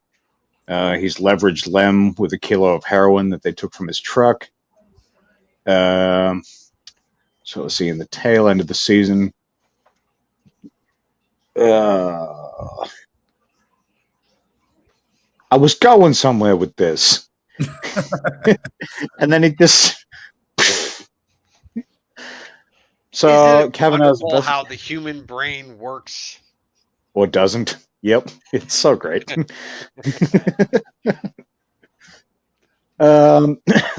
So Kavanaugh's investigation is sort of starting to peter out. He's putting pressure in a lot of different places, and still nothing's really panning out. Vic's made him so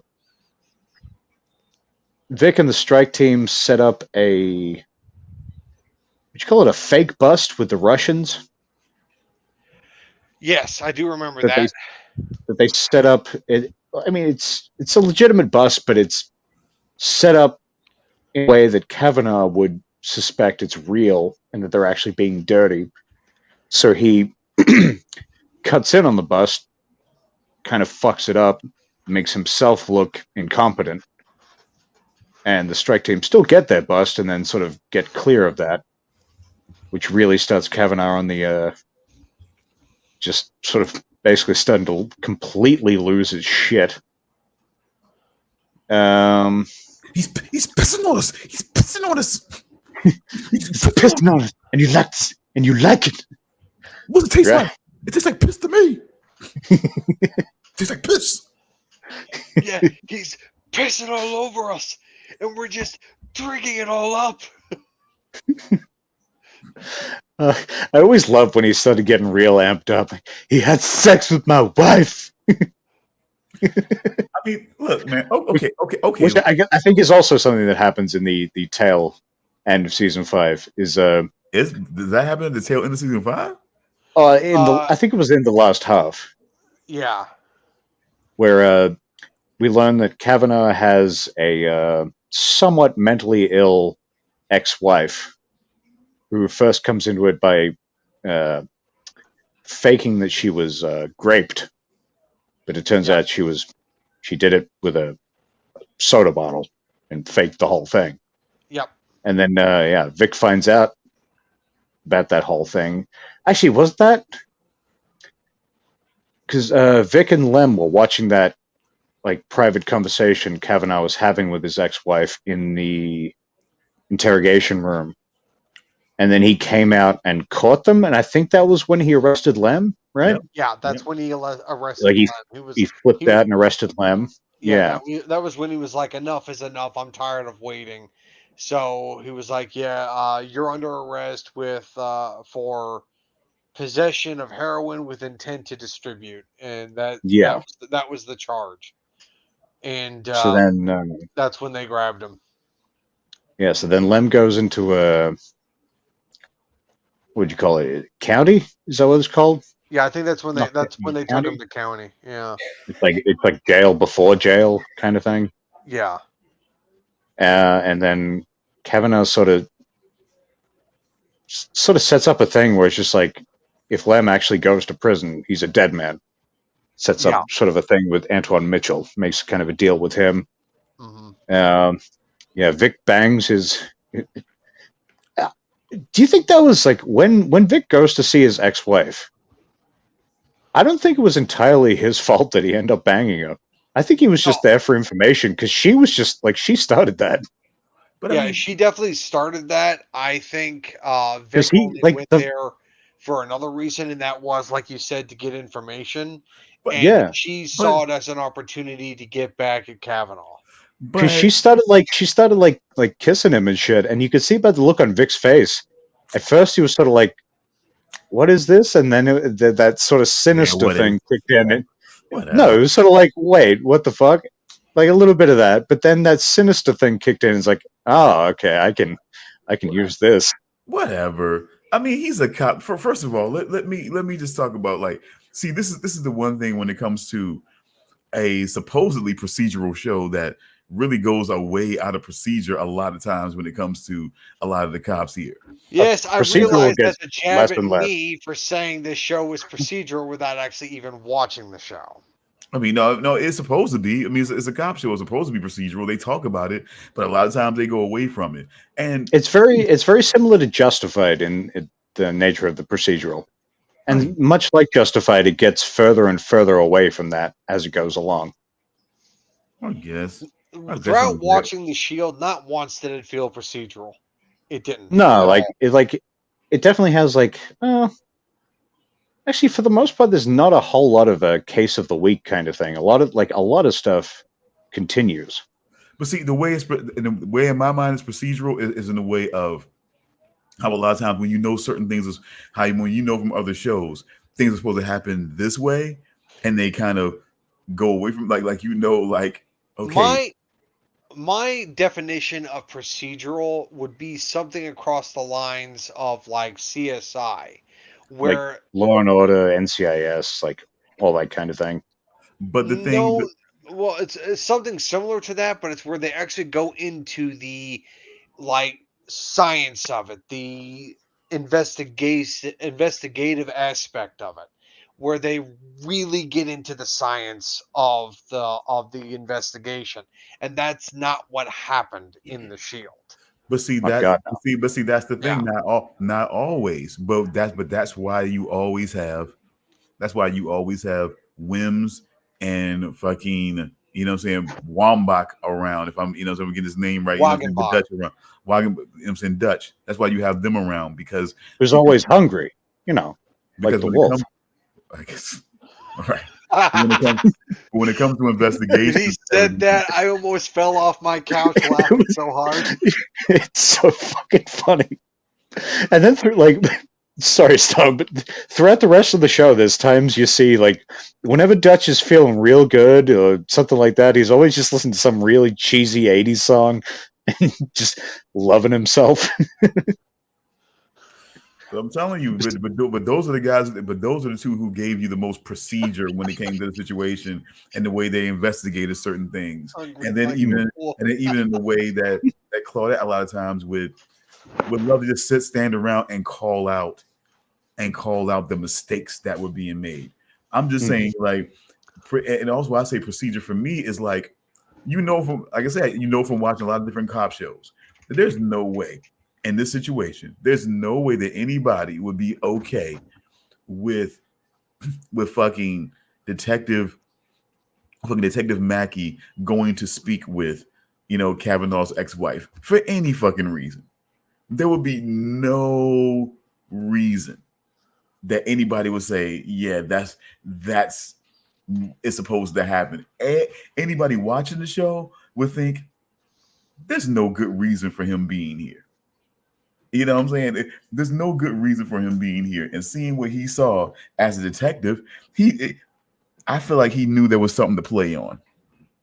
Oh yeah, I don't think I do. going there and banging her was his first intention. I, please.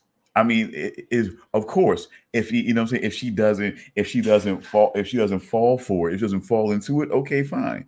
But just in case he wanted to be the one there, just in case her mental issues and her wanting to get under his skin, you know what I'm saying? Yeah, if I could be the one there, you know what I'm saying, if she wants to do that, then yeah, absolutely, I'll be there because no one would think it's a good idea for him to go and speak to Lieutenant Kavanaugh's ex-wife for any fucking reason. This guy's investigating Mackie. There's no good reason why he would speak and trying to make a fucking excuse, for him to be there and just to follow up and see how she's doing. That's bullshit. He wanted to be there just in case. Just in fucking case. Especially seeing the whole scene play out and seeing that he was actually going to allow her to be charged and go into psychiatric evaluation and everything like that. Oh yeah. Like he knew that she would be looking to fucking like really get under his fucking skin. And what better way than to have sex with him? Come on. I don't know though. I was really paying attention to Vic's like expressions at that point, and I swear there was like a split second of him being kind of surprised before again that sinister side sets in. Because you want to see. Because I truly feel like if I put myself in that moment, I would want to seem like a good guy. I would want to seem like the guy that didn't really I didn't really come here for this, and at least try to act okay, yeah. I guess I see what you mean. Yeah.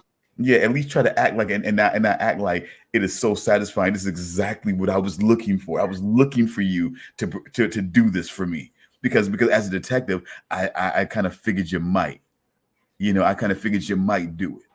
So I want to make sure that I was going to be there to do it. And I have to. But it's like to that point though, like it's nothing that he gives her though. It's very much the camera like close in on him. He's not like trying to push her off or anything. It's a look on his face.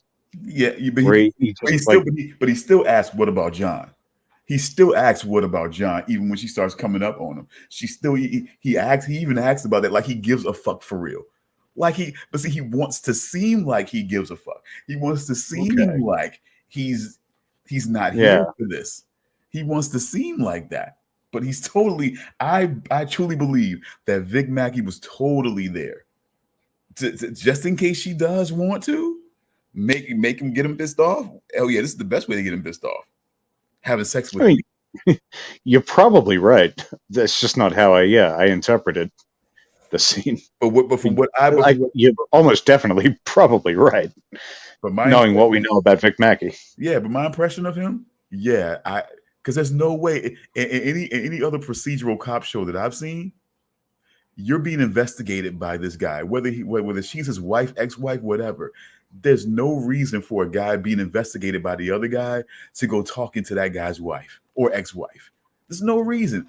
Anybody looking at that or catching wind that Vic Mackey was actually going to visit, an internal affairs investigator's ex-wife for any reason, they would automatically assume that he was there to intimidate. First of all, they probably assume that he was there to intimidate her.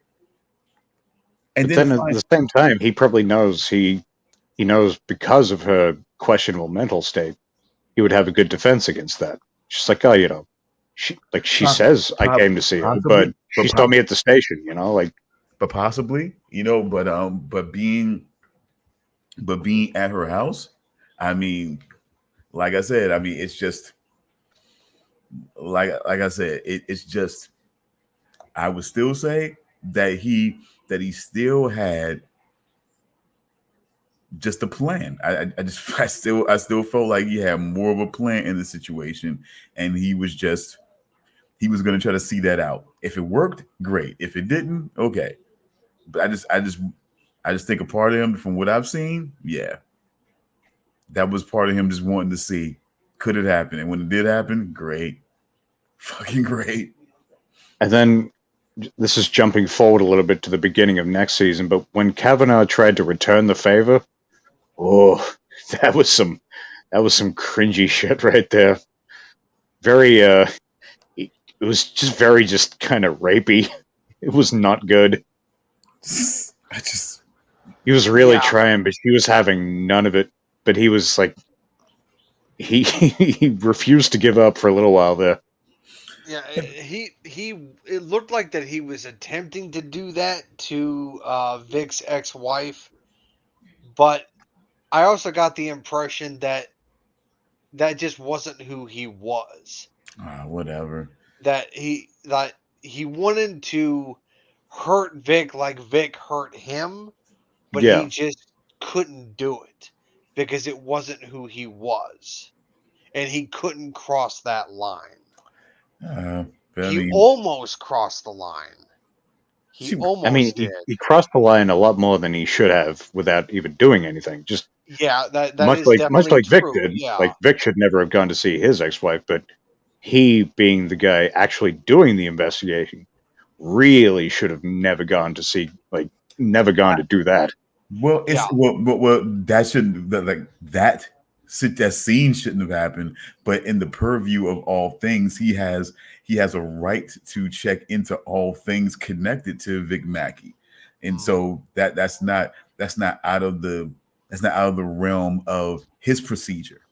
Now the way like it was said, like Claudette said, the way that he goes about, the way that he goes about interacting with people and the leveraging and the things like that, it's a little heavy for sure. But I still say that in normal procedural shows that I watch, yeah, there's no way that guy would show up there and not hear about it. There's no way that anybody that learns that he's going there to see her would be able to, I mean, and then to admit it to him,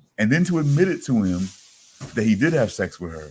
It just, I mean, I would still say it's kind of weird that he didn't hear more about it once it was found out.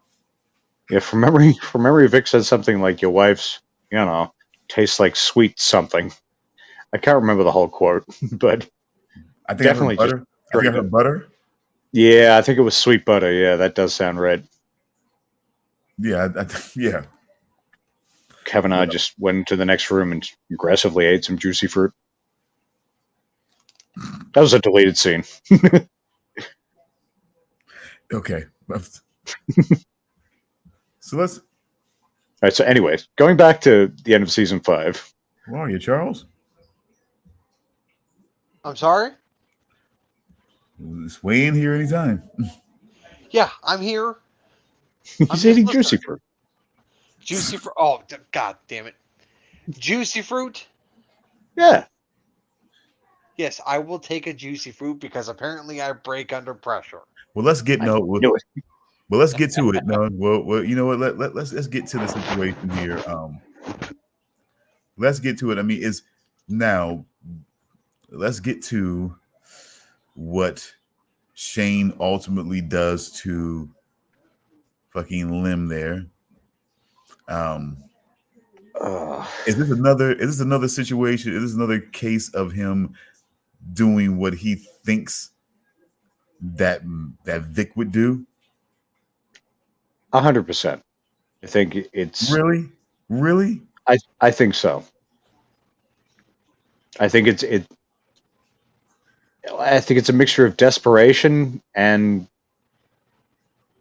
Shane wanting to be what Vic is, or at least as. I mean, he really believes that Vic would have done that. He really believes that Vic would have done that.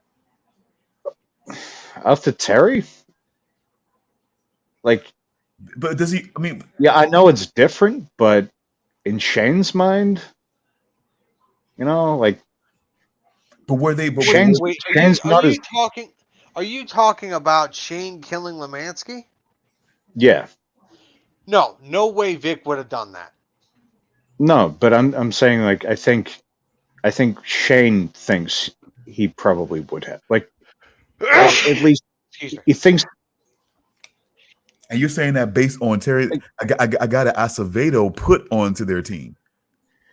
Yeah, I just think Shane, you can definitely tell throughout the show that Shane wants to be on Vic's level.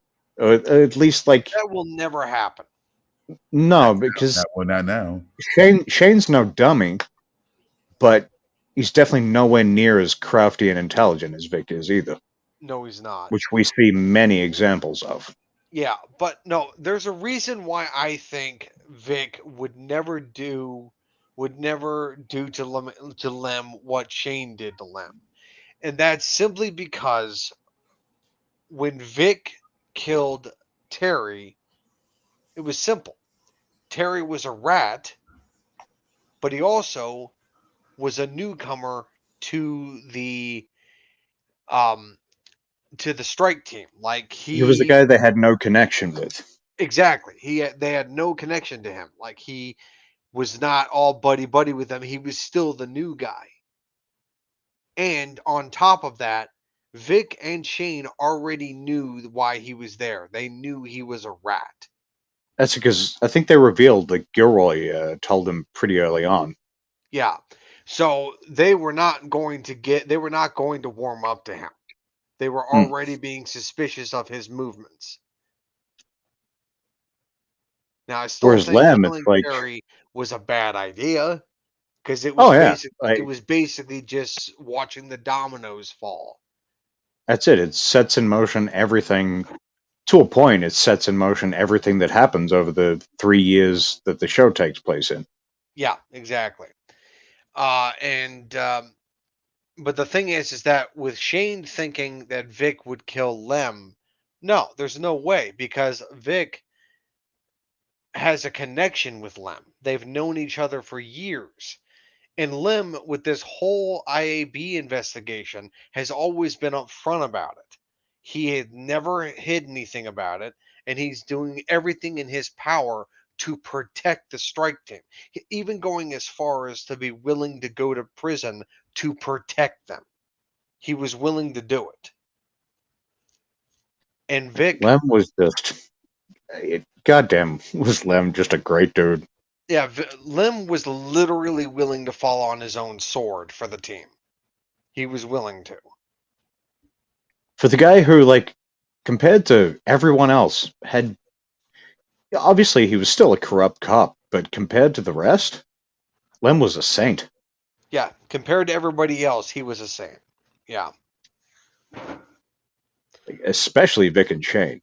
But, Yeah. you know, Ronnie's a very good follower that we find out later on. And Lem's thing is loyalty.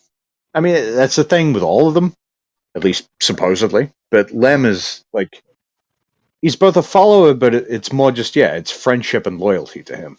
Yeah, it's friendship and loyalty. Ronnie, on the other hand, he's just willing to follow orders, whatever those orders are. And then, as we find out in certain instances later on, Ronnie definitely has like a cold-blooded element to him. Yeah. Like the certain individual in the hotel room. Exactly. Yep. Without a second thought. Yep. Like, it just comes naturally to him, that particular thing. Oh, yeah. From that moment on, I was like, okay, who the fuck is this guy? Yeah. It's funny to think, like, I'm guessing they didn't plan Ronnie to be as big a part as, like, he sort of became. Because I don't think he was even listed in, like, the intro credits until season 5 or so.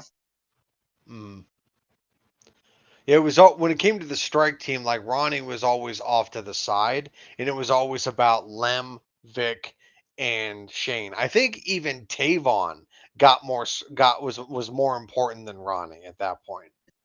Yeah, I would say so. He definitely got more like more scenes for sure. Like Ronnie was like for a long time just kind of like he was around. He said things here and there, but he's very much just very much just a quiet background sort of character. Yeah.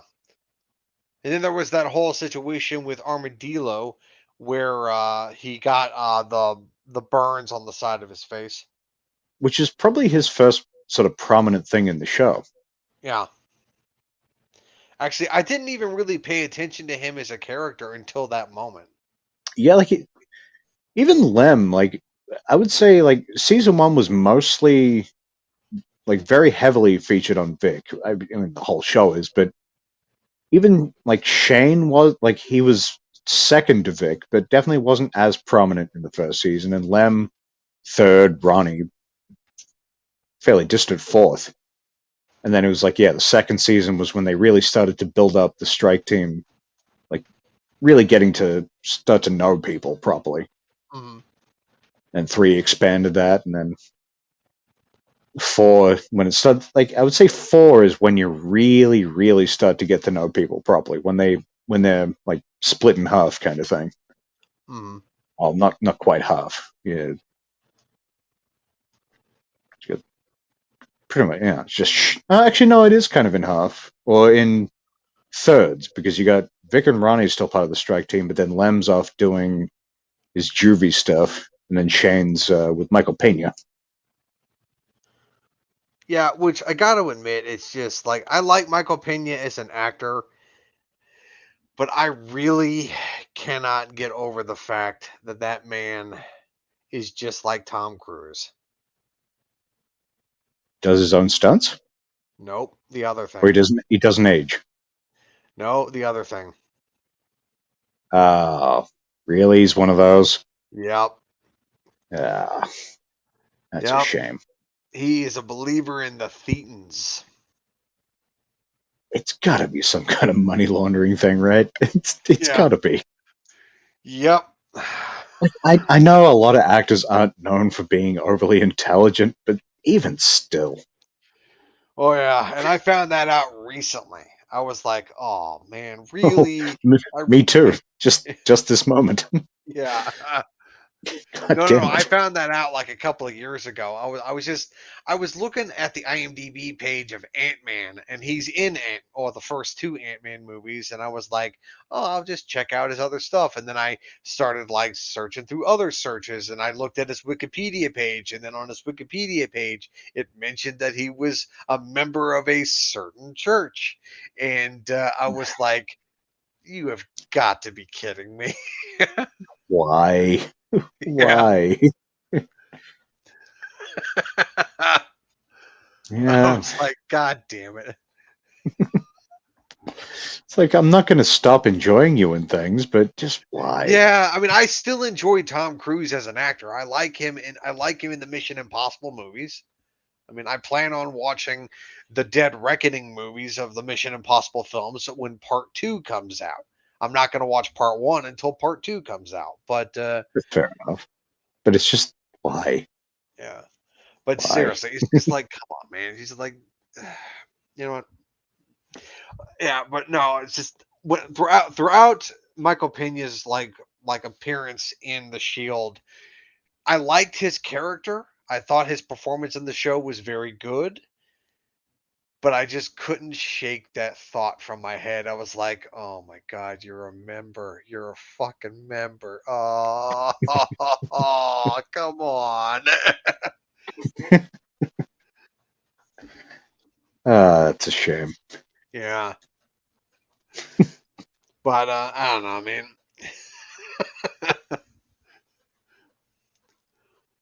Yeah, and for those of our fans in the audience that are watching, if you don't know what I'm talking about, just look it up. And if you are one, eh, Eh,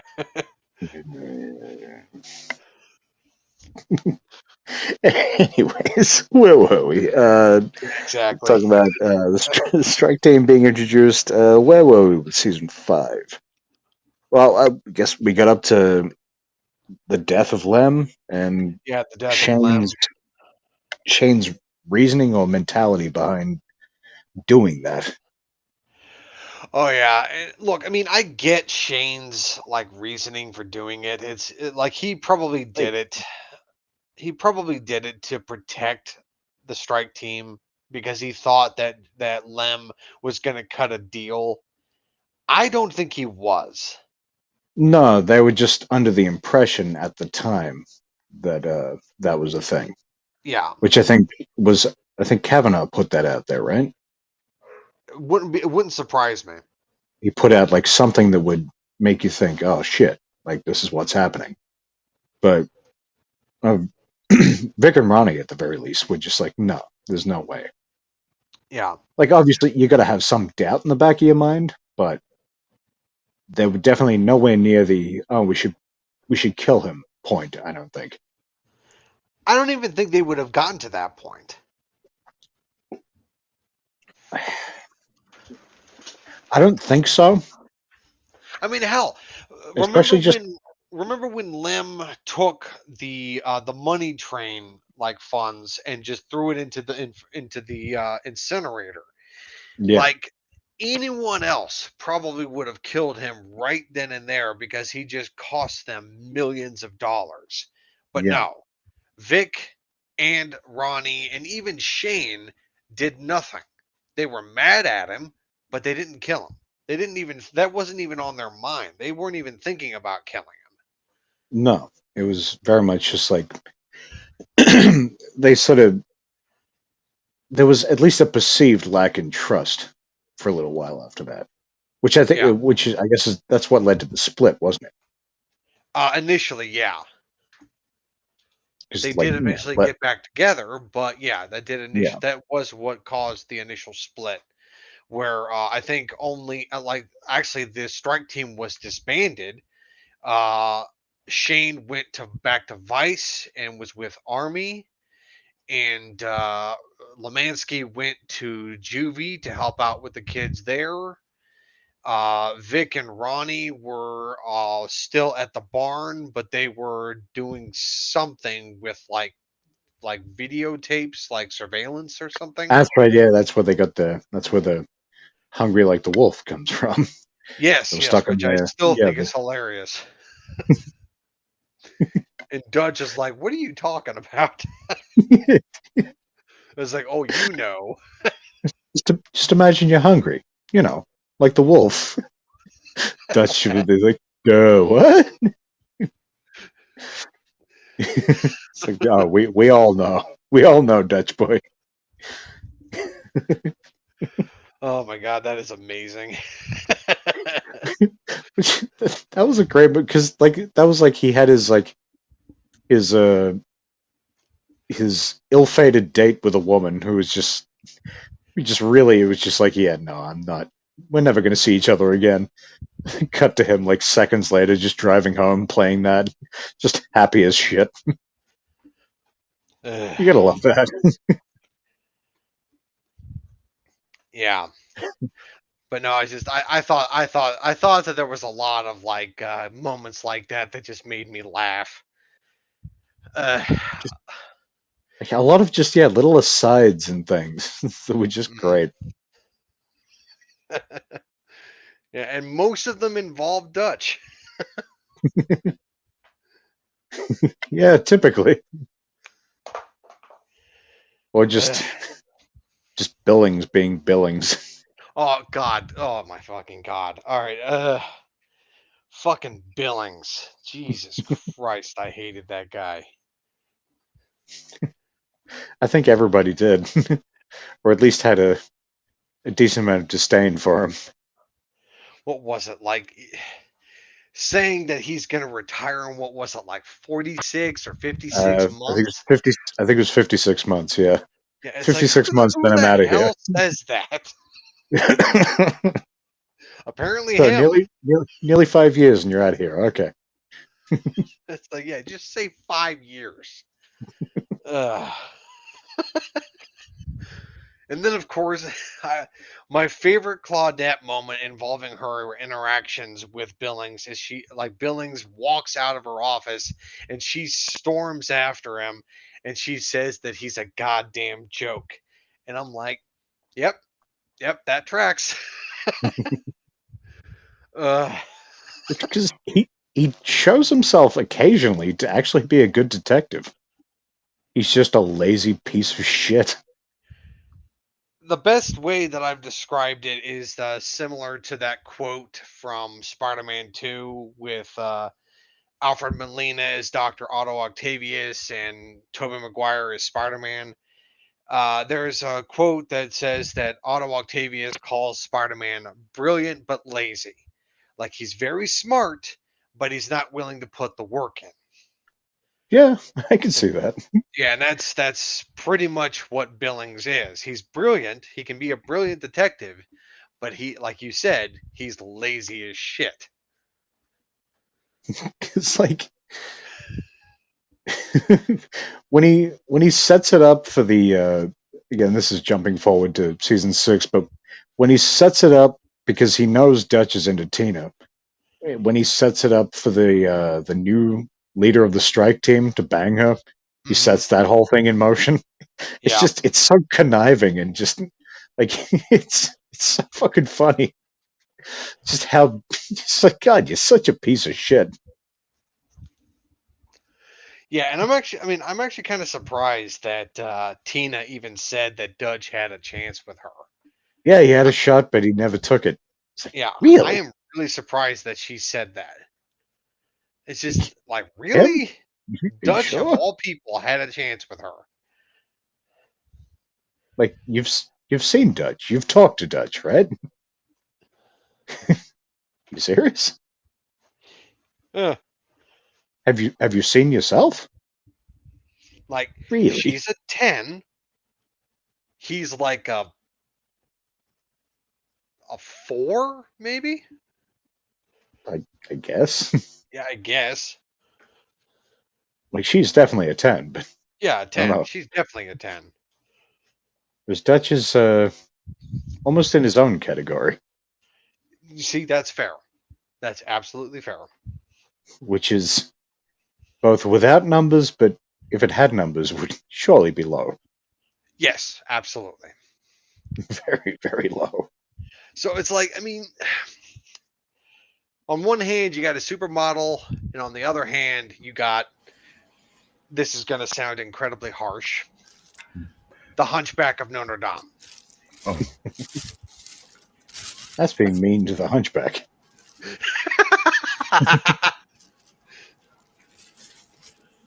Because at least the Hunchback actually got the girl at the end.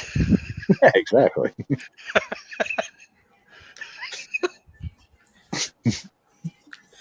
Dutch just sort of rode off into the sunset alone, listening Yes. to And Duran he wasn't Duran. able to wait. Was he? I'm jumping ahead here to the final season, but was he able to tie up the story with that kid that he suspected of being a serial killer? No, they pretty much left that open. Ugh, Jesus, I hate it when they do that. I mean, they seem to imply that it was that they had enough to take some kind of action, but yeah, it was never quite resolved.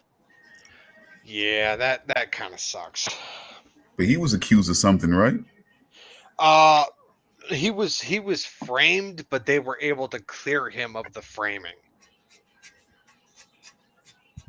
Yeah, the kid was trying to frame him for his mother's disappearance, but they were able to prove that Dutch was innocent in her disappearance, and so he was able to continue his investigation and basically question the kid about the mother's disappearance. And like Damian said, there was no real resolution to that whole thing. We don't know what happened to the mother, and I guess according to the community of the show, the mother is believed to be deceased. Yeah, But as far as we know. I still find it kind of weird that they could that that they could see a way to charge him or accuse him of the disappearance based on the frame up, though. I mean, that just seems. I guess they could hold him on suspicion. But It almost felt like with that it almost felt like there was a scene missing that it would have explained that final scene with the kid. I just feel like in my research, I feel like in Copland, that kind of puts a black eye on you. If you could be accused, if they felt like they had enough to really accuse him or almost charge him officially and things like that, that just kind of puts a black eye on you a little bit there. Like, Yeah, you know, it could damage your public perception. and I mean, and even within your own the own people that you work with and things like that too. You know. Yep. Oh well, yeah. The thing with Dutch was like, 'cause they found the burned up clothes in his trash can, but there was also supposedly like his neighbors saw him milling about, which by itself doesn't really seem that weird. But then also, if they did happen to see him just sort of around, how would they not? How would someone not have noticed that he was putting out a trash can fire? Well, there's also the whole situation that the only reason why he was cleared of the framing is because of Claudette.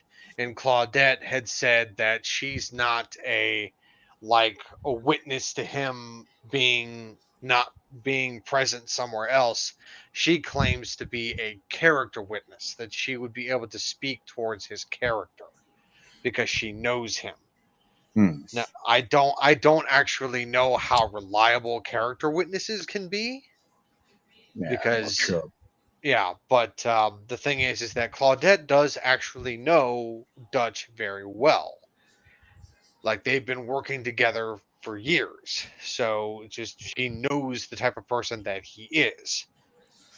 I would even go as far as to say that they're friends, but And I don't know. It's just, I mean, I know that. Oh, go ahead. sorry to interrupt, guys. I wanted to come back in to contribute a little bit more, but I got small bit of decompressing to do before I do some running around and then head to the night gig. So I got to cut out early. I didn't want to make a big announcement of it. I just didn't want to dip out like I did before and just not say anything. So I just wanted to make It's all sure. good. We're probably going to close things out again pretty soon anyway. Okay, Yeah, Damian, you could do 6 and 7 next week. yeah. Stone, what do you think about doing The Expanse next? / do you know The Expanse at all? I feel like I've seen that name, but It's a science fiction show. It's on Amazon. let me see. Let me get myself immersed in it a little bit here. Let me see. It's got Thomas Jane. Yeah, I mean, how can you say no to Thomas Jane? I mean, he was the Punisher, the only true Punisher. And also, he's not homeless. He's Thomas Jane, if you've seen Arrested Development. I have not watched Arrested Development, but I've heard So- that I should. First 3 are pretty much perfection. Pretty much as close to perfection as you can get. The Netflix seasons, Why am I- good. Why am I not Not as- seeing him? You say Thomas Jane is in here. Why am I not seeing him? Thomas I think if you- Jane was in the first 3 seasons, I think. Asher didn't come back after the renewal. Like I said, spoiler territory. Oh, okay. Yeah. Okay, well, yeah. I mean, if you guys are good, I mean, it's looking pretty interesting. I do have to admit, but I will say this, just something. I'm not trying to buck for it right now, but I will say that new season of Halo's coming out. I'm not entirely sure how I feel about that because I still haven't seen the first season yet. I played Halo like a lot when I was younger. Like I didn't play the multiplayer, but I played the single player campaign. I enjoyed the game. The TV show, on the other hand, But look, a funny show that I did enjoy. what? This thing called Blue versus Red. Oh, Red versus Blue, you mean? Oh, really? Was it really Red versus Blue? Yeah, that's Yeah, what it was well, called, Red versus Blue. Alphabetically. Excuse me. And that's that's the way it's supposed to go. Yeah, it's actually called Red versus Blue. Okay. Yeah, Yeah, I remember seeing a few episodes of that here and there. yeah. Red versus Blue was hilarious. I loved that show. It's like, They made quite a lot of it too, right? yeah, one of my favorite quotes from that show was like, "If you would like to make a call, please press 11." Oh, Chris. praise. It's like there is no 11, you fucking whore.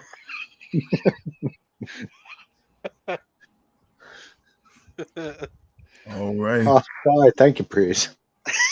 Yeah, my iteration came out. Oh, God. That should be With me, that that should be me, not the Viking. But anyway, Ugh. little bout of racism, should we close it out? Well, like I said, I'll definitely be ready. I'll definitely be ready and raring to go to complete 6 and 7. I'll be able to fully, you know, to fully not rush through and fully do a completion. So, you know, I'll definitely be ready to close that out. Yeah, if we can figure it out, maybe like add a movie or something. If not, Yeah, we'll figure it doing out. that work. Within a day or so, we'll definitely make it official. So Absolutely. enjoyed myself again. Oh shit! I just realized Stone didn't see the intro. I'll play that as we end. Okay, Yeah. great. I'll be ready to see that. So, folks, this is for you. Scrolling. God, there's so much crap in here. Scrolling. Oh, And we'll see you next week. Yep. See you next Stone, week. do you want to throw everyone. up the fingers again? Oh, never mind. There you go. See you next week, everybody. Hi, little fella. Got some tasty candy for you. Wanna try it?